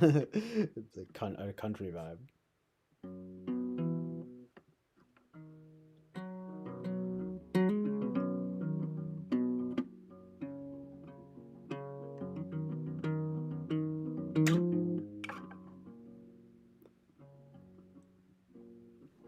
Stay alive as long as you can.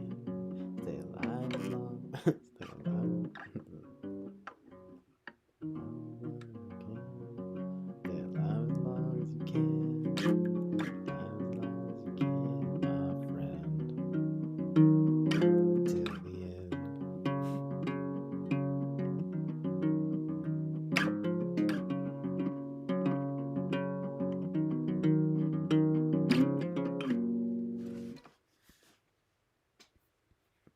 I can imagine a prehistoric CJ chilling in his cave. A tired hunter arrives, and the beast is soothed by CJ's flying. Two gatherers arrive and giggle happily, and CJ is strumming smooth early jazz vibes.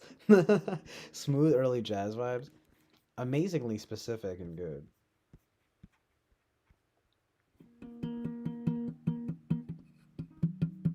I'm too shy, teehee. I'll just find something kind of decent to cover in a chill vibe right now.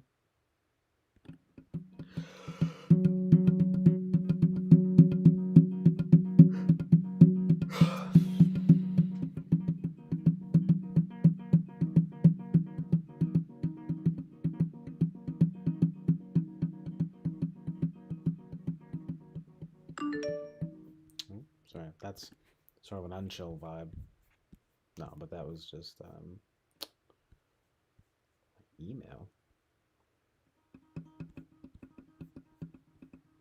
No, easy, true and reality. It's the truth and the reality. It's so good and true and real. Coming through. I'll tell you how that I feel. Wow.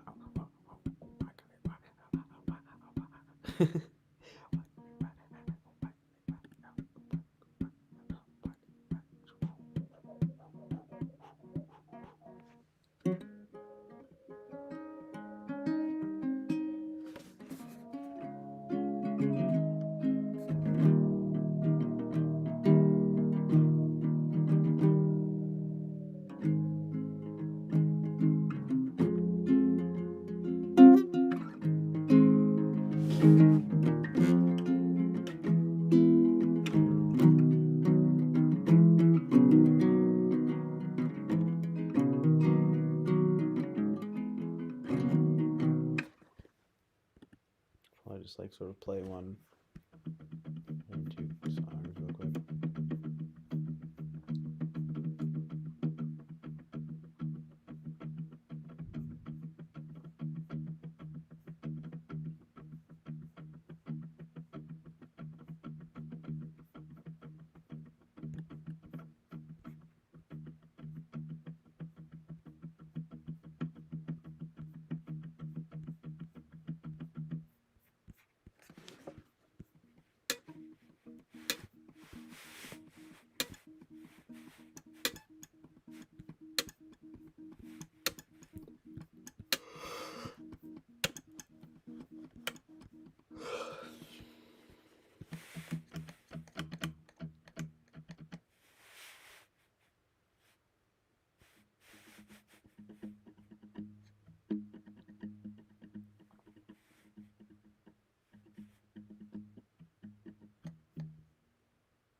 Another magnetic field song real quick.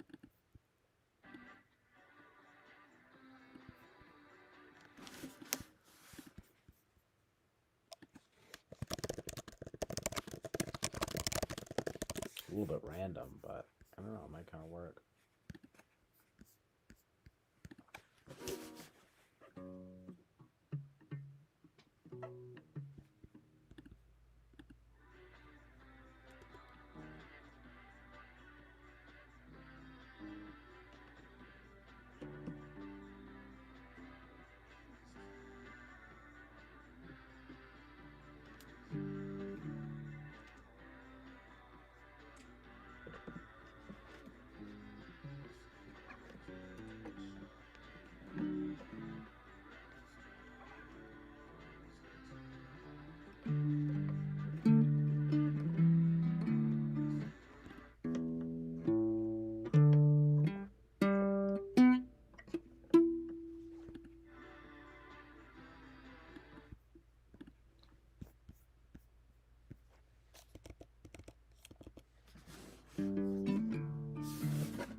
Execrable. What? Record store. The record store is execrable. We sit around blowing bubbles, 'cause we're young and insane, running away for the summer. We're deprived and depraved, and we won't get away with it, young and insane.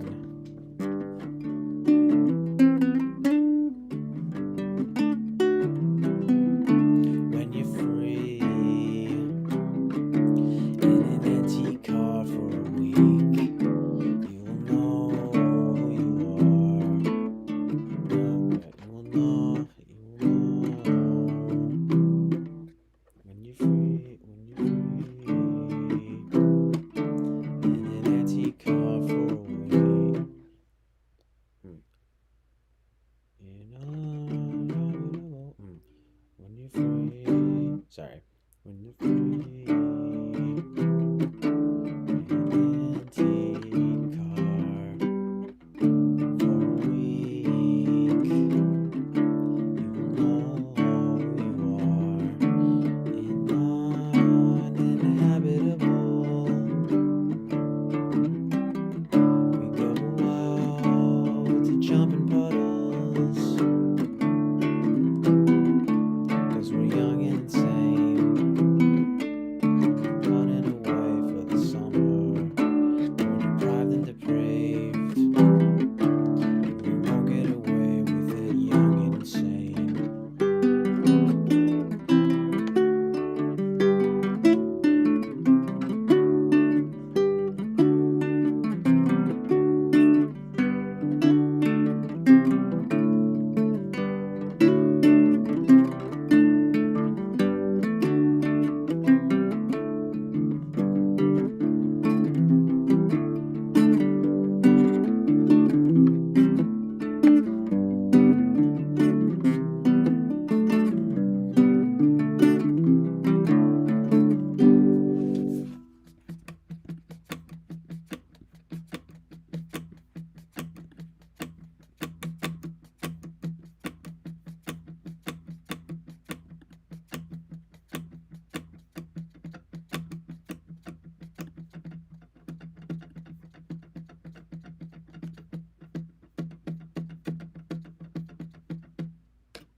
In this town, there is nothing at all.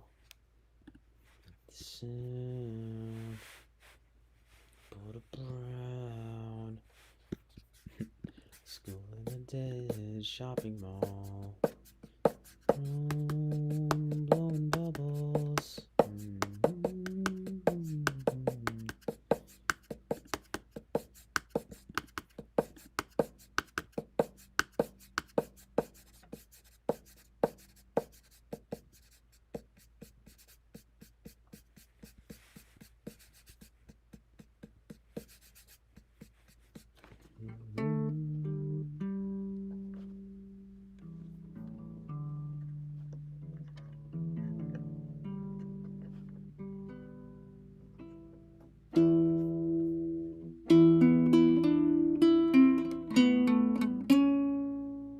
Hmm.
little bit emotional vibe.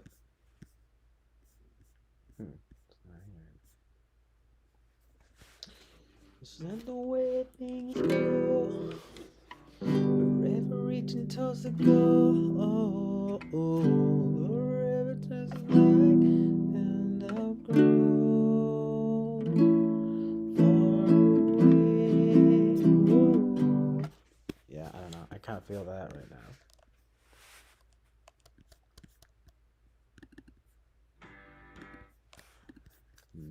Yeah, I mean, I can kind of play that immediately. Kind of. Yeah, and then I'll go into this other song. Perfect. All right.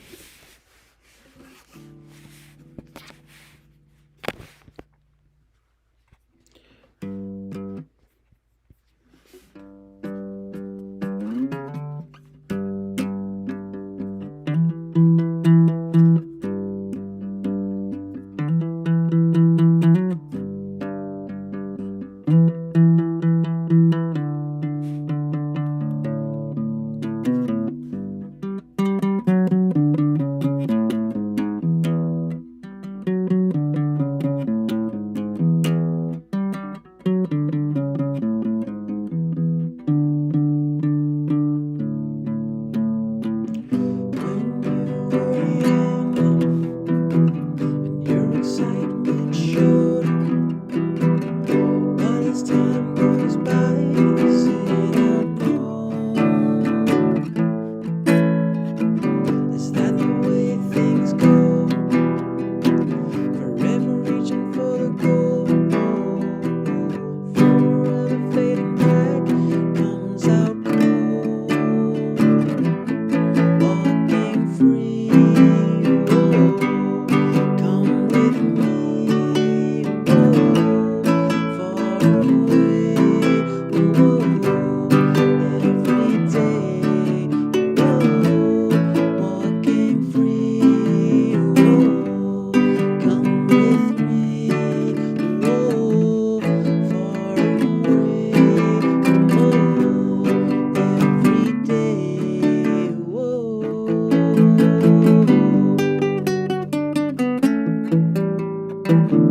to be? What did you want to be when you grew up? What did you want to see? What did you want to be when you grew up? What did you want to see? What did you want to be when you grew up?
Doom, doom, doom, doom, doom, doom, doom, doom.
Head for the rocket. Head for the rocket.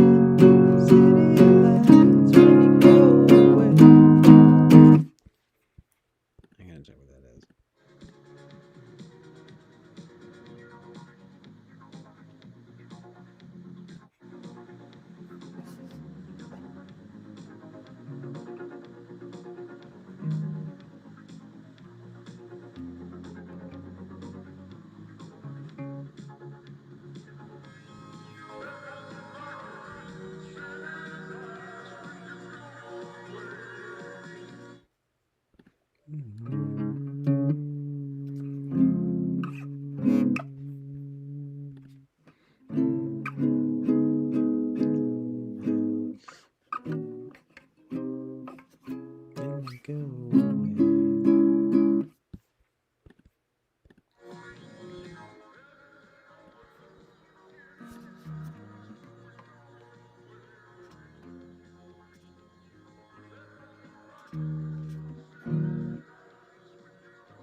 Head for the rocket.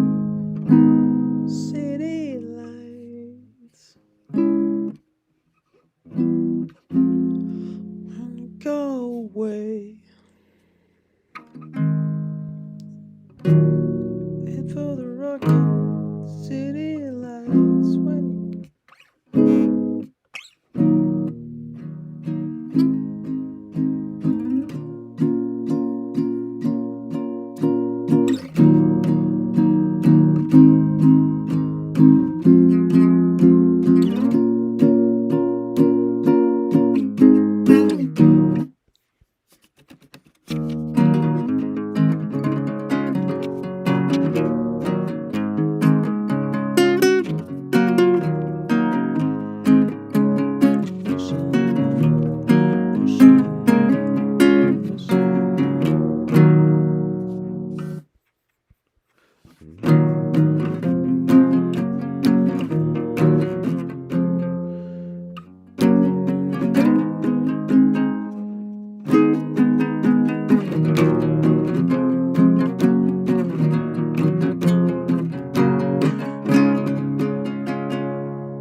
need to learn those songs to play them, but his mom says, he just thought, would friends like FE judge people, or does FE lower stack become critical and opposing? And never mind, keep playing this. Well, thank you. I was actually trying to figure that song out. It's kind of hard.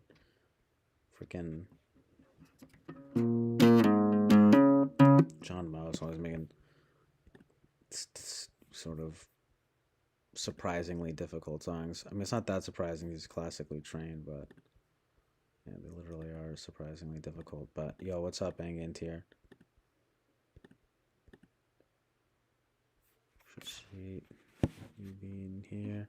But I actually don't know. I mean, sorry, I kind of said everything like to say about it. Like, I don't really know.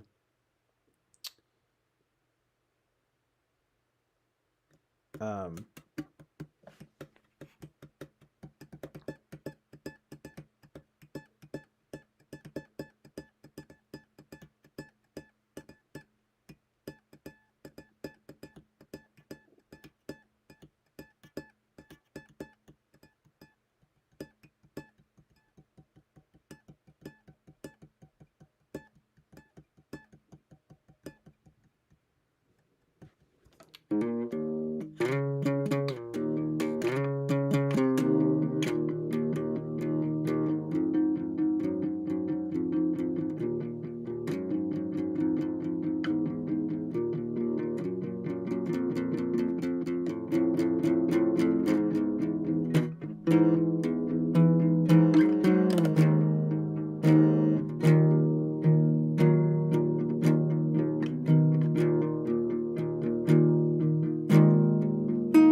like judging people. I'm just sorry. I just finally am responding to this because like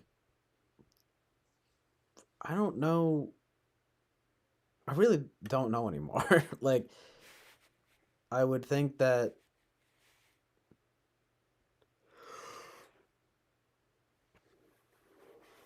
I would think that they would both do it in different ways. I guess I mean my inclination is to think that if when your friend stack any in terms of judging people, I mean what it sort of seems like is something like judging people for not like there are definitely like different ways of thinking about it, but I sort of feel like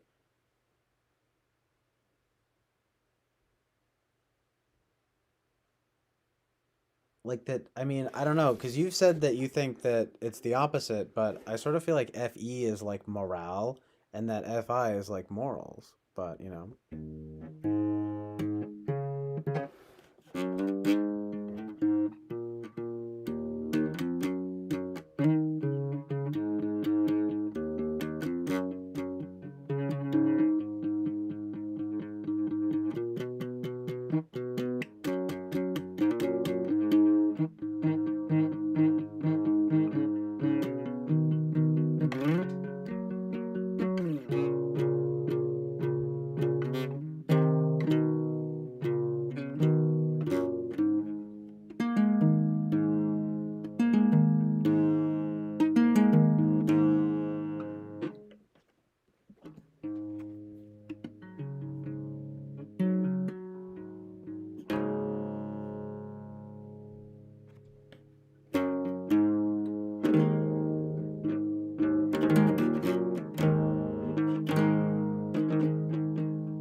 But it does, the thing of it is like you don't want to like bend the system too much, and it is hard to get around some idea of like the morals being sort of subjective to the person in some way. It's personal when it's FI, and it's sort of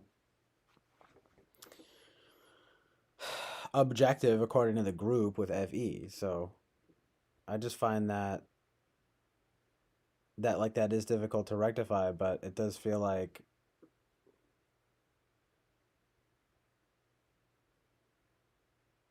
in that way FI is more subjective and FE is more objective.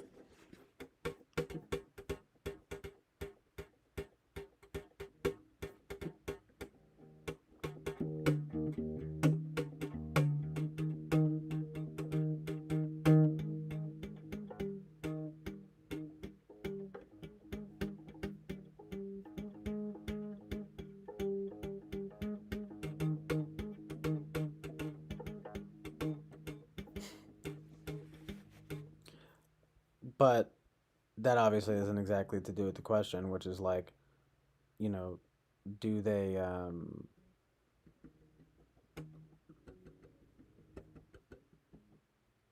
which like kind of judges more. I mean, but I do think Boba Fett's kind of correct. I mean, like he suss people out. I suppose that would kind of be an FE thing. But like, I don't know, like make an actual judgment. Like, look, I kind of feel like FE stuff is kind of like you're not getting along with the group kind of thing, right? And then FI is kind of like you're not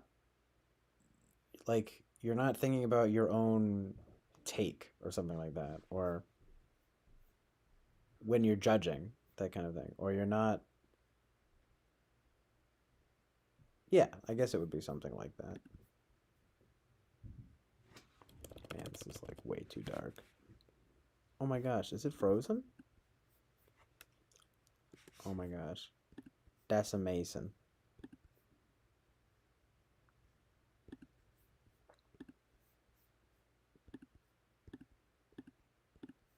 Yeah, I mean, I guess that seems what up, sort of fair enough.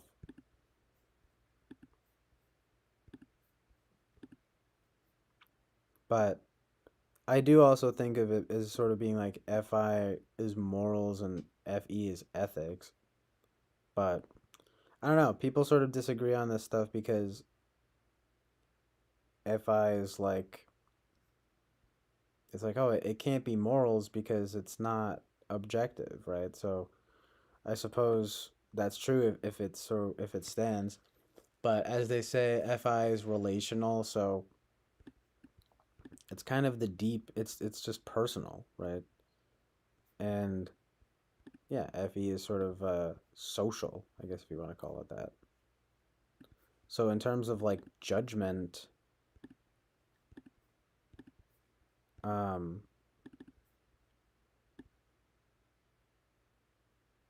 yeah, I've been sort of interested in obviously kind of understanding where that falls for me as well, because it's like, you know, I mean, what am I really doing? Am I really judging others more than I judge myself? I mean, I'm pretty harsh critic on myself. Like, I mean, maybe not always in the ways I should be, but definitely, definitely quite a harsh critic on myself. But I can definitely be a harsh critic on other people. It's just usually, well, not usually, but there can be a chance to, I mean, a like a possibility to be sort of, it's like being especially judgmental about probably.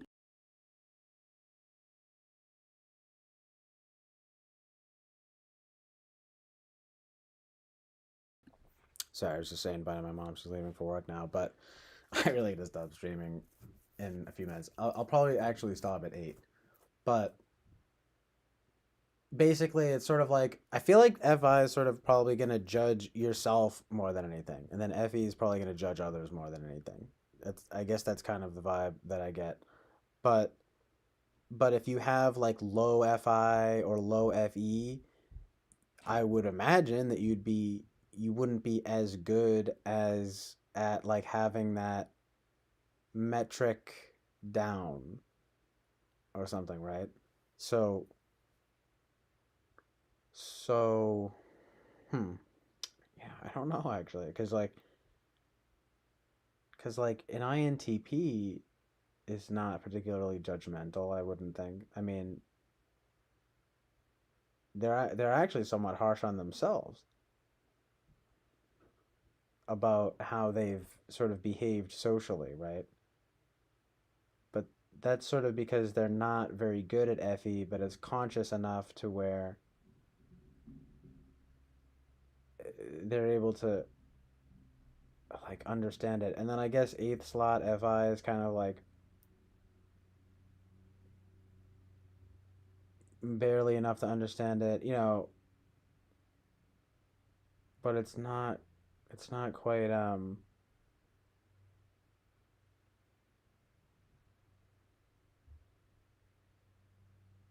yeah, developed enough to be as focused on the personal metric. It's much more about the social metric. I guess the point is that I'm just thinking about like it's funny actually you're mentioning an ISTP right now because I'm thinking of an INTP, but it's sort of the same placements, right? So, um, I mean, but maybe an ISTP would be a little bit more of an astute judge based on the other functions. I guess that's the thing. That's sort of always something to consider is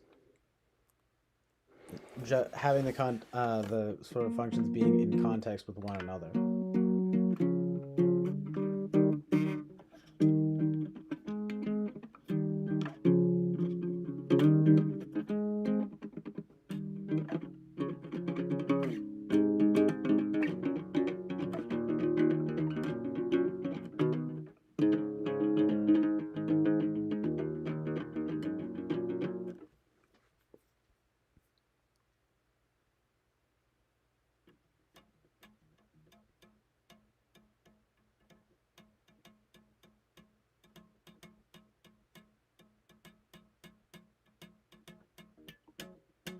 A lava lamp. It's actually a good idea. So good. I mean, obviously almost a little bit cliche, sort of hippie vibes, but it's definitely pretty good. But say depending on where FE and FI are placed, this will be different for the types. Your FI may not be the same as an ISTP's FI, correct? Yeah, I mean, it's all about that placement, right?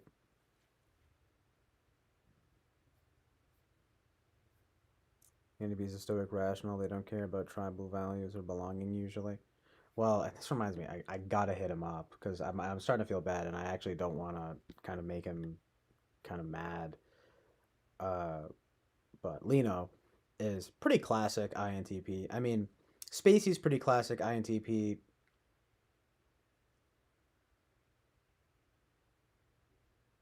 I don't know him as well, especially since I got to know him a decent amount a few years ago, but not that much. But then, but I've gotten to know Lino pretty well. One thing I will say is that Lino is, I seems at least, more like he cares a bit more about what's going on, like kind of how a social situation is going and how he's perceived, but it's kind of just it's only because he doesn't seem to like have the best grasp on that kind of like vibe sort of thing, I guess. Like if like how it's kind of going to go. In other words, he kind of needs you to tell him a little bit, right? So he requires a bit of forthrightness, but he puts the effort in to make sure there's understanding. Yeah, but it's very like it's very like it's like it makes sense that it's like inferior but conscious FE, right? And then, FI roll is kind of just chilling there. So he does kind of care about it, but it's not super uh like paramount.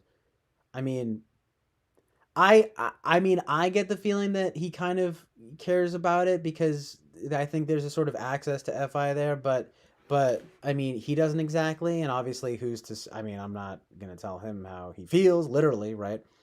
But um well, oh, what I was going to say though is it's sort of a bit verbal. It's very like verbal. I don't want to say contractual, but kind of not contractual, but like language. It's just very like it's just very like language based. Like it's interesting because it sort of it reminds me of myself, but it in a sort of I can never really tell. Like, I don't really think he's necessarily like okay. I don't want to psychoanalyze, but sometimes I relate because it feels a little bit almost like OCD ish. Like he's kind of checking to make sure, for example, like maybe he didn't offend or that he didn't kind of like overstep his boundaries or something like that. But the way he does it is kind of interesting because it's not like it's not like very emotional or anything like that, it's like or anything, which I don't know, it's strange because I get that too. I sort of go back and forth. Like sometimes OCD stuff I don't actually really care, but I care in a sort of OCD way. I just want to like make sure. But then there's times where it's kind of both, where I do care and I want to make sure. Um, anyway, I don't want to psychoanalyze, but sometimes that can be difficult to discern. But anyway, he's kind of classic INTP though, in that way where it seems like it's not necessarily this like emotional drive, but it is like a social sort of, I guess if you want to call it, kind of checking that I don't know. It seems very familiar to me, but it's a little less. I don't know. He's just interesting that way. Like it might just be a quirk of his, right? Um, because I do get the sense that it kind of bothers him. Like if he doesn't get a certain certainty, or a certain certainty, right? Yeah, on a matter. But it's always kind of like yeah, clearing up misunderstandings, like or potential misunderstandings, which again, like it's just it is strange because like I understand that very much, but obviously like I mean I'm almost definitely not an INTP, but there's like there's I don't know, it might just, and I'm just saying it could be a little OCD esque, but I sort of don't know how to put it nicely, but well, it's probably exactly what he would say. It's just what happens when you don't have that good of FE and you actually kind of need to check, right? Um, I don't. It seems everyone seems to think I have pretty good FE, and I guess I basically I kind of do because I can have a pretty good radar on those things.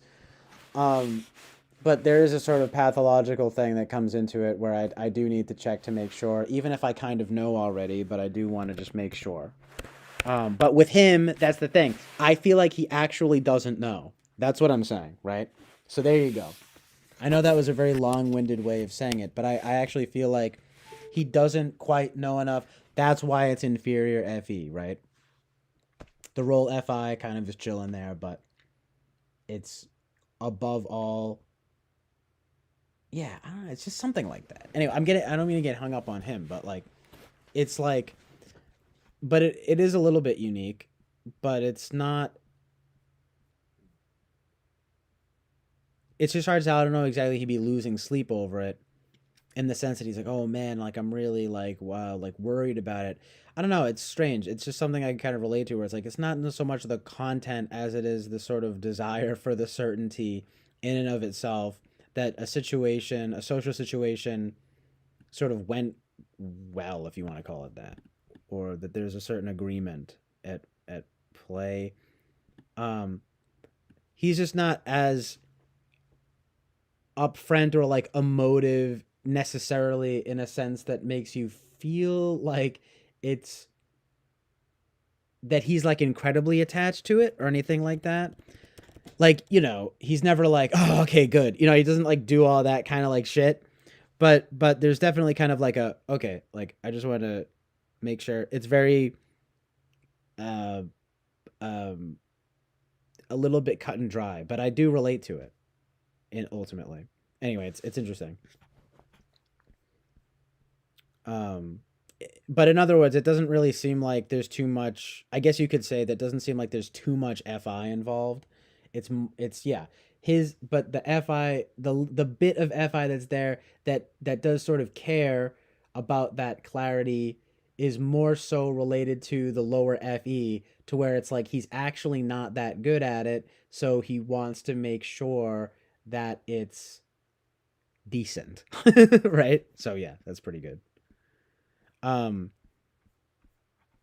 but so anyway, in other words, like that's well, not really in other words, but like the reason I mentioned that is because that's obviously like an example of that's like lower fe and lower fi sort of working concurrently.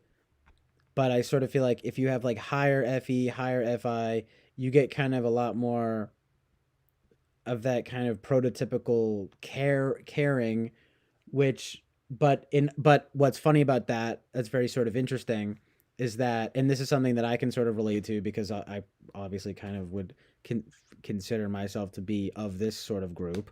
It's kind of like ironically ironically selfless and selfish like at the same time, like because I probably will be more like the guy who's like, oh, okay, good, like actually really relieved or whatever it is.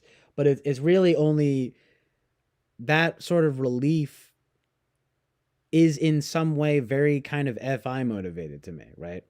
Like I want to make sure, yeah, it's like I want to make sure we're good.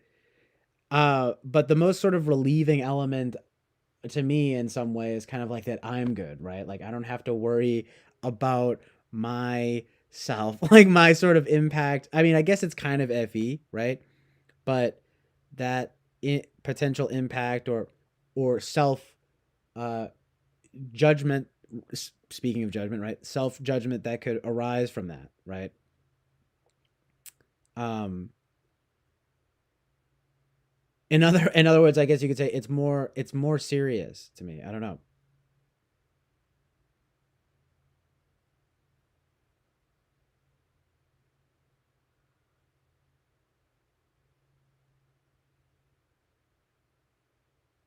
So I don't know, because again, it sort of feels like I can't even confidently say what type I am exactly right now, but it could be ISFJ in that way, that fe second slot is fe, and then the sixth slot is fi. I suppose the INFP thing is a little less sensible in terms of sort of in terms of like fe ignoring, although it could also be sort of drastically underplaying the radar of the INFP being FI Dom, right? In the sense that they're good at FI or whatever they're most attending to that. They can also, I mean, they are sort of, I mean, what does everyone always say? They're kind of like basically empathy incarnate. FI is kind of like empathy. FE is kind of like sympathy, right?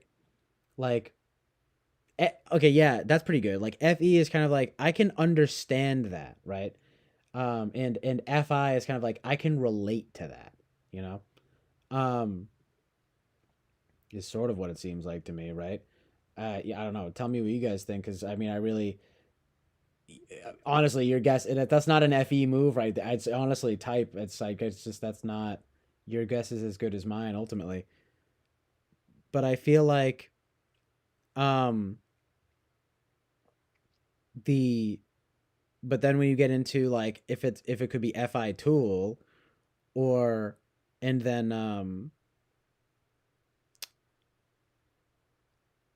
like FE demonstrative, like that makes about as much sense to me honestly in that in some way as like ISFJ, if not more so. But I mean, I don't really think that I'm polar TI, and then I sort of feel like, I mean, NE Dom is a little intense in some way. So so yeah, you know how it is. Wind up going back to ISFJ, but but I mean, but what can I say? I mean, it. The thing is that I think it is what it is. Fi is deeper, right? Like, yes, you know, I mean, thank you, Mrs. Mom. Fe understands, Fi relates. So, of course, it's deeper, right? Um, but the sort of like I was gonna say something about, yo, what up, Lino? I was actually just sort of referencing you, if you don't mind, because we were talking about Winston's mom was like talking about FIFE stuff, and I was kind of thinking of like INTP, and I don't have too many reference points for people that I know fairly well, and I do feel like I've kind of gotten to know you fairly well. I was sort of talking about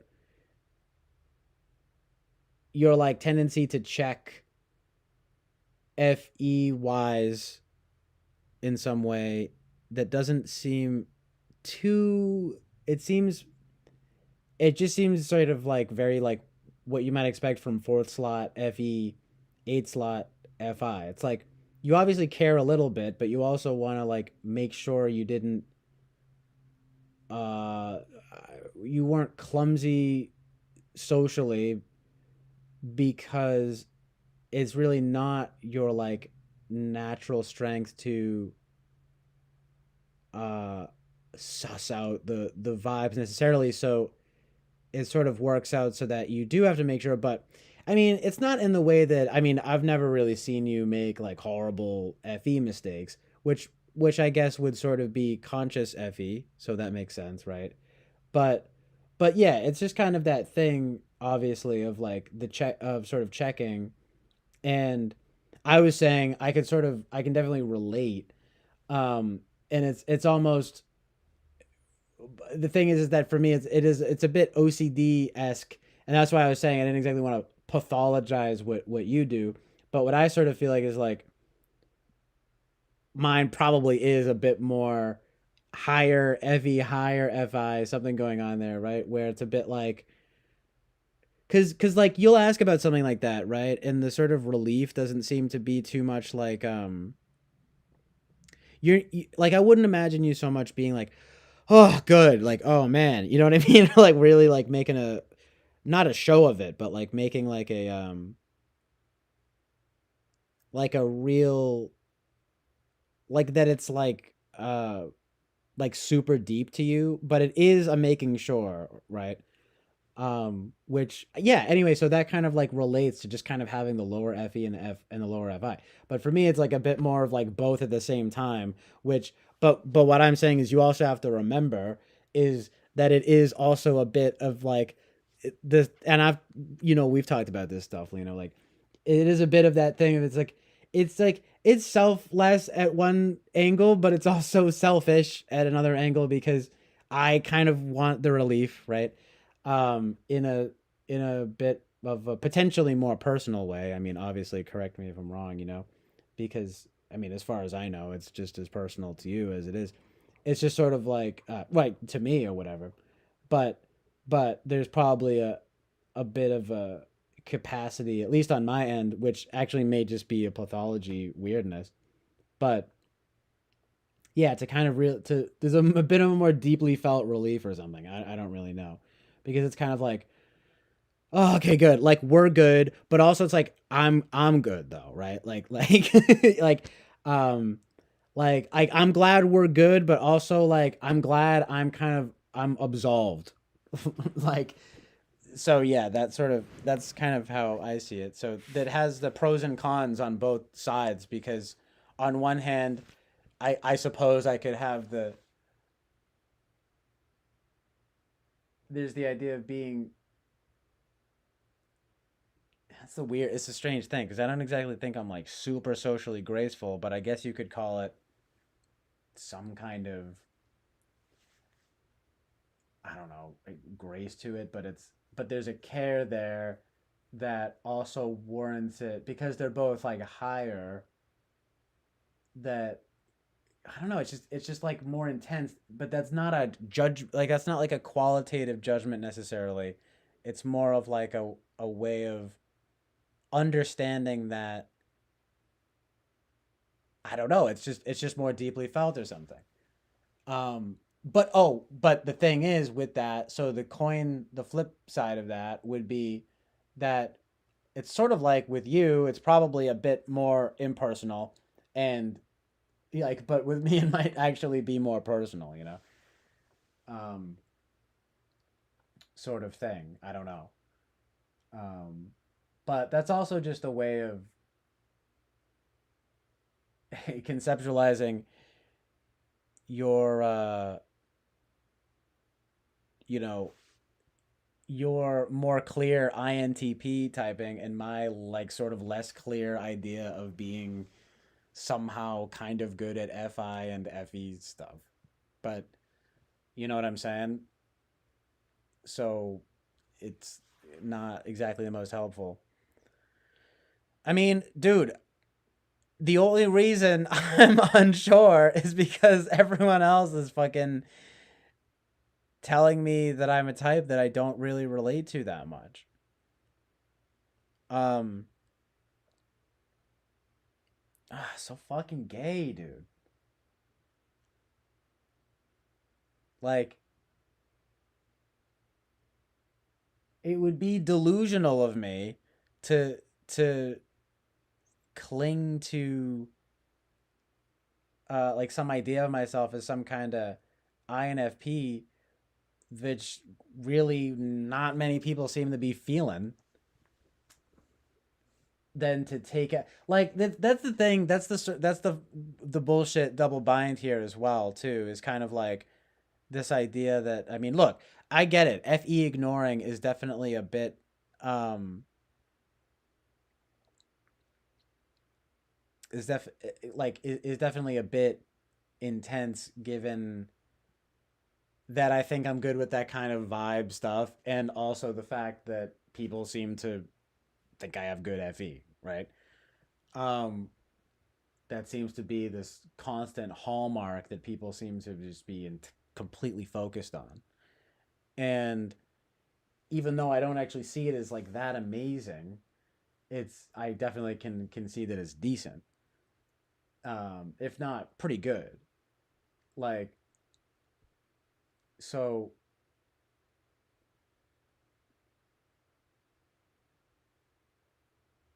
anyway, I guess the thing is, people seem to have this idea of INFP, like that they're very not FE or something, right? And like ENFP could be, ISFJ could be, but just not INFP. Um, I'm not entirely sure about that. I mean, that chick who's just in here seemed to be feeling it, and I don't know. I don't know what vibe. I don't know. I really try not to tell anybody like, oh yeah, like I'm trying to be like whatever. I don't try to, but I just be myself and see what people say, right? But but anyway, oh right. So the sort of delusional aspect would just be like to say that people aren't getting that vibe, and so I have to check myself, right? Like, for, if you guys, I want to call it consistency. I mean, the sort of ironic thing is that in still in my mind, I'm checking in a sort of FI way of like, am I being like consistent or like, congruent? It's a congruency, I always think of it as, but like, but at the same time, or not at the same time, but the congruency has to be, it's a it's a congruency of with it of how I am within and how I am without. Um, so it is inevitably Fi and Fe, but in the sense that I actually care about it, it would have to be fi. But the thing is, oh, right. So that's the bullshit double bind though, is this is the sort of inevitable thing that the argument in my head that's kind of like, well, if you were in FI Dom, you just would fucking not let anybody tell you that you're not, right? It's like, but that's that would just be stupid as fuck because it's kind of like assuming that people are not just being straight up dumb, then it's like if it walks like a duck, quacks like a duck, it's um probably a duck. You know, whatever, you know what I mean? And if it's just not resonating for people, then so in other words, if it walks like an INFP and if it talks like an INFP, then it's probably an INFP. But people are not feeling as though I'm walking and talking like an INFP, then I have to consider whether or not I'm an INFP, for fuck's sake, right? Um, but I mean, honestly, at this point, I actually don't even. I honestly, I feel like I'm faking or something if I say I'm an INFP at this point, you know. Especially because it sort of seems like everyone's very bent on this idea that they are just not very expressive and all of that kind of thing, you know. Ultimately, I don't know. That's the main vibe that I'm getting.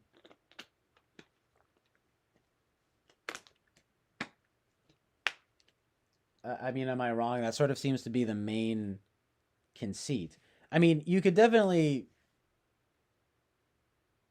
sort of accuse me of a kind of uncertainty, which is also could easily be pathological with sort of OCD stuff, but it could also be indicative of any tool, like the chick who's just in here, you know. But I mean, I'm not really interested though in necessarily convincing anybody of a type. I want it to naturally arise authentically, right? Oh, but I do actually whatever, right?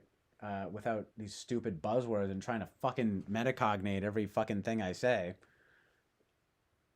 I don't want people to fucking have any judgment on the thing other than what I'm presenting, right? Um, it's FE, it's FI, fuck you, right?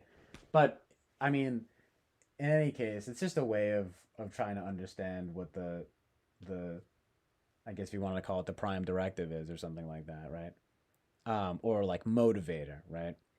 And like it could easily be something where I kind of grow into the idea of being like much more FE motivated. I mean, oh, well, so actually this kind of gets into something I wanted to get you guys' opinions on, actually. Perfectly fitting is the idea of that the introverted functions don't make impact and that the extroverted functions do. And it comes from yourself, right? So the example is for a pretty long time when I would say something like, "Oh, like just give me like the TE of the matters." To me what that means or meant for a while at least was sort of like give me the sort of statistics, the raw kind of end result of a thing. Does it work? The you give what is the I guess you could say the utility of it. But this is of course when like describing like an item or like a system, right? So you could even say what the TE of typology, right? For me, it would be kind of like, oh, well, like, does this work? Does this applicability, right? Is this applicable? And the answer is kind of like, yes. Okay. Wow. All right. So this sort of validates on TE grounds, right? But the but what then I come to understand though over these years is this, of course, the classic sort of idea of it's like no, basically no, that TE is or sorry, FI is what you want and TE is how you get it. And that's sort of the Eric school of thought, which seems a bit simplistic, quite honestly. And that but ultimately what I'm sort of trying to understand is like how to marry those two ideas. Like, because I mean, okay, so like TE efficiency, like these are the things that people, the buzzwords, right? But is that about a thing being, is, I guess it would be about a thing being efficient and you being efficient. But what I'm getting at is the impact. The extroverted function is making an impact, right? And it's from you. But is that within and without?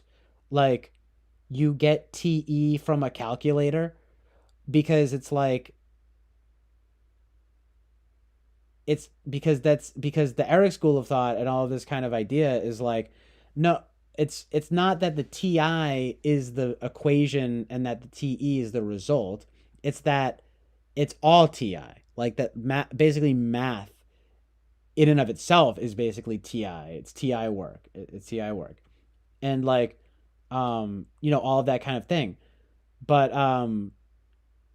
but ha- so in other words, so then that mean what that means then in the way that TI is like systemic, right? Is that it is within and not without. You understand? So in other words, you don't, I mean, you can, I guess Eric would say you can TI a situation. I'm saying maybe they are both within and without. But I guess okay, so so it's like when you TE something, you accomplish something. But that's logical. It's like a logical accomplishment. It's the end result. When you TI something, you figure out when you TI something, you figure out the parts of something, and then when you TE something, you figure out the sum of something. But that doesn't seem like the way people are thinking about this stuff, right? Like, so but for me, like that directionality makes a lot of sort of simple, I guess you could call it intuitive sense. Like if you FI something about something, you care about something, right? If you FE about something, you manage something, right? Um, if you NI something, anyway, there's also you can get, so okay, so to get the FI of a matter, and this is the kind of, it would have to, I'd have to like write it down. But but TI, to get the TI of something, or to TI something would be like getting the data and all of that kind of thing. T East, I don't know. It just fucking is stupid, honestly.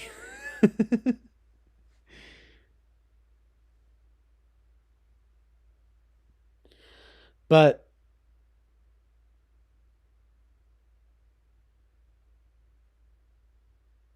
I don't know. It's all just fucked up. It just seems like it all depends on kind of who you ask and like what perception is sort of being given. Because like FE are like the caregivers, but the idea is sort of like the sort of irony is that they're sort of giving care in a sense, right?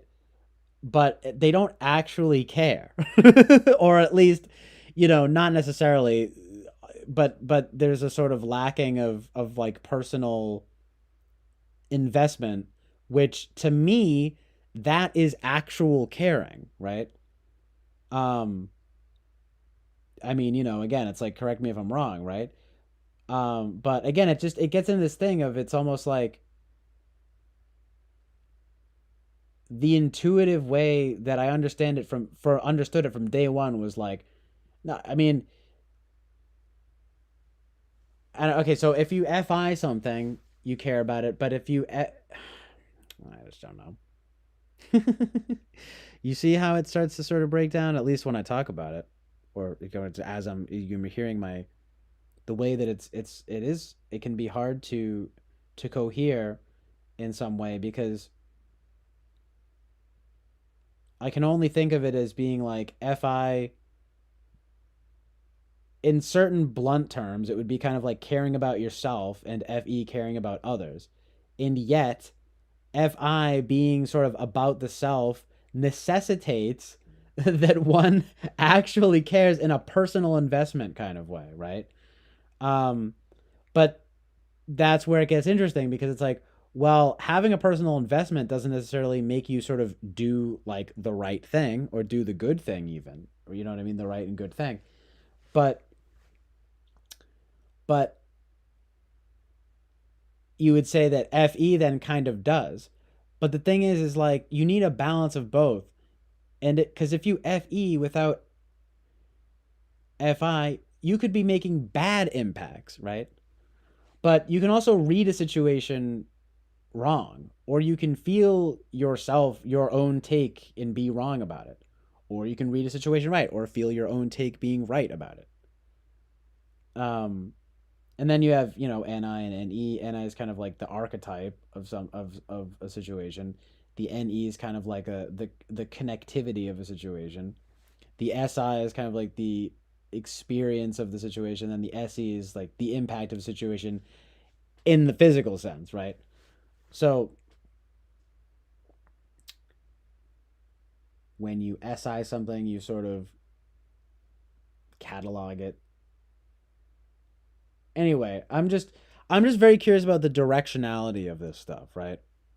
Without getting too mired in all these kind of trying to, because I'd have to write this down, because there are like the two separate vectors, to use Eric's terms, right? There's kind of the, you can be FIing within, for example, right? And then you can be FIing without.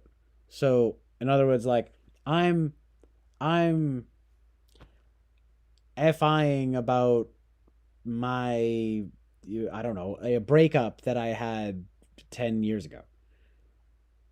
In other words, basically, that's just robot speak. I'm just kidding, but basically, that's robot speak for saying I am feeling sad about how I had this breakup. But then there's also, you could say, I'm FIing about this social situation. Huh, interesting, right? Like, well, actually, the breakup itself is a fucking social situation. So I just don't know, you guys. It just starts to start fucking falling apart for me a little bit. Like, it's just kind of like, but I'm trying to think of an example of FIing within and then FIing without. Like, and I'm wondering, like, is that is that how it works ultimately here, right? Like, I'm FIing about, like, I don't know, a personal matter, but then I could also be FIing about a social matter, but they're intertwined. It doesn't make sense to me. But that's sort of the idea. But then you could be FEing about a personal matter, I guess, right? And then FEing about a social matter. In other words, there are introverted and extroverted directionalities to them, regardless of the expressed directionality.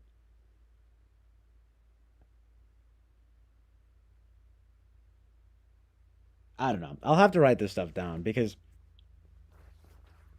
clearly introverted thinking is an introverted process, right? Like, so that's sort of been the thing since day one that I think always bothered me about the idea of it being like objective logic, is because it's an internal process, but in the sense that that is within, you can also have a sense of TI being without. Like, I always think of like the parts of a television. And you guys, I know you guys always think about the to mention that Bjork video, which is pretty funny. But I think of that as being like, that's when you TI.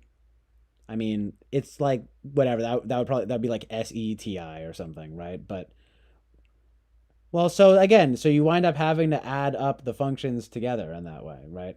Because NETI is doing that more ideationally or with um whatever kind of metaphysical systems, if you want to call it that. But but it would actually be TISE that sort of takes apart the TV, right?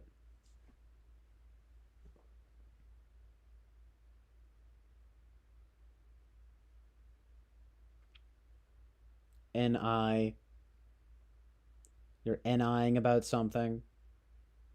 Within, you're NIing about something without. I don't know. I'm gonna have to sort of write some stuff down and then sort of maybe get back to you guys. I mean, because this could kind of be an interesting idea to see if it sort of holds true, because it kind of runs counter to the expressed directionality, right? Like, it's like, wait a minute, you can't ti something, you know what I mean? Or you can only you can't ti without, you can only ti within, right? In the sense that the thing is introverted, but you can te something, right? Because it's extroverted and it's without. So people always say that, I guess if you were going to say that fi is relating, fe is emoting, right? So, this is like a big part of, I guess, why people don't feel the vibe or whatever, because I'm expressing. It's not like some necessarily some like grand mystery of how I'm sort of feeling about a certain situation, because I will kind of just naturally express it on my face. Um, I mean, it's not something that happens purposefully. That's the thing that, see, that's the thing, right? It's like I'm emoting unconsciously.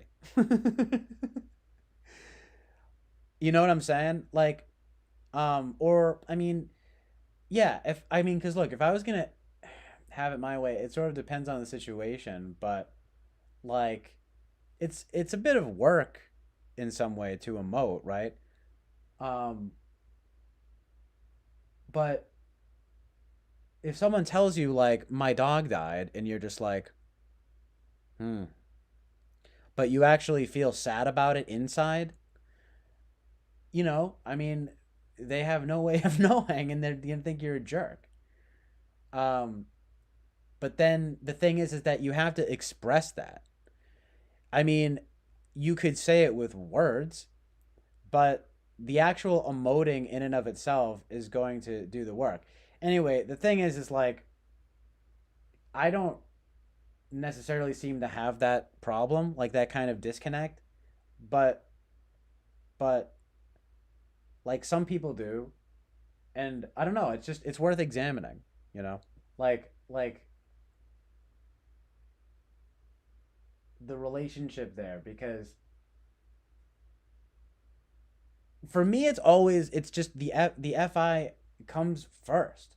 I mean, I'm not fucking dumb, like or whatever. I'm not saying people are dumb if they don't fe, so to speak, but I'm just saying like I'm not I don't know, polar fe, for example, right? Um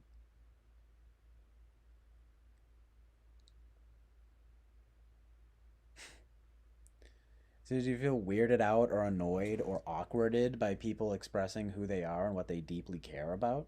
That would be my understanding of FI countervalued. Well, the thing is that no, like absolutely not. I mean, I mean, it could right, it could run counter to my values, right? But I mean, like, it's stupid, but it's true, right? That could be a problem. But but not necessarily, right? Like as a general rule, no.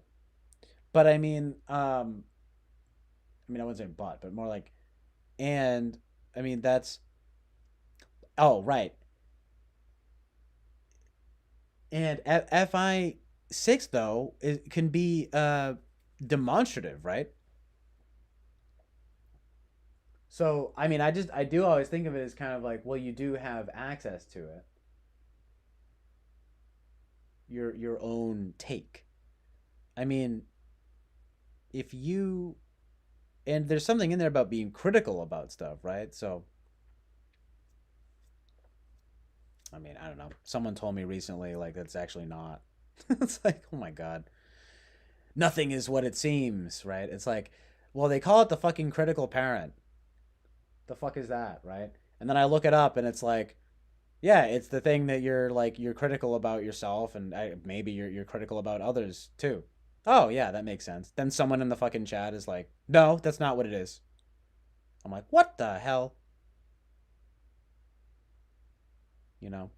But like I think it was Jen Zenial or something, you know?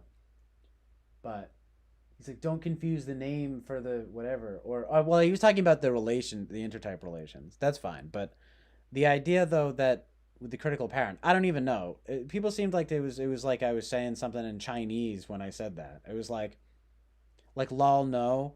It's like okay, well it's called the fucking critical parent. Like I guess I'm a fucking plebe, right? Because I understood that to be what it entails verbally. Like so um yeah, it's kind of funny actually because like if anything, I was actually kind of told as I was growing up, especially as a kid, to FE way better, right? Like, so in other words, you might say my critical parent experience was much more FE. However, I don't know if this is just sort of a natural consequence of what FI is, but I'm pretty much my own worst critic, you know. I'm pretty much more critical of myself than most other people, assuming they haven't done some kind of horrible evil, right? Like, you know, murder or genocide, you know? Like I mean, you know, but but in that way I can be I guess you could say sort of critical of you could say basically other people's poor FI or what would seem to be poor FI. It's just so easy to confuse that, right? Like it's not like so like if I give someone a hard time or maybe not even give someone a hard time, but like let's just say I basically say like being promiscuous is bad, right? It's like well, to me that's like you're not necessarily like valuing and I guess this actually is for this would be for ISFJ actually. But it would be true though that I'd be sort of saying like it's not that actually no, it's kind of both. That's the fucking problem. But anyway, the idea that I was getting at was kind of going to be like it's not about that I feel like oh, just like being promiscuous is bad and like you shouldn't do it and like I'm judging you. It's just sort of like no, it's just sort of bad, but I also feel like maybe it's like you're not valuing yourself or something, right? Um in some sense, right? Your own kind of like feelings on the matter. But yeah, it wouldn't exactly be you're not doing what the group is doing. The group said, right? The group says, you know, being promiscuous is bad. It's like, well, no, I mean being promiscuous is bad for all sorts of other reasons actually that actually really have nothing to do with FE sort of like fitting in or anything like that, you know? I mean, these days, if you want to fit in, you should probably be fucking promiscuous, right?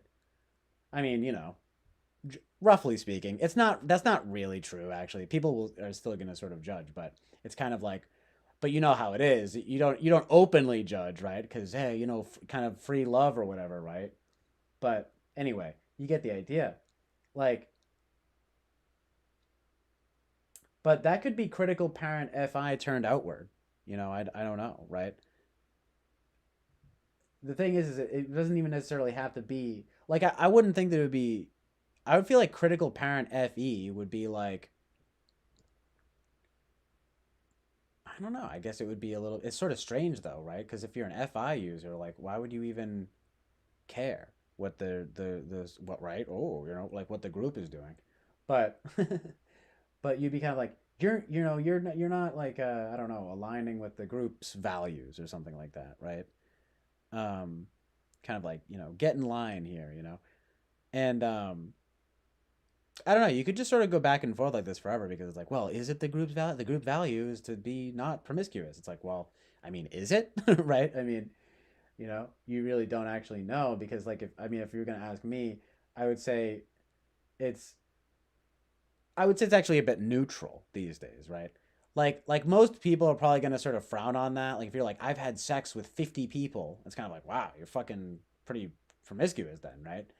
But but but there's also the side of people, the sort of modern culture that's kind of like, but you kind of are not supposed to say that or something, or like you're supposed to sort of be like good and not maybe not good, but you're definitely kind of like that's acceptable. That's an acceptable number, right? It's like, but see that to me, for example, right? Like that's like fe shit, to sort of be like, just it's like it's you do what you want and let people, it's like let um live and let live. But that's what's so ironic. It's so fucking ironic because it's like, no, that's actually fi that's live and let live. But okay, fine. Let's say fi is live and let live then. Well, it's only live and let live because you only care about yourself, right? So fuck you. You know what I mean? Like but fe live and let live seems sort of more accurate to me in terms of like the impact, right? Like fe says you don't want to hurt someone's feelings by calling them promiscuous even if they are, right? But like fi sort of says, um I guess,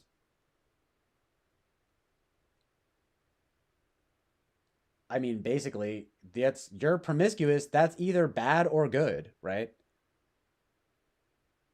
And sort of like my fi judgment. But again, it's like don't get fly guy in here. Talk about how I've got trauma. I'll probably get trauma and sexual hangups because I think that because having like sex with 50 people and having kids watching trans porn is like, normal. Um, like I have trauma and sexual hangups.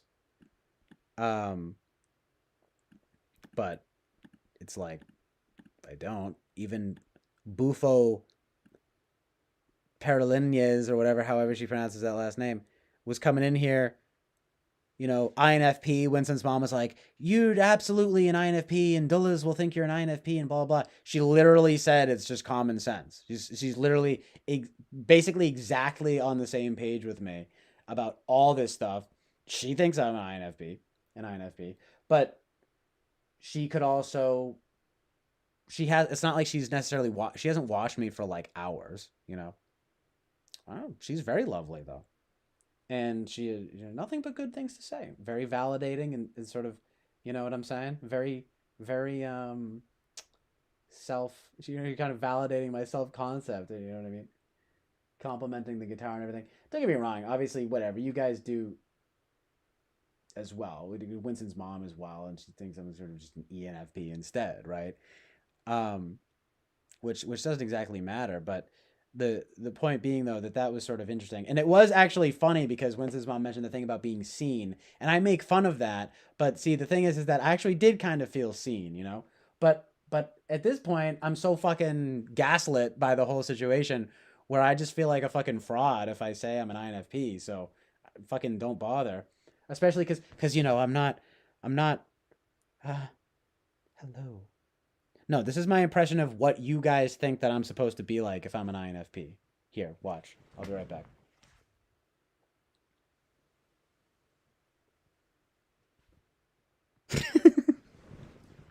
No, this is me. This is what you guys think that I'm supposed to be like if I'm an INFP.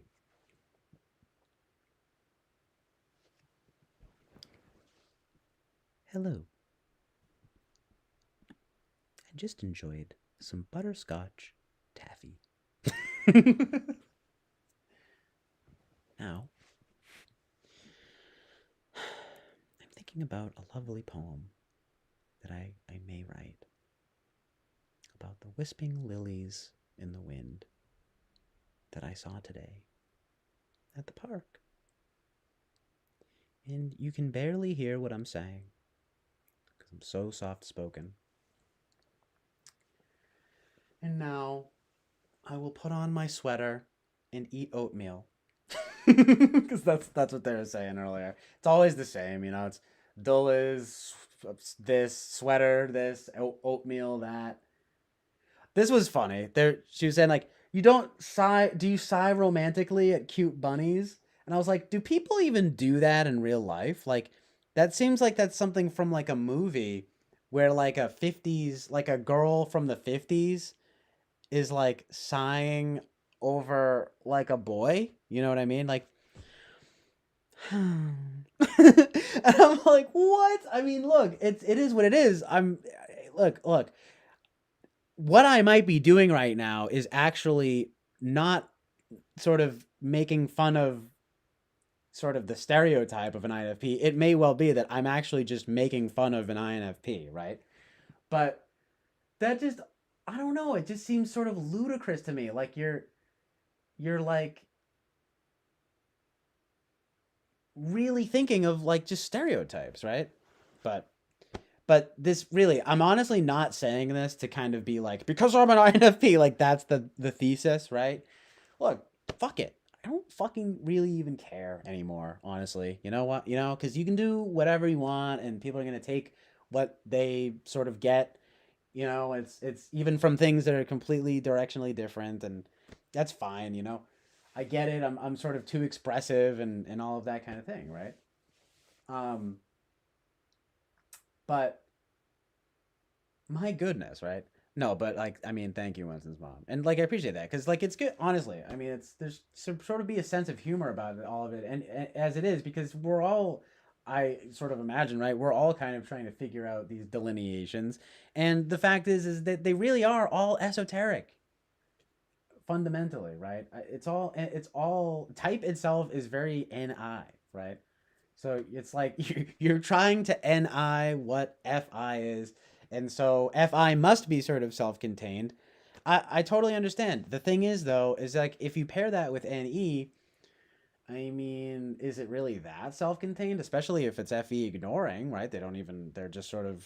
I mean, look, you can make a case. I could pull a Lino and be the case maker, right? But you could all. But I find it hard to believe that the NEFI is so radically different, right? Like the NE is bouncing off the walls. NEFI is bouncing off the walls, but FINE is sitting like a tiny mouse. Like I mean, that seems like a radical difference for only like a one function switch, right? So what the hell does that mean if I'm an ISFJ? Like it must be unbelievably radical, right? The notion, the sheer notion of myself, right? I saw someone say that the other day. It was Hero Lamb, and it was again Eric typed another ISFJ, and I mean I'm not trying to necessarily invalidate the ISFJ typings, but it's a few things. He definitely seems pretty focused on the idea of polar TE tests, and it is true this chick seemed pretty like demonstrative in that kind of way that you might expect. I don't know, I guess that you might expect an FE user to be. She's also a chick, and there's sort of that bias you tend to see, right? Of that it's you must be an SFJ, right, or whatever. You're kind of expressive. Well, anyway, it is sort of obvious though when you've got like say an FI Dom chick or something. But to be honest with you, could be a fucking SI Dom chick, for all I know, that way of whatever. Anyway, again, FA Dom is definitely a bit more sort of soft in that typical way, but shit, I guess not because what if ISFJ? I guess it's all the pairings of the functions, but the what I was getting at though is that Hero Lamb was like, I just happened to see this. He's like, didn't CJ think he was an INFP?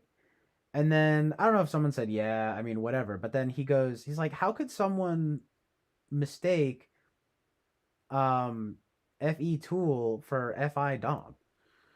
And then I wrote something down about it, but it was basically like something like, because I'm not FE tool. I'm just kidding, but it was sort of something like, I guess because I mean, well, one idea that I sort of have had is that FINE can be like an easily like a makeshift FE. By the way, Lino says FE can be more like if he doesn't leave you alone, maybe you should try to bear it and wait for him to go away because let's not make a fuss.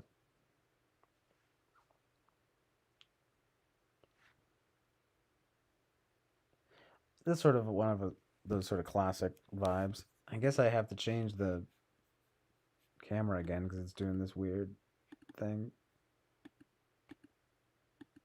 Oh wait, no, maybe if I just do this. All right, swag.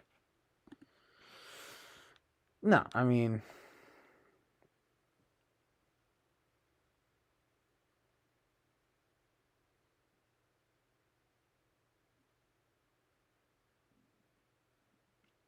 um,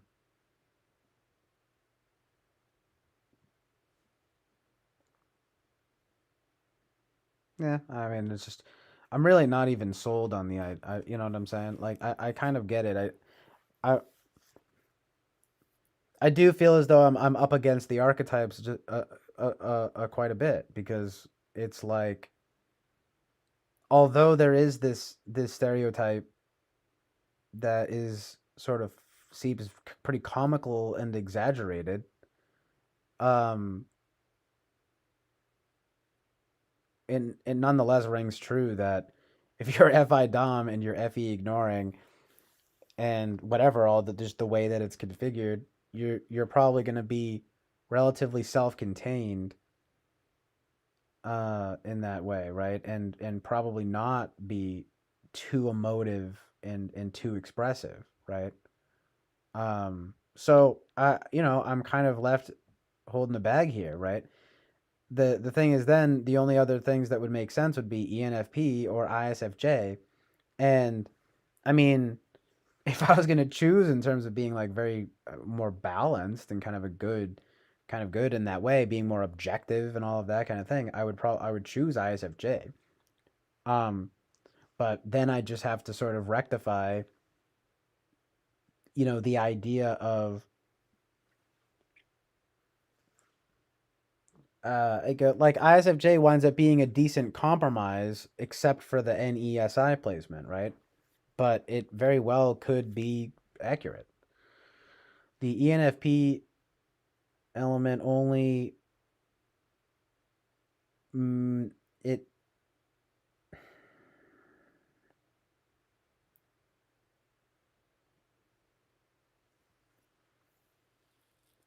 I mean, honestly, it really only holds water if you're willing to say, I guess, that the NE is sort of robust enough to be dominant. And you know, I'm you know sort of self-aware enough to kind of say, look, I mean, it may have kind of been at some point. It may have never really been, but it does seem as though it's kind of you know, more diminished these days. Like I'm not as quick as I used to be about a lot of just kind of coming up with stuff. I mean, I'm very talkative and things like that, but that can also just be communicative, right? Like it could actually just be FE. So, but I can't, it's sort of hard to, you know, I really was thinking that INFP was like the perfect sort of balance for the reality of my situation, but you know, people aren't getting those vibes. And it is true that FE ignoring, like FI Dom and FE ignoring, is also a little bit intense. So it's like what to do, right? I don't know. I might be stuck with ISFJ, but it's not exactly like I want to be. But maybe that should be a sign in and of itself that it's true. But you know, I can't be certain. I do feel as though my skills still lie in FI and NE stuff, like NF stuff, and that my sort of development lies in. I mean, it's ST stuff, but it's kind of like FE I mean, I don't know how else to put it other than saying basically like my creative self is like an INFP and my sort of practical self is like an ISFJ, right? Um, I guess the sort of question is kind of like, well, which one kind of wins out in the end, right? And I sort of feel like, well, I mean, I guess only time will tell. I mean, ENFP is an interesting idea. There's also the NFJs that are sort of interesting, right? But, you know, um,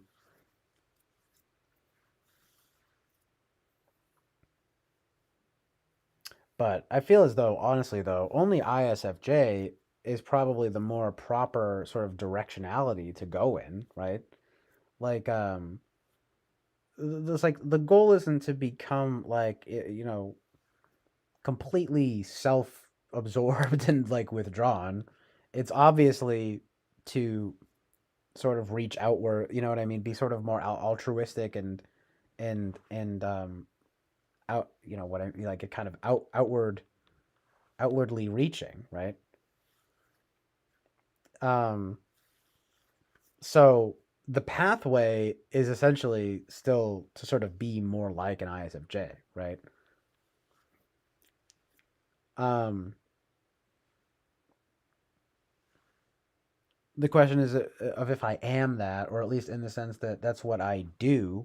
I mean, I can't really sort of say that it is necessarily what I do now. And especially archetypally, it doesn't grok. But, functionally, a good amount of it definitely does. Um,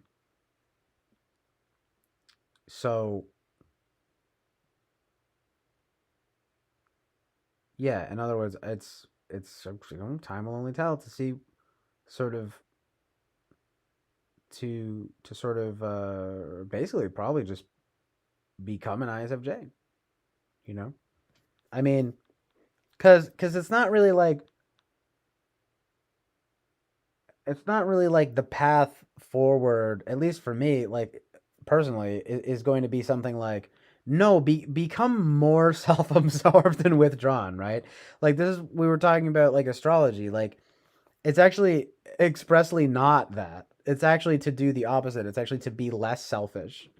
But, when Bufo when Bufo came in, she completely corroborated what I was saying, which was like, yo, that's the human for everyone to fucking become. You start off subjective and then you become more objective. You start off, um, what's the other? It's selfish, and then you become more selfless. Like that's literally, it's literally the human journey, right? Um, But she thinks she's an INFP, and at least from the little bit of information she has from me, she thinks I'm an INFP. But that's obviously not the vibes that most people are getting. I mean, I guess Lino gets some of them, and someone commented on that INFP, but some people say ENFP. Winston's mom, Jen Zenial, that chick Justine from back in the day thinks that. Someone else maybe. There's show media said something. There's actually more people who think ENFP, but um, but I really thought that aspect was telling. Like, I mean, look, and that's not to say that like becoming more. I guess if you were to become more like an INFP, you could spin that positively. Like, right, you're in touch with yourself and you become creative and stuff like that or something like that. I guess that would be the thing. But I mean, I sort of feel like I'm in touch with myself and creative enough, right? Like, I mean, it's always a journey, right? In that way, I guess you could actually say that both ways are that journey, but you get the idea. The journey is like sort of reaching outwards. In fact, I'm pretty sure that Winston's mom just said something about this kind of thing, right? Like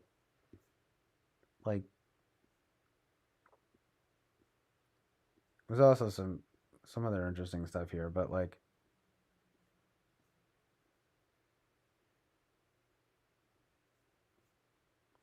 but she said something about like You.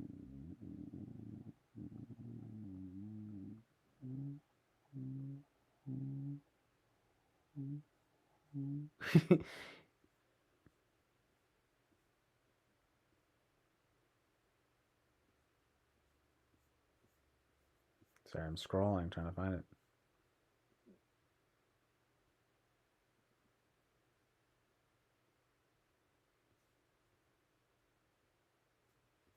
Hmm.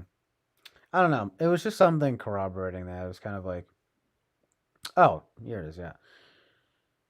FI, the first half of life is devoted to forming a healthy ego. The second half, FE, is going inward and letting go of it. Well, that's actually expressly the opposite of what I was saying. But well, okay, you added the FI and the FE, but the okay, what?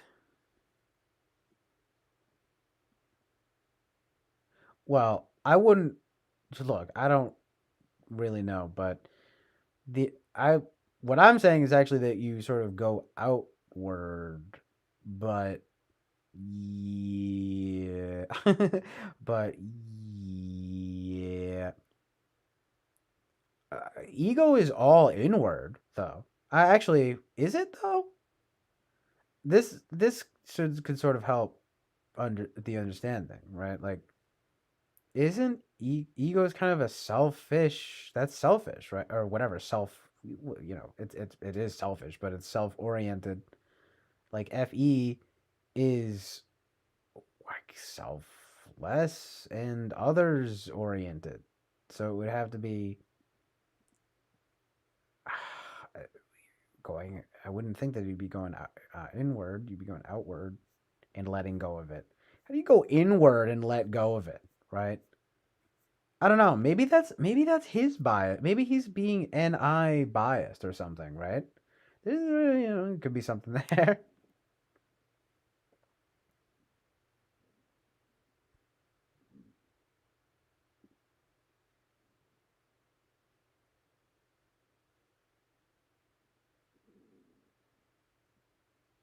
So I don't know. But I mean, at the end of the day, it's true. It's like there's only 16 types they could they sort of put together from Young's types, the MBTI girls, right? And then you wind up having socionics, and then Eric Strauss's defensible typology. It's like, and it's like there's still 16 types, so it is still sort of true that you're kind of going to want to choose one. Um, but I mean, there is also this Young quote here. I mean, he's saying FI is very that it's actually also expressly the opposite of what I was thinking, which is sort of like they neither shine nor reveal themselves. Like it's like they and they submit to the control of their lives is subjectively oriented to feeling that but it's actually harmonious and inconspicuous. Like, yeah, that's interesting because what I keep thinking about this whole thing is kind of like my inner light, right? My FI is like how I keep sort of you know what I keep ascribing it to. It's kind of like ugh, like for one, I mean, for one is like, oh, I'm pretty good at NE stuff and sort of NI stuff, but more than anything, it's or not even more than anything, but just a major part of it is kind of like, I hate this because like my inner light, right, my FI is being like squashed by this kind of right, like, um, this idea that I'm acquiescing to the other instead. Um, it's like you're not seeing my inner light right now. But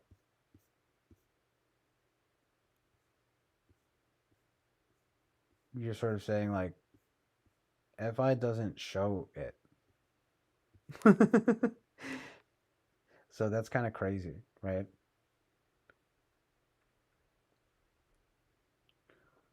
But here's the big amazingly ironic element. maybe I'm FI because no one's seeing it. Isn't that the best thing you've ever heard in your life? Honestly, that's kind of why type is bullshit. Like, because that actually makes sense what I'm saying. Like, just going by that quote, it's like I'm all bent into shape like ugh, they think I'm an FE type, not FI. They're not seeing my inner light. But Jung is saying FI does not show their inner light. But then I feel like I guess I could say they're not seeing it because I'm not showing it. But I guess I don't know, maybe that's a little bit bullshit of me to say, right? But I don't know. I guess you could make that argument, but it probably wouldn't hold water just to be like, nah, you're just FEing. I'm like, all right, okay, I guess. No, but I get it. The expressive element is gonna throw people off, and it's like, you know,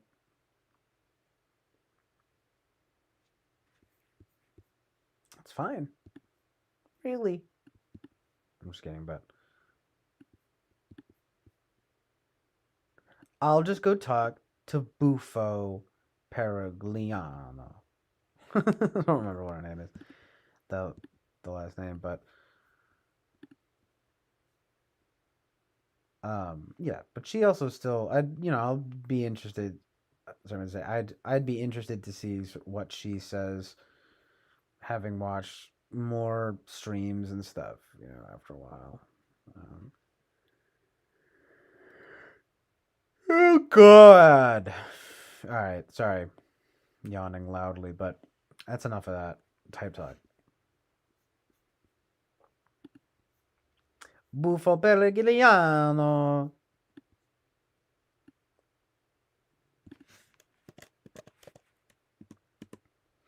FI Doms don't do that, right? They don't do funny voices like that. They are serious and quiet all the time. I don't know. I guess they kind of are. I mean, even that chick is pretty somewhat quiet and serious. But that's why I'm definitely kind of fascinated though that she would sort of see the same vibe or sort of see the INFP vibe. Um so again, like we'll see, right? The vibes.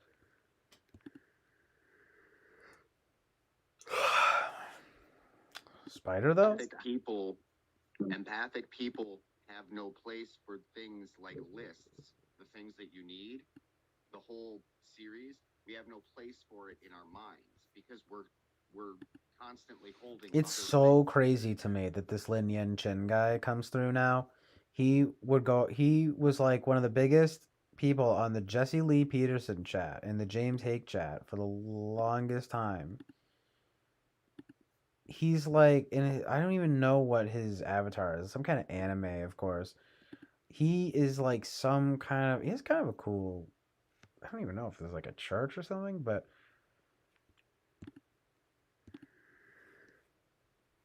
he he is an interesting guy. Oh, what? He subscribed to the Arctic Monkeys? Tracy Chapman? Dude, what? Lex Blazer? Some kind of weed guy? No way he smokes weed. The film theorist? Oh, Dr. Eric Berg? Destiny? What? Michael Jackson? Michael Jackson is YouTube. Donald J. Trump? That's not surprising, but the others, most of them are.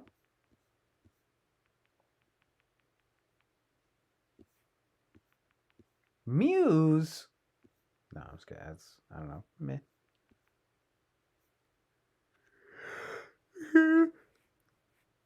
Anyway, this guy's such a sort of an interesting, sort of eccentric Asian guy who's like says he's low IQ. It has extremely interesting verbal expression.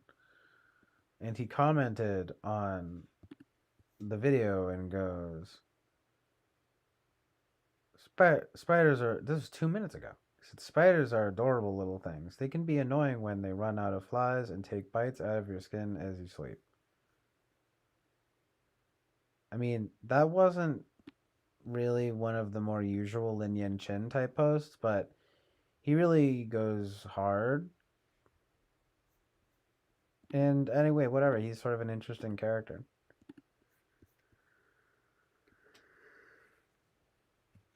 I need to find messages from him, but he's just always talking about how he has like a 70 IQ and he has sapience, he says, and like, and it's just a lot of, what is sapience? Look that up. So bizarre. Sapience is an old French word. It means good taste and good sense, intelligence, wisdom. Hey, I feel that.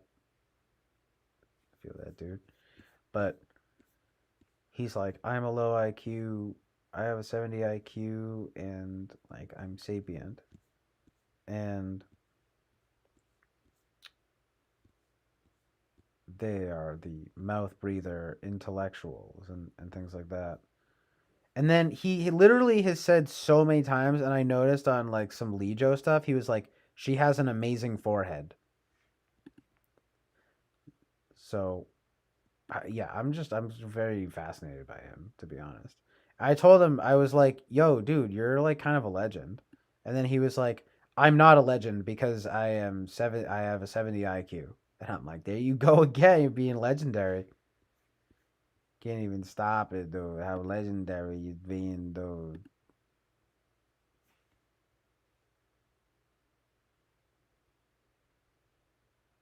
Yo, what up, John?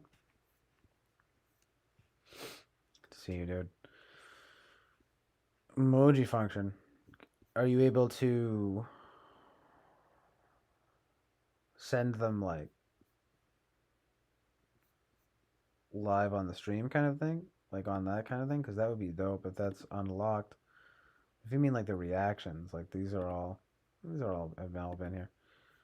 Heart, Lejo or Lijo, whatever. I mean, I don't know, Lejo does have a nice forehead.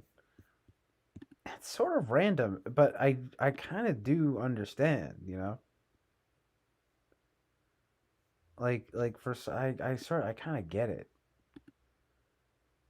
Poor Lejo, you know. I was sort of looking at some of her stuff and just the sheer amount of people who think she's ESFP, and to the point that Personality Database actually has her as ESFP, and I guess she actually tried to get the page taken down.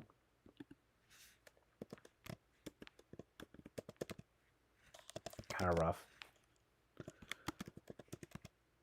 But like that, just basically like it's like that one video. It is kind of freaky. The channel that posted that is like dedicated to being like, Lejo is a fake INTJ.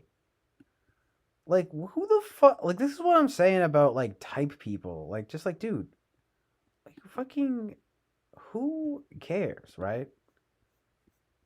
Lejo is a fake INTJ. Like literally the strangest thing. Oh, it's an account called Fake INTJ Detector. And all four videos, in fact, the last two are from 4 months ago. It's called Lindsey Johnson, Lejo is not an INTJ. Lejo is not an INTJ. Lejo is not an INTJ. Cooking with NI. Lejo is not INTJ.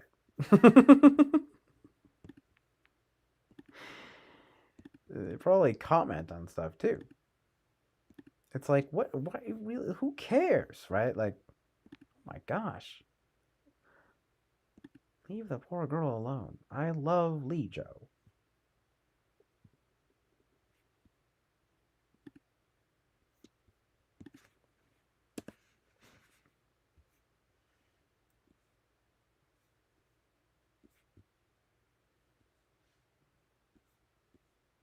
But it's. I mean,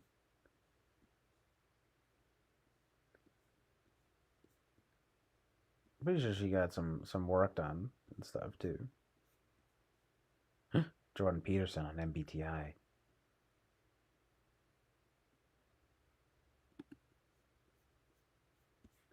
so wrong. You just cannot believe it.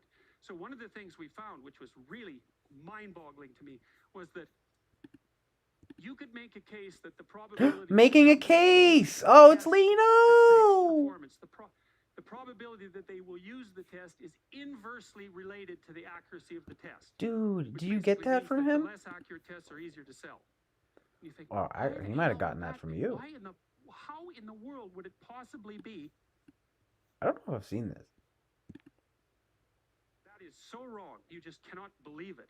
So one of the things we found, which was really mind-boggling to me, was that you could make a case that the probability that a company will use a test that predicts performance, the probability that they will use the test is inversely related to the accuracy of the test, which basically means that the less accurate tests are easier to sell.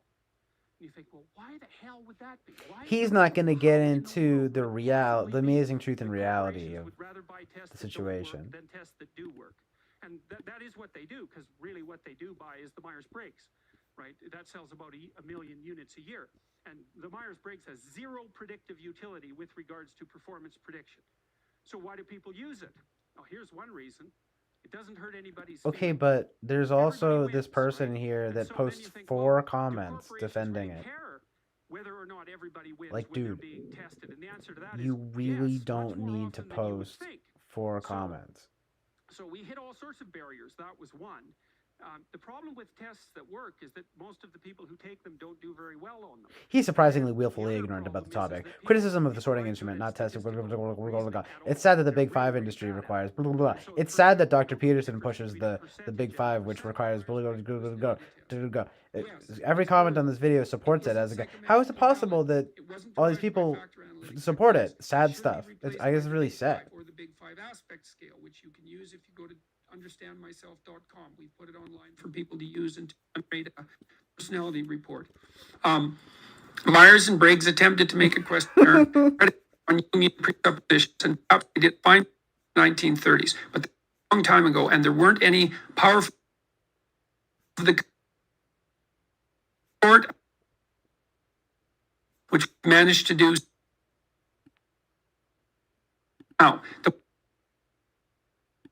if what you want to do is get individual differences in personality, and corporations love it because no one gets offended by it because everyone wins. But if you want a personality test that actually tells you who you are, that's valid and reliable, time ago, and there weren't any powerful computational devices of the kind that were necessary to sort out the structure of personality properly, which we've managed to do since about 1960 onward. So now, the Myers-Briggs is perfectly useful tool if what you want to do is get people to talk about the fact that there are individual differences in personality. And corporations love it because no one gets offended by it because everyone wins. But if you want a personality test that actually tells you who you are, that's valid and reliable, then you use the Big Five. And that's that. And so I would say the Myers-Briggs should be relegated to the dustbins of the past because it's a defunct and archaic instrument and it's no longer properly valid. And so, which we've managed to do since about 1960 onward. So now, the Myers-Briggs is a perfectly useful tool if what you want to do is get people to talk about the fact that there are individual differences in personality. And corporations love it because no one gets offended by it because with regards to performance prediction. So that is so wrong. You just cannot believe it. So one of the things we found, which was really mind-boggling to me, was that you can make a case that the probability that a company will use a test that predicts performance, the probability that they will use the test is inversely related to the accuracy of the test, which basically means that the less accurate tests are easier to sell. And you think, well, why the hell would that be? How in the world would it possibly be that corporations would rather buy tests that don't work than tests that do work? And that is what they do, because really what they do buy is the Myers-Briggs. Doug That's about just a million eats units it a year. with And the roughly Myers-Briggs has zero 400 predictive utility with regards to times performance. a light day. So why do people use it? Well, here's one reason. It doesn't hurt anybody's feelings. Everybody wins, right? And so then you think, well, do corporations really care whether or not everybody wins when they're being tested? And the answer to that is yes, much more often than you would think. I know, right, dude? He So sounds we hit all like sorts of barriers. That Shapiro. was one.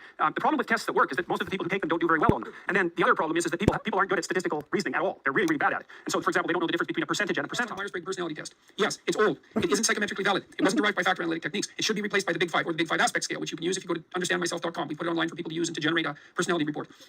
Myers and Briggs attempted to make a questionnaire predicated on Jungian presuppositions, and perhaps they did a fine job for the 1930s. But that was a long time ago, and there weren't any powerful computational devices of the kind that were necessary to sort out the structure of personality properly, which we've managed to do since about 1960 onward. So now, the Myers-Briggs is a perfectly useful tool if what you want to do is get people to talk about the fact that there are individual differences in personality. And corporations love it because no one gets offended by it because everyone wins. But if you want a personality test that actually tells you who you are, that's valid and reliable, This is then you use insane. Big Five. Dude, and, he's and that's that. spitting. And so I would say the Myers-Briggs should be relegated to no. He's spitting fire, dude. Oh, hello. Welcome. Today I'm going to be taking what is a newfangled version of the Myers-Briggs test, the personality test, to determine what my career should be. It's like I'm back in high school, so it's super exciting. Apparently, this new version breaks down your personality in a variety of ways. Apparently, there are 4 categories. There are analysts, diplomats, sentinels, and explorers, like those colonialist bastards. Don't use Western hemisphere. I had to guess, 60personalities.com. in the analyst category or in the sentinel category. No. Talk about our sponsor, Parental, because this particular video is brought to you by Okay, the greatest pair of earbuds. But seriously though, why did he not get typed by Eric Strauss? Just a question. In the link right now, you click on it. Get 15% off this fantabulous pair of earbuds that you will absolutely treasure every day of your waking existence. So Absolutely. I do. So scroll down. I enjoy vibrant social events with a lot of people.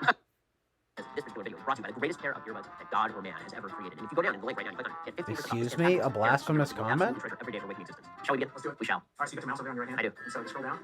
And I enjoy Greatest pair of earbuds or personnel or sentinel math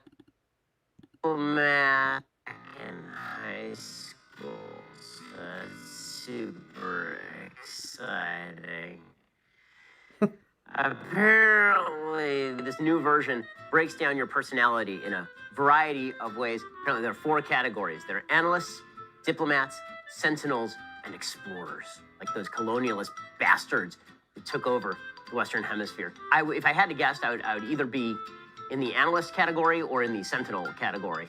But before we get to that, let's talk about our sponsor, Parental. Okay. Because this particular video is brought to you by the greatest pair of earbuds Wait. God or man has ever created. And if you go down into the link insane. right now and you click on it, you get 15% off this fantabulous pair of earbuds that you will absolutely treasure. If you go down in the link right now and you click on it, get 15% off this fantabulous pair of earbuds that you will absolutely treasure every day of your waking existence. Get 15% off fabulous pair of earbuds Oh my God. that you will absolutely treasure. Pair of earbuds that you will absolutely treasure every day of your waking existence. Shall we begin? Let's do it. We shall. Alright, so you got your mouse over on your right hand. I do. So scroll down. And I enjoy vibrant social events with a lot of people. No, you often spend time exploring unrealistic yet intriguing ideas. Mildly agree. Your travel plans are more likely to look like a rough list of ideas than a detailed itinerary. Kind of agree. You often think about what you should have said in conversation long after it has taken place. Disagree. That is for people who make mistakes. If your friend is sad about something, your first instinct is to support them emotionally, not to try to solve their problem. Strongly disagree. Sads are only solved by solutions. People can rarely upset you. Mildly agree. You often rely on other people to be the ones to start a conversation and keep it going. Disagree. Why would I rely on other people to start a conversation about something about their lives? That sounds awful. If you have temporarily put your plans on hold, you make sure it is your top priority to get back on track as soon as possible. Strongly agree. We're just gonna go full extremes here. You rarely worry if you made a good impression on someone you met. Generally agree. It would be a challenge for you to spend the whole weekend by yourself without feeling bored.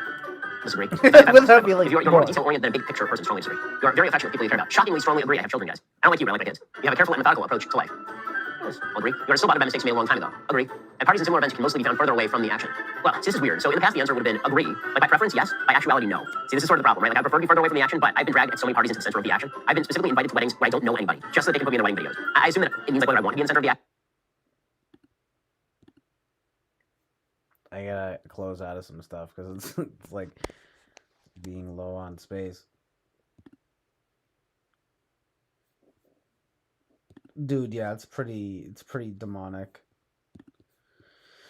It's pretty satanic and demonic and sort of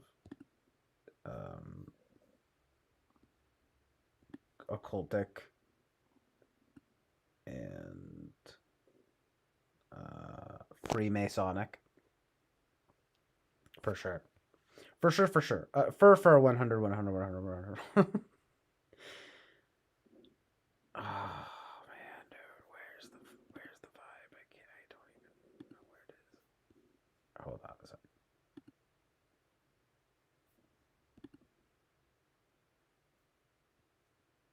Oh, here it is. Oh, here it is. The action, so I'll like mildly agree. You often find it difficult to relate to people who let their emotions guide them. Agree.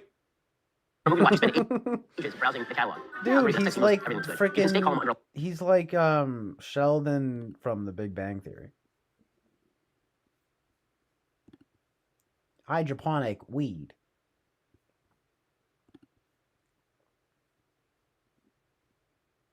I'm smoking that good kush.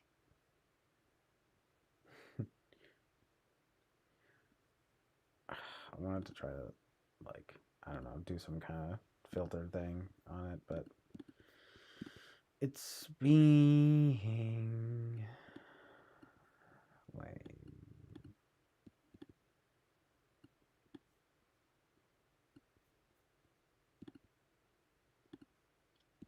I got this.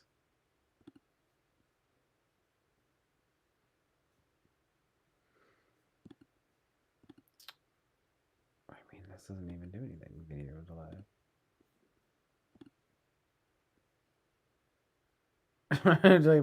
like mnemonic.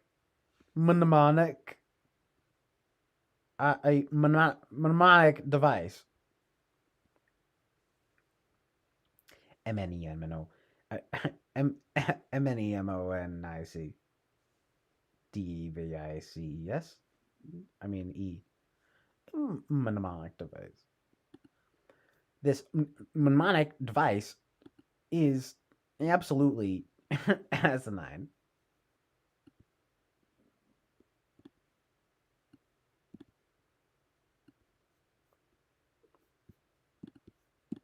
Under a lot of pressure. Agree. When in a group of people you do not know, you have no problem jumping right into their conversation. Strongly agree. You are dedicated and focused on your goals, only rarely getting sidetracked. Definitely agree. If you make a mistake, you tend to start doubting yourself, your abilities, or your knowledge. No, disagree. When in a social event, you rarely try to introduce yourself to new people and mostly talk to the ones you already know. Agree. Isn't that like everybody? Like, who really just like really enjoys going to parties and randomly introducing themselves? Yeah, Emily. Emily, of course, Emily, the friendliest person in the room. You usually lose interest in discussion when it gets philosophical. Disagree. That's actually when it gets good. You'll never let yourself cry in front of others. What is crying? Why do you cry? I understand now why you cry. I don't know why you cry, but it's something I can never do. Terminator 2 quote best. You feel more drawn to places with a bustling and busy atmosphere than to more quiet and intimate ones. Disagree. You like discussing different views and theories on what the world could look like in the future. Agree. When it comes to making life-changing choices, you mostly listen to your heart than your head. Disagree. You cannot imagine yourself dedicating your life to study of something you cannot see, touch, or experience. Major disagree. You usually prefer to get your revenge rather than forgive. Yeah, man. Oh yeah. Sometimes forgiveness is actually the best revenge. Seriously, like if they do something very bad to you and then you forgive them, they have no leverage over you. So people like to feel better about themselves for having done something bad because now they think that you think something bad about them. So if you forgive them, you take away the leverage. In just a moment, you'll learn what type of personality I am, aside from a sociopath. But first, let's talk about the greatest character earbuds. I'm not going to talk, of course, about these. The Raycons. You know about Raycons because you've heard me talk about them before. Go check them out right now by clicking on the link below. It's 15% off. Raycons are incredible for a variety of reasons. One, they sound just as good as any other earbuds on the market, and they will cost you like 50% of what other earbuds would. Second, they sound really good. Third, they come in a variety of colors, so you can really customize it to your needs. And fourth, they actually fit your ear. They're not one size fits all. There's no wires, there's no stems. They look really good. They fit your ear properly. They come with a variety of fits. There's a little metal card that they come with these rubber pieces at the end, so you can customize how it fits your ear, so they don't fall out. Raycon, they sound fantastic. They basically cancel most noise. Every 25 earbuds. Those are the ones that you're looking for. This is fucking insane. Sorry.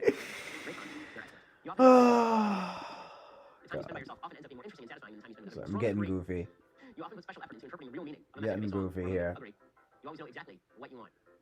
Yeah, agree. You rarely think back on the choices you made and wonder what you could have done differently. Mostly agree. That's why I spend a lot of time thinking about my choices before I make them, as all thinking people should. You tend to focus on present realities rather than future possibilities. Yeah, agree. But he got INTJ. All right. Listen. No. Yeah, this is right. Excellent personalities. Kind of beautiful though, him genuinely reacting to a type that he's not. He's like, wow, all right, that's actually sort of accurate. Fair. I mean, it's better than not knowing. Like, what's that? They're serious and prefer to design and carry out effective plans rather than waste their time with foolish distractions like gossip. Wow, that's actually quite accurate. All right. They typically apply Wow. perfectionism and even Wait a minute. morality to Hold on. You don't like gossip? those with this personality type likely What? Fair. I mean, it's better than not knowing. Like, what's that? They are serious and prefer to design and carry out effective plans rather than waste their time with foolish distractions. Wow, that's actually quite accurate. All right. They typically apply John's a sense of making me laugh my perfectionism ass and off. even morality to all their work. Anyone who can't Knowing. Like, what's that? This is seriously my serious and face. prefer to design The and carry out headache. effective plans rather than waste their time with foolish distractions like Fucking gossip. hilarious. Wow, that's actually quite accurate. Yeah. All right. They typically apply a sense of Wow, perfectionism that's and even actually morality quite to all their accurate, work. dude. Anyone who can't keep up with architects' processes or doesn't see the point of them is likely to lose their respect. Wow. I feel bad for Yeah, him. This is right. Excellent good. Dude, he just wants to be an INTJ. Let him be an INTJ. Okay. Elon Musk, Christopher Wow, Nolan, that's actually Yeah. accurate. All right. Vladimir Putin, Oh, ride the bear. Dude, badass. I actually Badass. quoted Arnold Schwarzenegger in that video. So, which one? A friend to all is a friend to none. correct. Absolutely 100% true. Absolutely. That is 100% 100 true. Anybody emoji. with correct. Quoted Arnold Schwarzenegger in that video. So, Which one? A friend to all is a friend to none. correct. Absolutely 100% true. That is 100% true. Anybody with a lot of friends has no friends and will be alone at their funeral. Your fake personality. Literally demonic. Looking for an intellect. So, more than anything else, people who aren't equipped for such a relationship as seen as boring. Architects need to share their Wait a minute. Wait a minute. In that video. Looking for an intellectual something more than anything Okay, else. no, People yeah, aren't he got INTJ. equipped for such a relationship as seen as boring. Architects need to share their expansive ideas, making front small talk to something they typically avoid. All of that is true. Children must be taught how to think, not what to think. Absolutely true. Listen, you have to instill values in your kids, but you really do have to explain why you're doing it. I'm not an authoritarian. There's sort of several different parenting styles, and there's a difference between authoritative and authoritarian. Authoritarian is you just lay down the law, and authoritative is you lay down the law, you explain why you're doing what you're doing. And yeah, I'm the latter. The role of genius is not to complicate the simple, but to simplify the complicated. That's, I literally think that's what I do for a job. My job is to try and boil down complex ideas into ways that people can understand them. That's literally the podcast is. So yeah, agree. Architects want to tackle intellectually interesting work with little outside interference. Time-consuming management techniques like trust-building gatherings, progress meetings, and long sessions that look backward rather than forward only annoy architects. All they need, be they subordinates, colleagues, or managers, is to meet their goals with the highest standard of technical excellence. And it may help them if they're surrounded by people who share those values, if anyone surrounds them. Correct. That is exactly right. As my producers know from trying to get me to do meetings and or anything else, my work style is wham bam, thank you, ma'am. Facing coworkers valuing social activities and accepting good enough workmanship over excellence. There's likely Do you guys like this? Okay, that's actually pretty damn accurate. Good stuff, guys. Right, that was more fun than usual. I think that it's good content. Thank you for tuning in to the Daily Wire, one of the fastest growing conservative media outlets Oh in the country. wow, If we you enjoyed sort this of video, be sure to give it a actually like made and it subscribe to our YouTube to channel so you don't miss out on any most of content. it.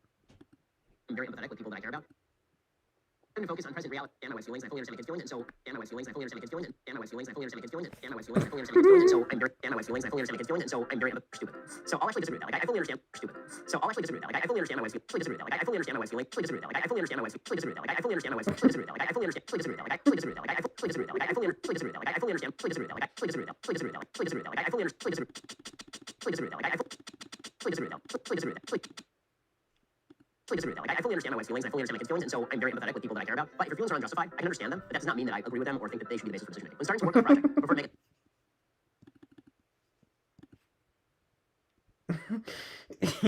he's particularly evil when he's advertising those fake AirPods. You will not believe these AirPods. They are absolutely you have to have a hard time understanding other unbelievable. people's feelings. Agree. I kind of do understand other people's feelings, I just think they're stupid. So I'll actually disagree with that. Like I fully understand my wife's feelings, and I fully understand my kids' feelings, and so understanding other people's feelings. Agree next. You look after yourself. You never have. I know everyone wants me to say this right here, but the truth is that I actually think that the mark of thinking is being able to empathize with an experience you've never had. I mean, that's what human rationality is about. Your personal work style is closer to spontaneous bursts of energy than to organized and consistent Mode? efforts. Disagree, I'm pretty organized, I know how it works. Your emotions control you more than you control them. Disagree. After a long and exhausting week, a fun party is just what you need. Strongly disagree. You frequently find yourself wondering how technological advancement could change everyday life. Disagree. You always consider how your actions might affect other people before doing something. Agree. You still honor the commitments you made even if you have a change of heart. Super agree. You rarely feel insecure. Agree. See results. Okay, let's see, guys. The architect, INTJ. Wow. Okay, everybody in the room's like, called it. We're gonna read you your results back too. Okay. Get your reaction. All right. Other architects at school are often called bookworms. Those with this personality type likely identify with that label. Fair. I mean, it's better than not knowing. Like, what's that? They are serious and prefer to design can carry out effective plans rather than waste their time with foolish distractions like gossip. Wow, that's actually quite accurate. Yeah. All right. They No typically apply a sense way. of perfectionism and even morality to all their work. Anyone who can't keep up with architects' processes or doesn't see the point of them is likely to lose their respect. Way. Wow. That's amazing. Yeah, True. yeah. Amazing. This is true right. reality. Excellent character personality. Architects you may know. So, I mean, personality database has him typed as an ESTJ. What do you guys think about that? Oh, look. They're serious and prefer to What happens if I do this? Oh no, look, it's upside down. It's an upside down cross. No! And I was like, do people even muse? Wait. I'm sorry. I have to fix it. Anyway, this guy's such a sort of an interesting That's sort of so Asian horrible. guy who's like says he's low IQ, Sorry. really Literally interesting horrible and expression. evil. and he commented on the video and goes, "Spiders are this was 2 minutes ago. Spiders are adorable little things. They can be annoying when they run out of flies and take bites out of your skin as you sleep." I mean, that wasn't really one of the more usual Lin Yin Chin type posts, but he really goes hard. I can't even tell the difference. And anyway, whatever. He's sort of an interesting character. I need to find. I can't even tell the difference. Sapiens, he says, and it's just a lot of sapiens. So bizarre. Sapiens is an old French word. It means good taste, and good sense, intelligence. Hey, I feel that, dude. But he's like, I'm a low IQ. I have a 70 IQ, and like I'm sapient, and they are the mouth breather intellectuals and things like that. And then he literally has said so many times, and I noticed on like some Lijo stuff, he was like, she has an amazing forehead. So yeah, I'm very fascinated by him, to be honest. I told him, I was like, yo, dude, you're like kind of a legend. And then he was like, I'm not a legend because I have a 70 IQ. And I'm like, there you go again, you're being legendary. Hmm. Can't even stop. It's not fast enough. Being the... It needs to be faster. Yo, what up, John? See you, dude. Emoji function. Oh, wait, no, this is what I wanted to do. Hold on a sec. Send them like live on the stream kind of thing, like on that kind of thing, because that would be dope. But that's unlocked. I mean, like the actions, like these are all developing here. This new version breaks down your personality in a variety of ways. There are 4 categories there.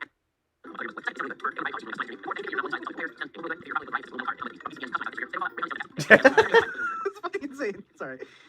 I'm getting goofy. No. But he got INTJ. All right, listen. No. Kind of beautiful though, him genuinely reacting to a type that he's not. He's like, wow, that's actually sort of accurate. Wow. Oh no, I screwed up. Hold on. You don't like gossip? Those are the personality types. Like What? There. Yeah, it's kind of not knowing. Like, what's that? they're serious and prefer to design and carry out effective plans. the stream. This is what happens after like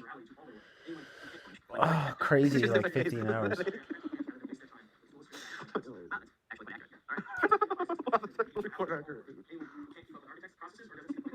All right, it's sort of.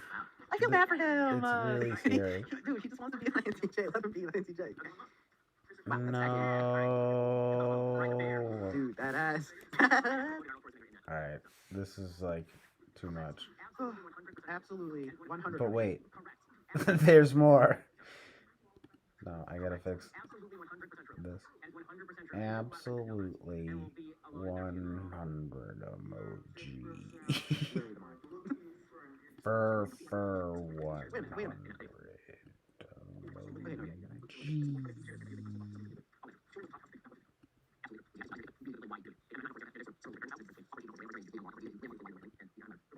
I look good. I don't look like a handicapped triple person. So sad. You guys like this? I think that it's good content. Oh wow, we sort of actually made it.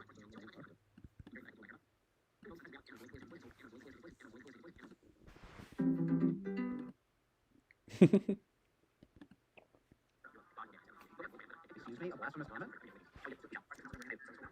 If I greatest pair of earbuds or personality or sentinel math in high school, so that's super exciting.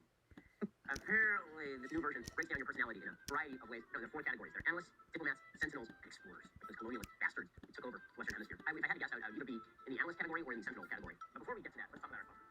Okay, this particular thing was brought to you by the greatest pair of earbuds God or man has ever created. And if you go down, there's a link right now. Click on it. Get 15% off this fantastic pair of earbuds that you will absolutely treasure. You go down and the link right now, you click on it. Get 15% off this fantabulous pair of earbuds that you will absolutely treasure every day of your waking existence. Get 15% off fabulous pair of earbuds that you will absolutely treasure. Pair of earbuds that you will absolutely treasure every day of your waking existence. Shall we begin?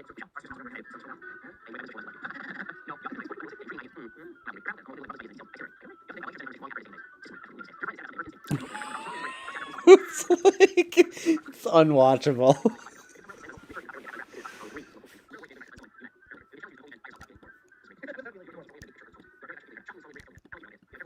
Uh-oh. Look. What's gonna happen?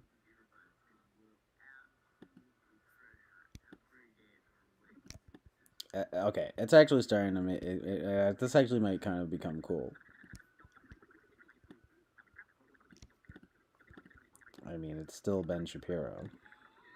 It's kind of good. It's unwatchable. Uh-oh. It's right now.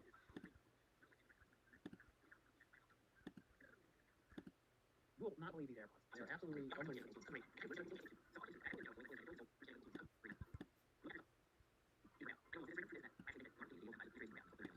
Yeah, no, it's not really creating anything that good.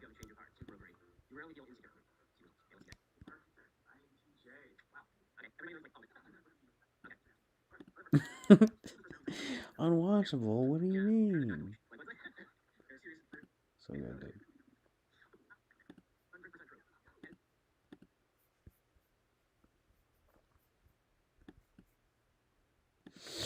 Oh, man.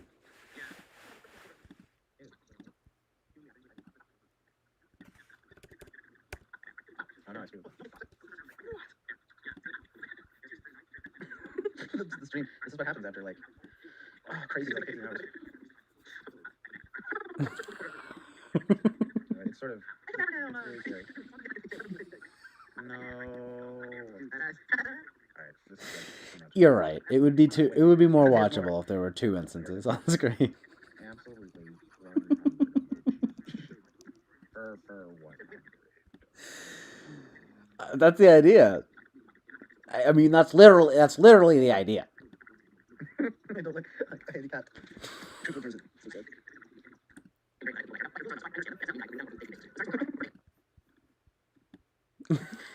He's particularly evil when he's advertising those fake AirPods.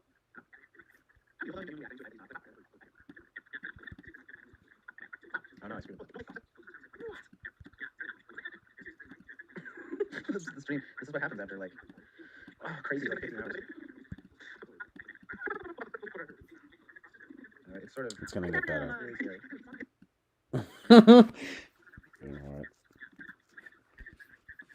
This is what happens after, like, crazy, like, 15 hours. I'm getting rid of this for now. This is becoming audiovisual art.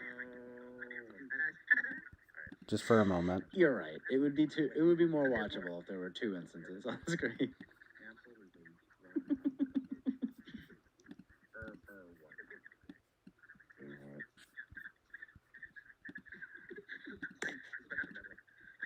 Barely feel insecure.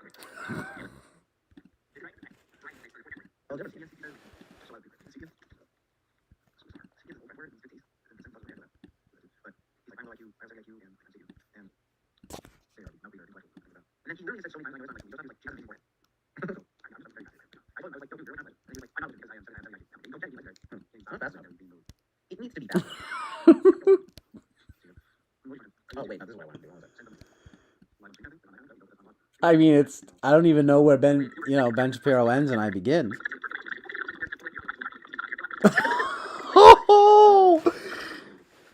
No. I think this is what hell is like.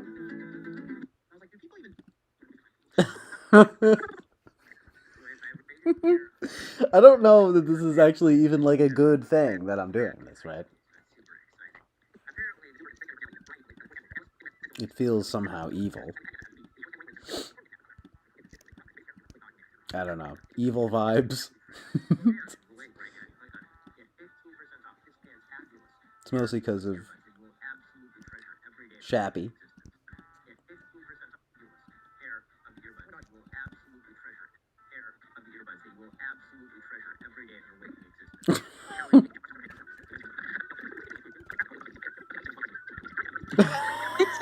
You're absolutely treasure for every day of your waking existence. Dude, fuck yeah.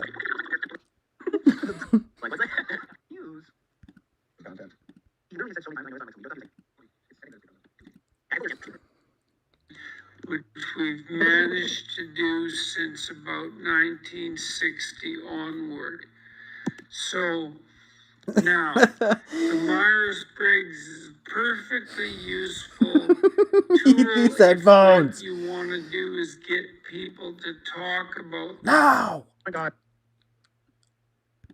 Stuff them down your throat. Dedicated to being like, Lijo is a fake.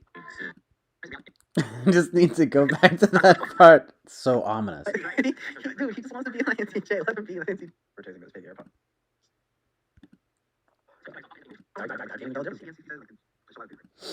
It's actually funny though because I haven't. They're absolutely unbelievable. I would do this in the. You guys remember, right? The early days. I do this with the TV.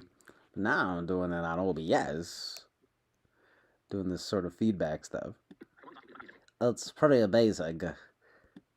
It's no, it actually is pretty horrible, but I don't know. I just want to see where this goes for a minute. Bear with me. You know, you don't have to.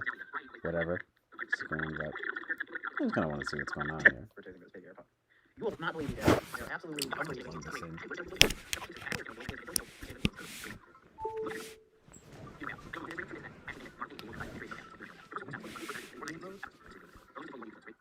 I wanted to just get that one part. If I ever Eat break them. a pair of earbuds, worse. Personality, worse. Sentinel, Mac in high school, so that's super exciting. Super exciting. Version breaks down your personality in a variety of ways. There are 4 categories. There are analysts, diplomats, sentinels.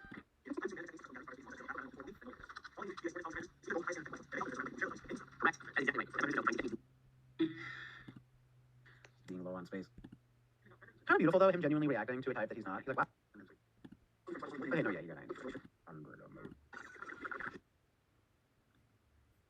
Oh, man. Oh, it's kind of like The Sims. How it's going. Oh, man. Uh-oh, it's right now. Play a little Sims.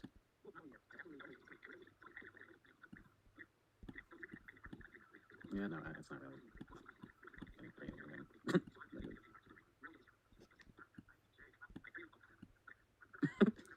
I think this is sort of like what MK Ultra feels like, you know?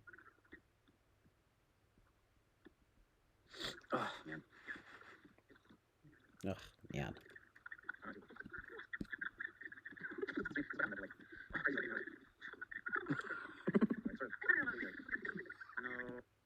You're waking existence. Dude, fuck yeah.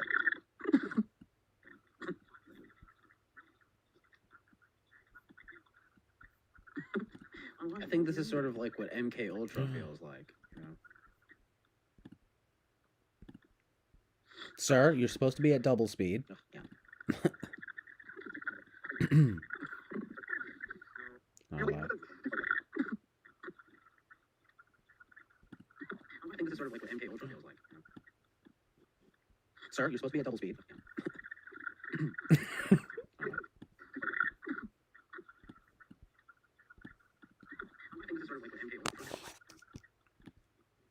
Sir, you're supposed to be at double speed.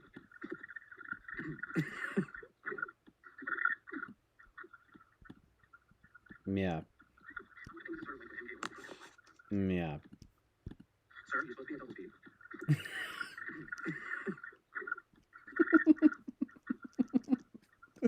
Yeah. is sort of what coach is like. Yeah. Yeah. Yeah. Yeah. Sort of what coach is like. All right, we're getting somewhere. Ooh, a little bit interesting. Yeah. Yeah.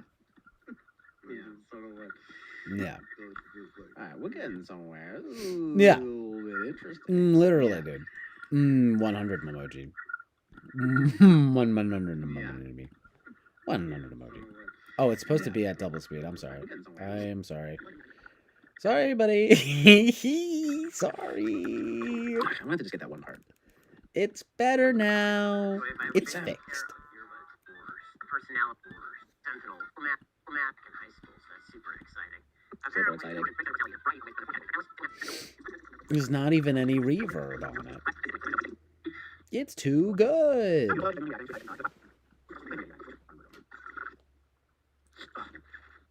It's kind of like The Sims, how it's going.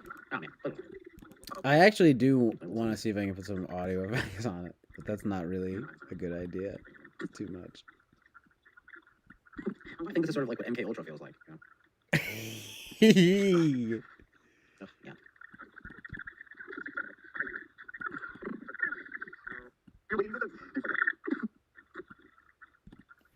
Wow. I think this is sort of like what MK Ultra feels like. You know? Sir, you're supposed to be at double speed.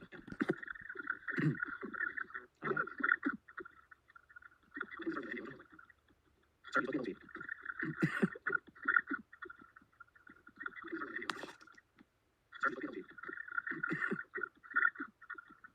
Yeah. Yeah. Oh, I thought you thought there was reverb on it or something. Yeah. Yeah. It's pure echo. Alright, we're getting somewhere. Ooh, a little bit interesting. Yeah. Yeah. Yeah. Alright, we're getting somewhere. Ooh, yeah. A little bit interesting. Literally good. 100 emoji. 100 emoji. 100 emoji. Oh, it's supposed to be at double speed. I'm sorry. I am sorry. Sorry, buddy. Sorry. It's better now. It's fixed. Diplomats and sentinels. Too good. My trigger. I actually do want to see if I can put some audio effects on it, but that's not really a good idea. Too much. I think it's sort of what MK Ultra feels like.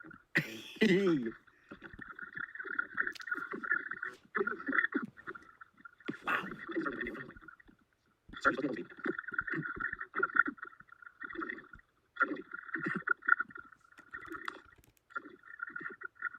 Yeah. Yeah. Oh, I thought you thought there was reverb on it or something. Yeah. Yeah. Pure echo. I'm getting somewhere. Ooh, yeah. Yeah.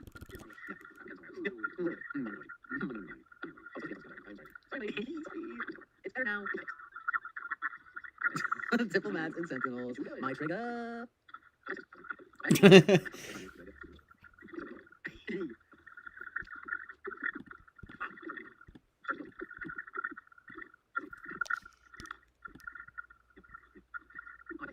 Ooh.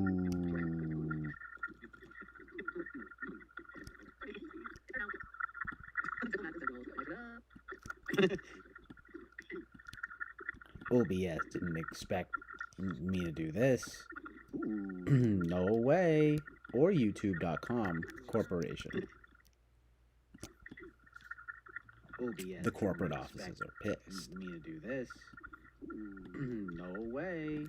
Dude, or YouTube.com. Are you kidding me? Corporation. Stop.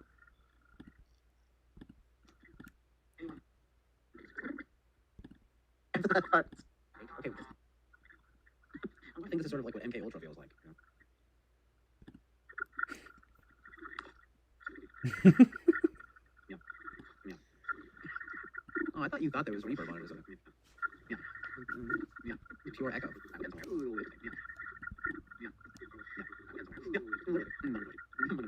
It's enjoyable content. It's better now. Diplomats and sentinels. My trigger. I actually do want to see something. That's not a good idea.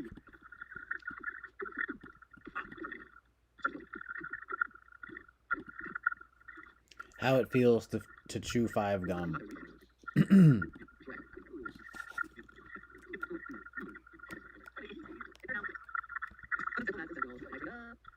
Hold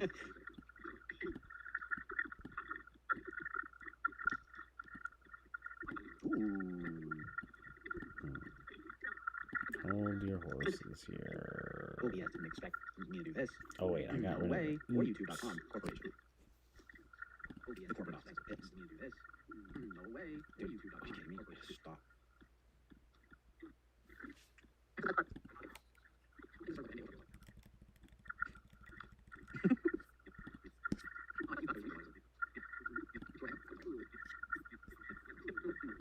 It's enjoyable.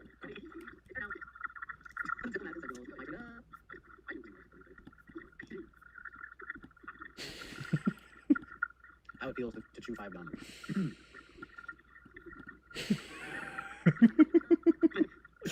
I just remembered that one time. I don't know if you're still here, John, but I just remembered that one time where you were like, something about, like, there's nothing better than looking at a still image of the Fantanas for 9 hours or something really funny. So good. A still image. Still image of the Fantanas for 9 hours. So good. Amazing truth and reality. I just remember God, that I'm one time. so I just exhausted. remember that one time you were like, something about, like, there's nothing better than looking at a still image of the Fantanas for 9 hours or something. I'm getting rid of this for now. This is becoming out. The INFP being doing this weird.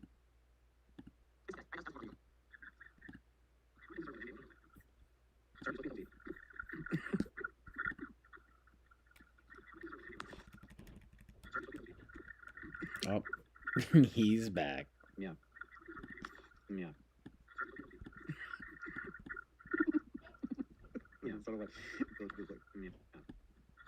yeah. Yeah. Yeah, sort of like, alright, we're getting somewhere. Ooh, interesting. Yeah. Yeah. Yeah, sort of like, alright, we're getting somewhere. Ooh, literally. 100%. This is what, 100%. I mean, look, this is what hell looks like. You may not like Sorry, it, buddy. but this is what peak hell looks like. It's better now. I mean, you shouldn't like it. There's not even any reverb on it. It's too good. It's too good. I actually do want to. Yo, that's the best. Straight up good.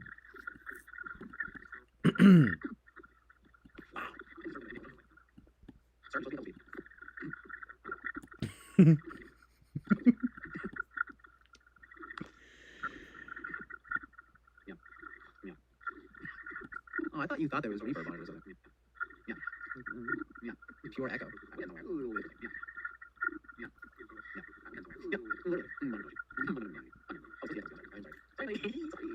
It's better now. C.S. Joseph. Straight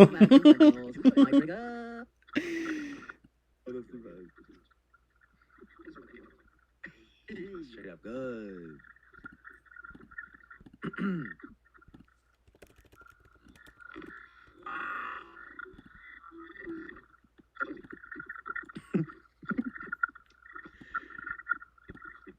Oh my god, so scary.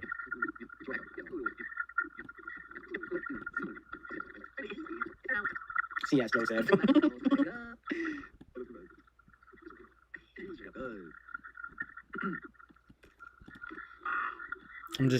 I'm doing this emotionlessly. Oh my god, so scary. Mm. C.S. Joseph. I'm doing this emotionlessly. Oh my god, so scary. Mm. Kind of beautiful. I'm doing this emotionlessly. Oh my god, so scary. Mm. Kind of beautiful. I'm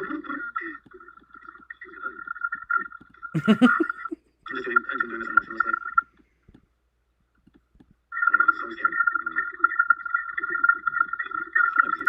Trying to get a little loud.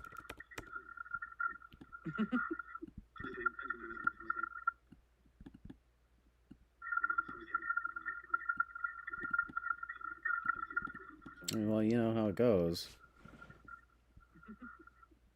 You can see the title.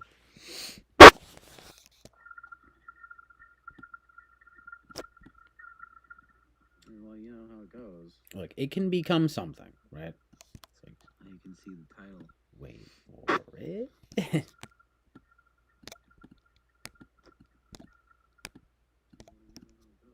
Look, it can become something, right? That's deep. It can become something. That's deep. It can become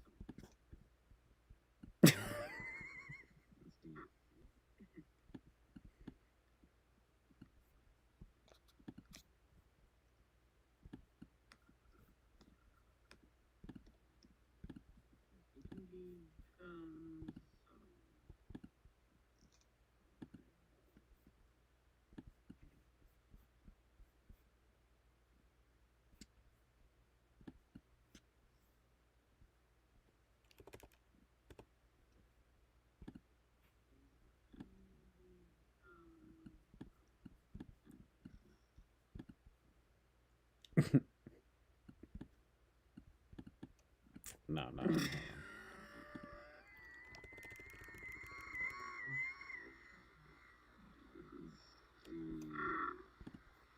Yo, that's straight up shocking.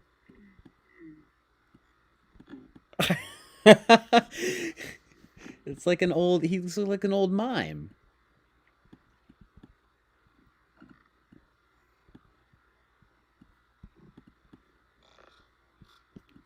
It's just floating across the screen. The screen, just like, oh.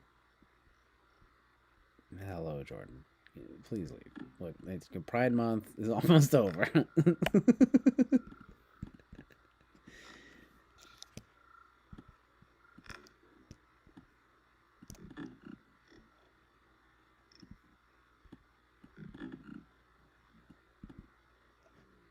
Hold on.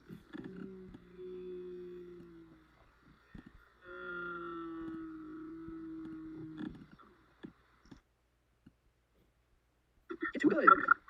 It's too good. Oh, sorry about that. Oh,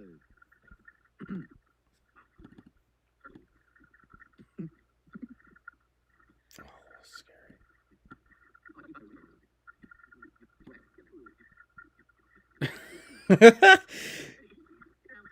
C.S. Joseph. He looks so sad in this picture.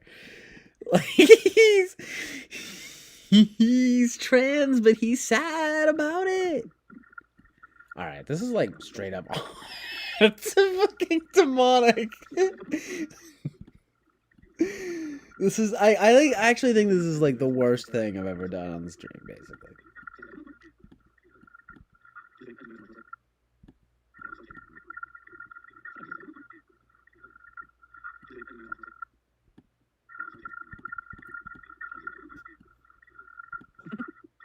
It can't be art, right? Like it's just not gonna happen. But we'll have to mess around with some video feedback stuff, you know. I mean, we can switch over to a trill vibe. Watch, we're gonna make it happen. It's gonna be cultivated. You guys are gonna be like, what? You guys are gonna be like, what? No way! What? No way! What? No way! What? No way! It's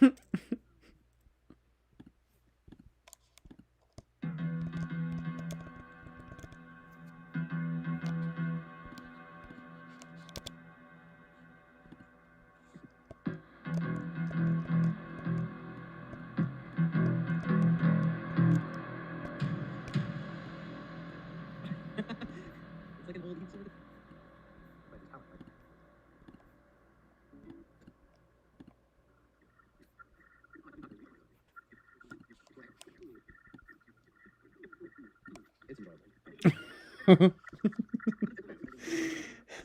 What? No way! It's it's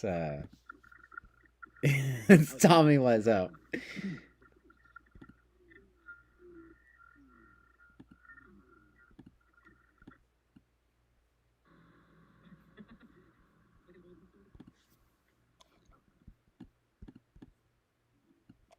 Oh, that's terrifying.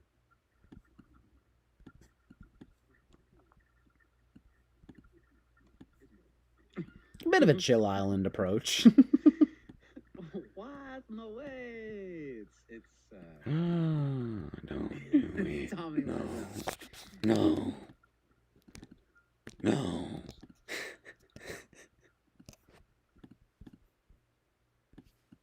No.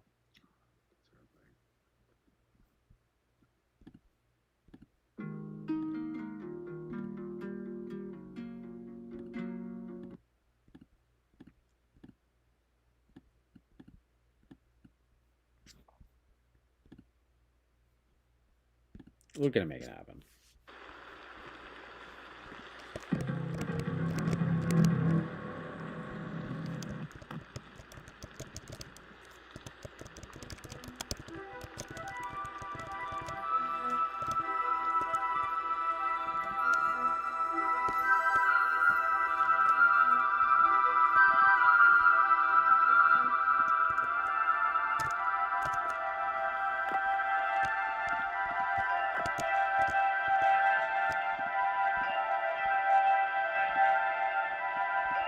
I did not do drag. I did not. This is bullshit.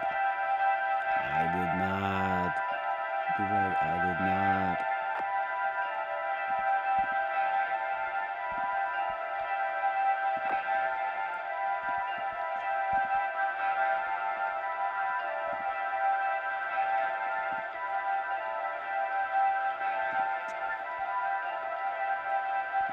Bit of a chill island vibe.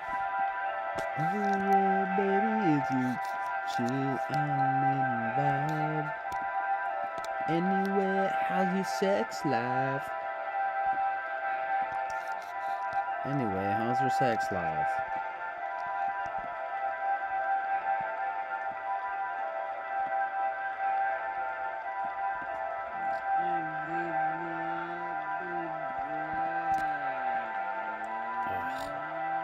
Screw this up.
Don't worry about a thing, baby.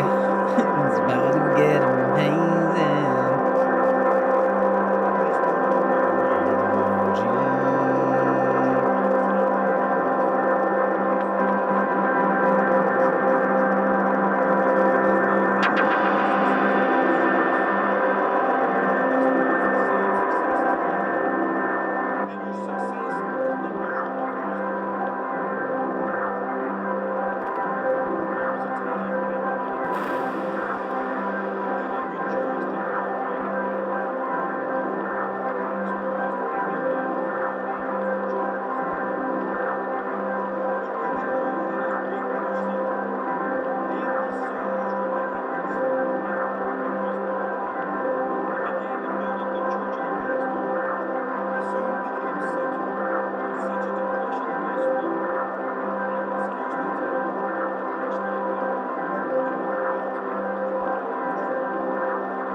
I'll hop on. I don't know. Maybe I'll hop on for a minute in a minute. Just one sec.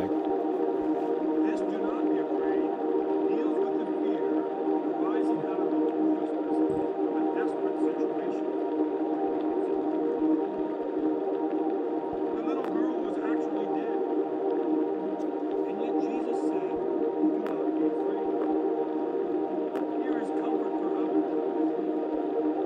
Dear friend, if you've been praying for a long time about anyone who's near you, and you've been longing for that person's salvation, and your prayer has not been answered, and that person has gone from bad to worse, then I don't want you to give up praying. Oh, but you say, I'm getting very discouraged, for they are plunging deeper into sin. Well, there is cause for fear, but not while Jesus lives. For Jesus can reach any soul as long as it remains this side of the gates of death. Just so you guys know, I'm extremely Jesus can tired. still save a person as long as they are not in hell. Continue to pray and do not be afraid. No case is absolutely hopeless as long as Jesus lives. Love will still I've been up for over 24 hours now. where prayer is answered to the very end of life. I've read of a woman who prayed a long time for her Savior. She used to attend a certain church in North England, but her husband never went with her. He was a drinking, swearing man, and her heart ached greatly over him. She never ceased to pray, yet she never saved any souls. She always went to the church alone, with one exception, that her dog was with her. This faithful animal would curl himself up under her seat and lie quiet throughout the service. One day she died. Her husband was still unsaved. But the little dog still went to the church. His master, unsaved husband, wondered what that faithful animal did at the church service. Finally, curiosity made him follow.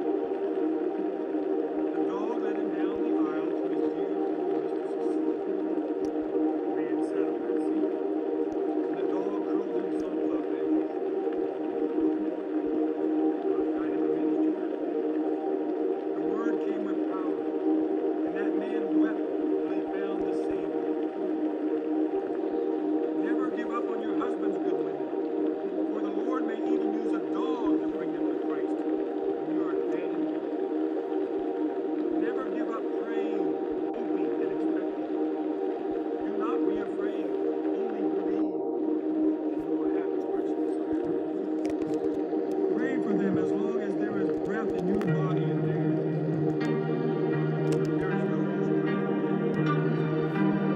As long as they are still alive, then never cease to believe in God. Persons have been converted to God under very extraordinary circumstances. Another example, there were these two dishonest fellows who thought that they would rob the house of a godly man, a Christian, whose habit it was on Sunday evenings to gather the whole people of his congregation together in his parlor to preach the gospel. The two thieves thought that if they could get inside the minister's house, during this special evening meeting, then they could hide themselves so that they could rob the house easily. So they did. They hid themselves in the room right next to the God where the word of God was being preached over them. And the Bible was. For through the godly preacher's sermon which they heard proclaimed, the Lord Jesus Christ knew their hearts, and they confessed their sin and became followers of the Savior.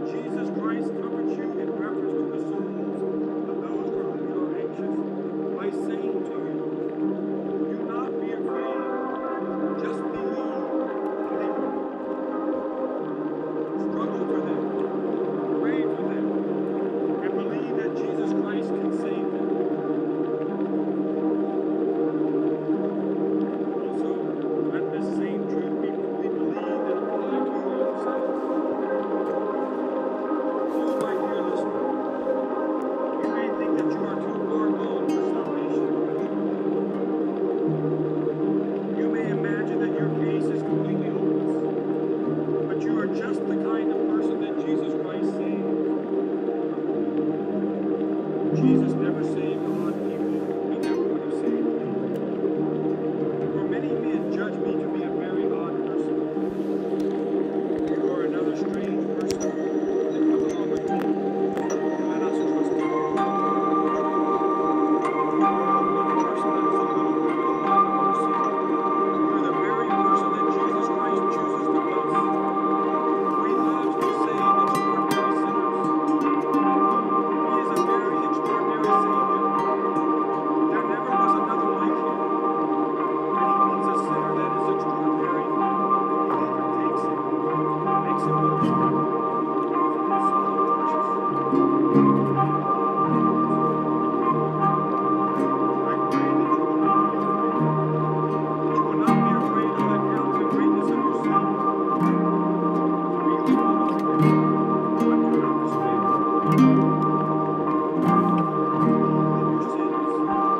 Are you deeply ingrained in your sins by practicing them for a long time? Still do not doubt the Redeemer's power. If your salvation rested on yourself, you would have reason to despair. The Father has provided help, one that is mighty. Yes, the one and only Son of God, who came from the Father, full of grace and truth, and is able to save completely those who come to God.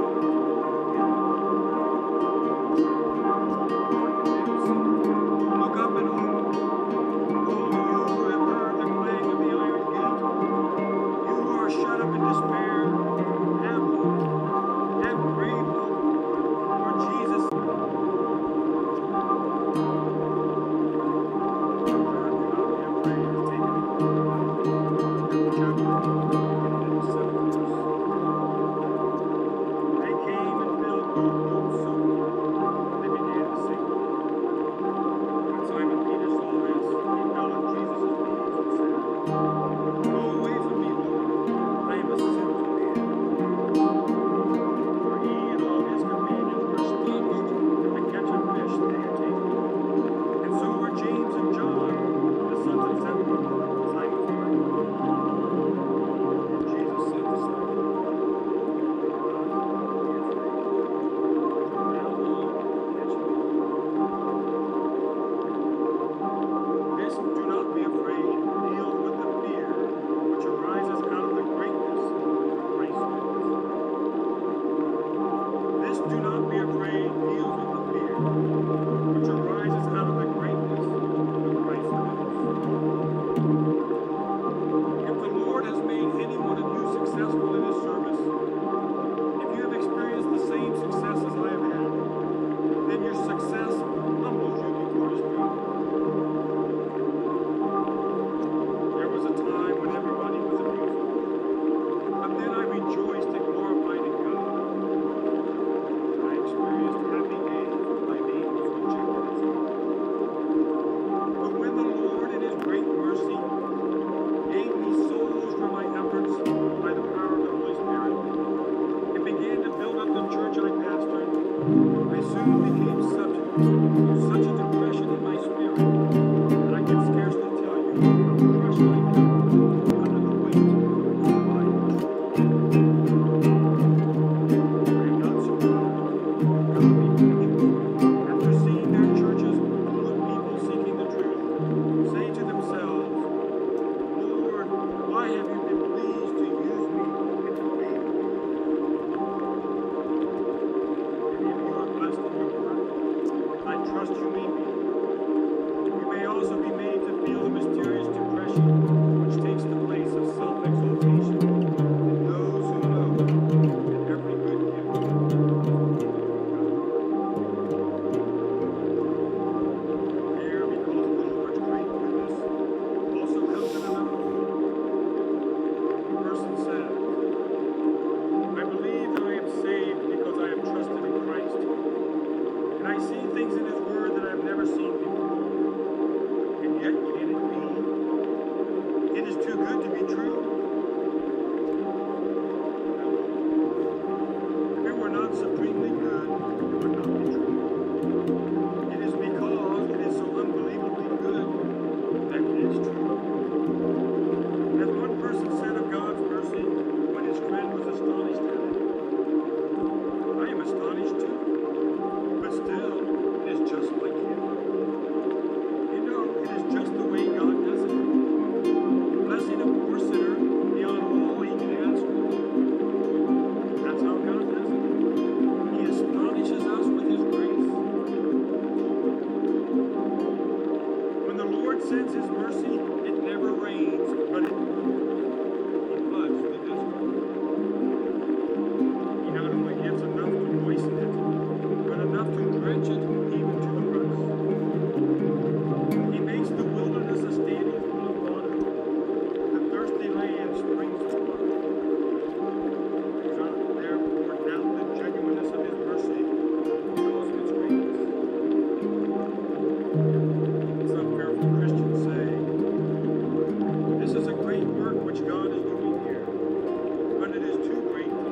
picture.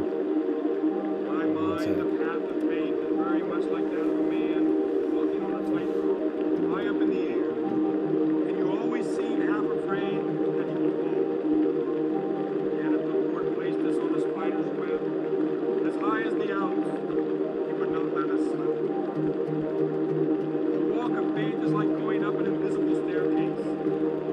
When you have climbed and climbed, you sometimes cannot see one single step before you. Each step seems to be a step on the air. Yet when you put your foot down, it is solid granite, firmer than the earth itself. There are times when Satan whispers, God will leave you, God will forsake you. He has done all this for you, yet He won't abandon you. Ah, but He never will. His faithfulness never fails. We must not be like the man from the country, who when he had to cross the river, said that he would wait until the stream ran dry, for it could not possibly run by that fast forever, but must eventually run out of water.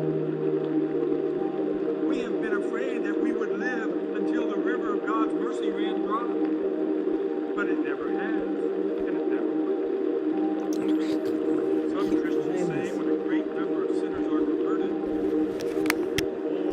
well, you see, because there are so many, they cannot all be genuine salvations. That is exactly why I think the work must be real. When I see a little small number of salvations every now and then, I am far more inclined to say, I don't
Jesus will take you in hand and make something of you.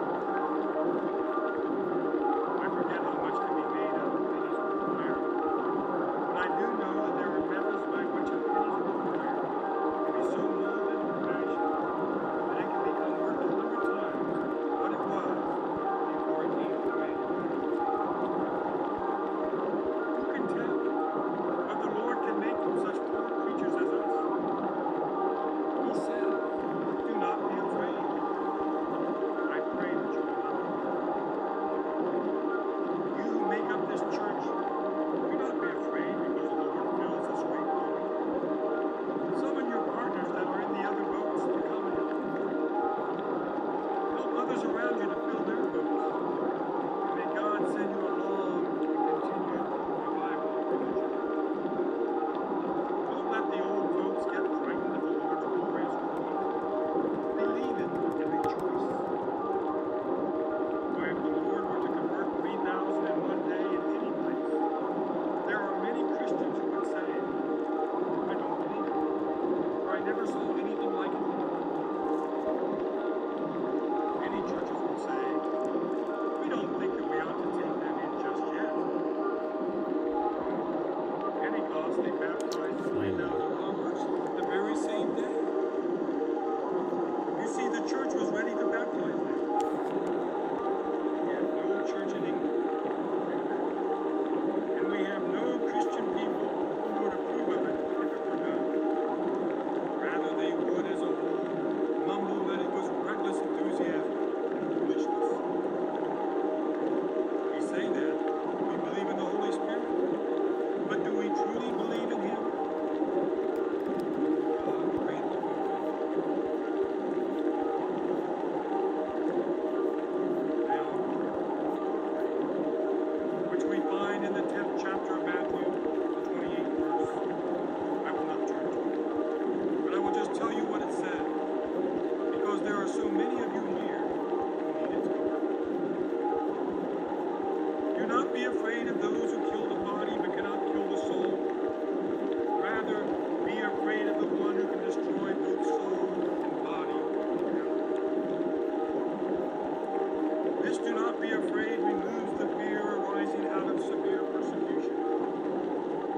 This do not be afraid removes the fear arising out of severe persecution. Around here, when a working man is converted to Jesus Christ, his friends and his neighbors soon find it out. I'm sorry to say that working men, as a rule, do not treat Christian men fairly. They used to say in America in the days of slavery, it is a free country. Every man may whip his own slave. So it is here. It is a free country. Every man may swear at his fellow working man for worshiping God. It is a wicked thing that men would harass their fellow men for being godly. If you have a right to swear, I have a right to sing psalms. And if you have a right to stay in bed on Sunday mornings, I have a right to go to church and worship God. I also have a right to go in and out of the workplace without being called names because I live in the town. Right is not always right. Some have to run the gauntlet from morning to night because they serve. My dear brothers and sisters in Christ, do not be afraid. Though you are nothing but poor sheep and are sent out in this world. Doesn't the words of our Lord seem perfect for our age when He said, I am sending you out as sheep among wolves? Just think of it. How many actual wolves, real animals, are there in the world? They have been eating the sheep ever since they had a chance. But are there more wolves or more sheep alive today? Wolves get fewer and fewer every day. So when a wolf comes down into the inhabited lands of France, we have it reported in the newspaper. And we do not have one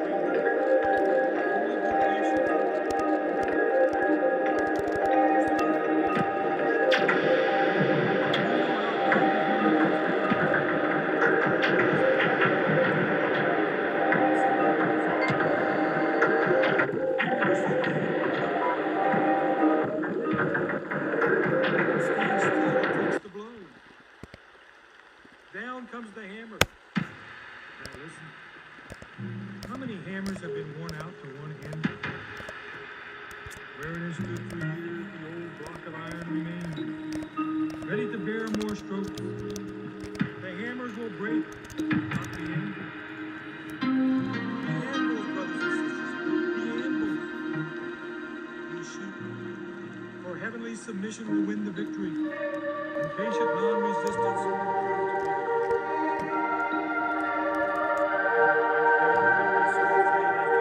the victory. Tell others what Jesus Christ has done for you. And the more they blaspheme and persecute you, then be all the more determined by God's grace that they will not be able to find room in your heart, that they will know true religion. Climb up the mast and nail the colors to it.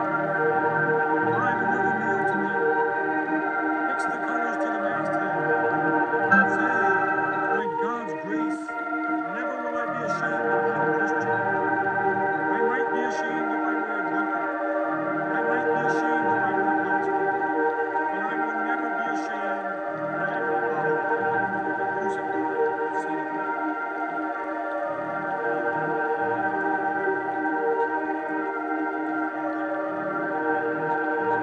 You have, for the most part, to bear the brunt of the world's assaults. God grant that you may not fear. Do not pull them down about your religion either. Do not be so afraid as to fall into questioning and unbelief. True religion was never in the majority, and never will be for many more years to come. You may rest assured that if we were to poll the world for any opinion, and if that opinion should be decided by a majority, it would inevitably be wrong. Now and then, in one country, right will prevail. But all the world over, the seed of the serpent outnumbers the seed of the woman. Blessed is he who can stand in a minority of one with God. A minority of one with God is in the judgment of truth a majority. Count God with you, who have more with you than all that is true. I must not keep you much longer. Therefore, I want to say another word which I would like all of you to hear. This is the fifth, do not be afraid. You will find it in Luke chapter 12, verse 32. Christ, preaching to his disciples, said, do not be afraid, little flock. Your Father has been pleased to give you the kingdom. This do not be afraid prevents the fear of worldly concerns. It prevents the fear.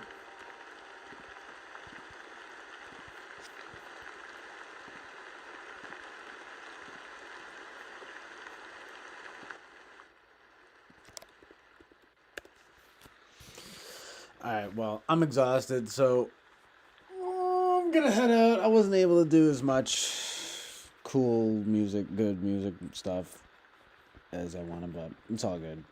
I gotta pack it up. But if you guys are still here, John and Lino, fucking exhausted. I am gonna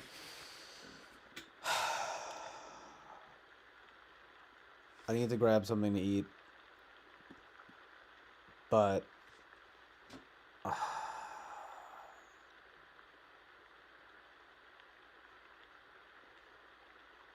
I'll probably hop on for a minute. Either way, I'm gonna try to get either on my laptop or on my phone.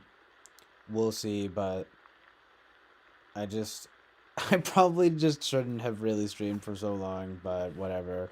As always, I did. So I'll hit you guys up. I'll thank you guys for being here. Appreciate it. John Lee Knowles, I'll hit you guys up on Discord. Peace, fam.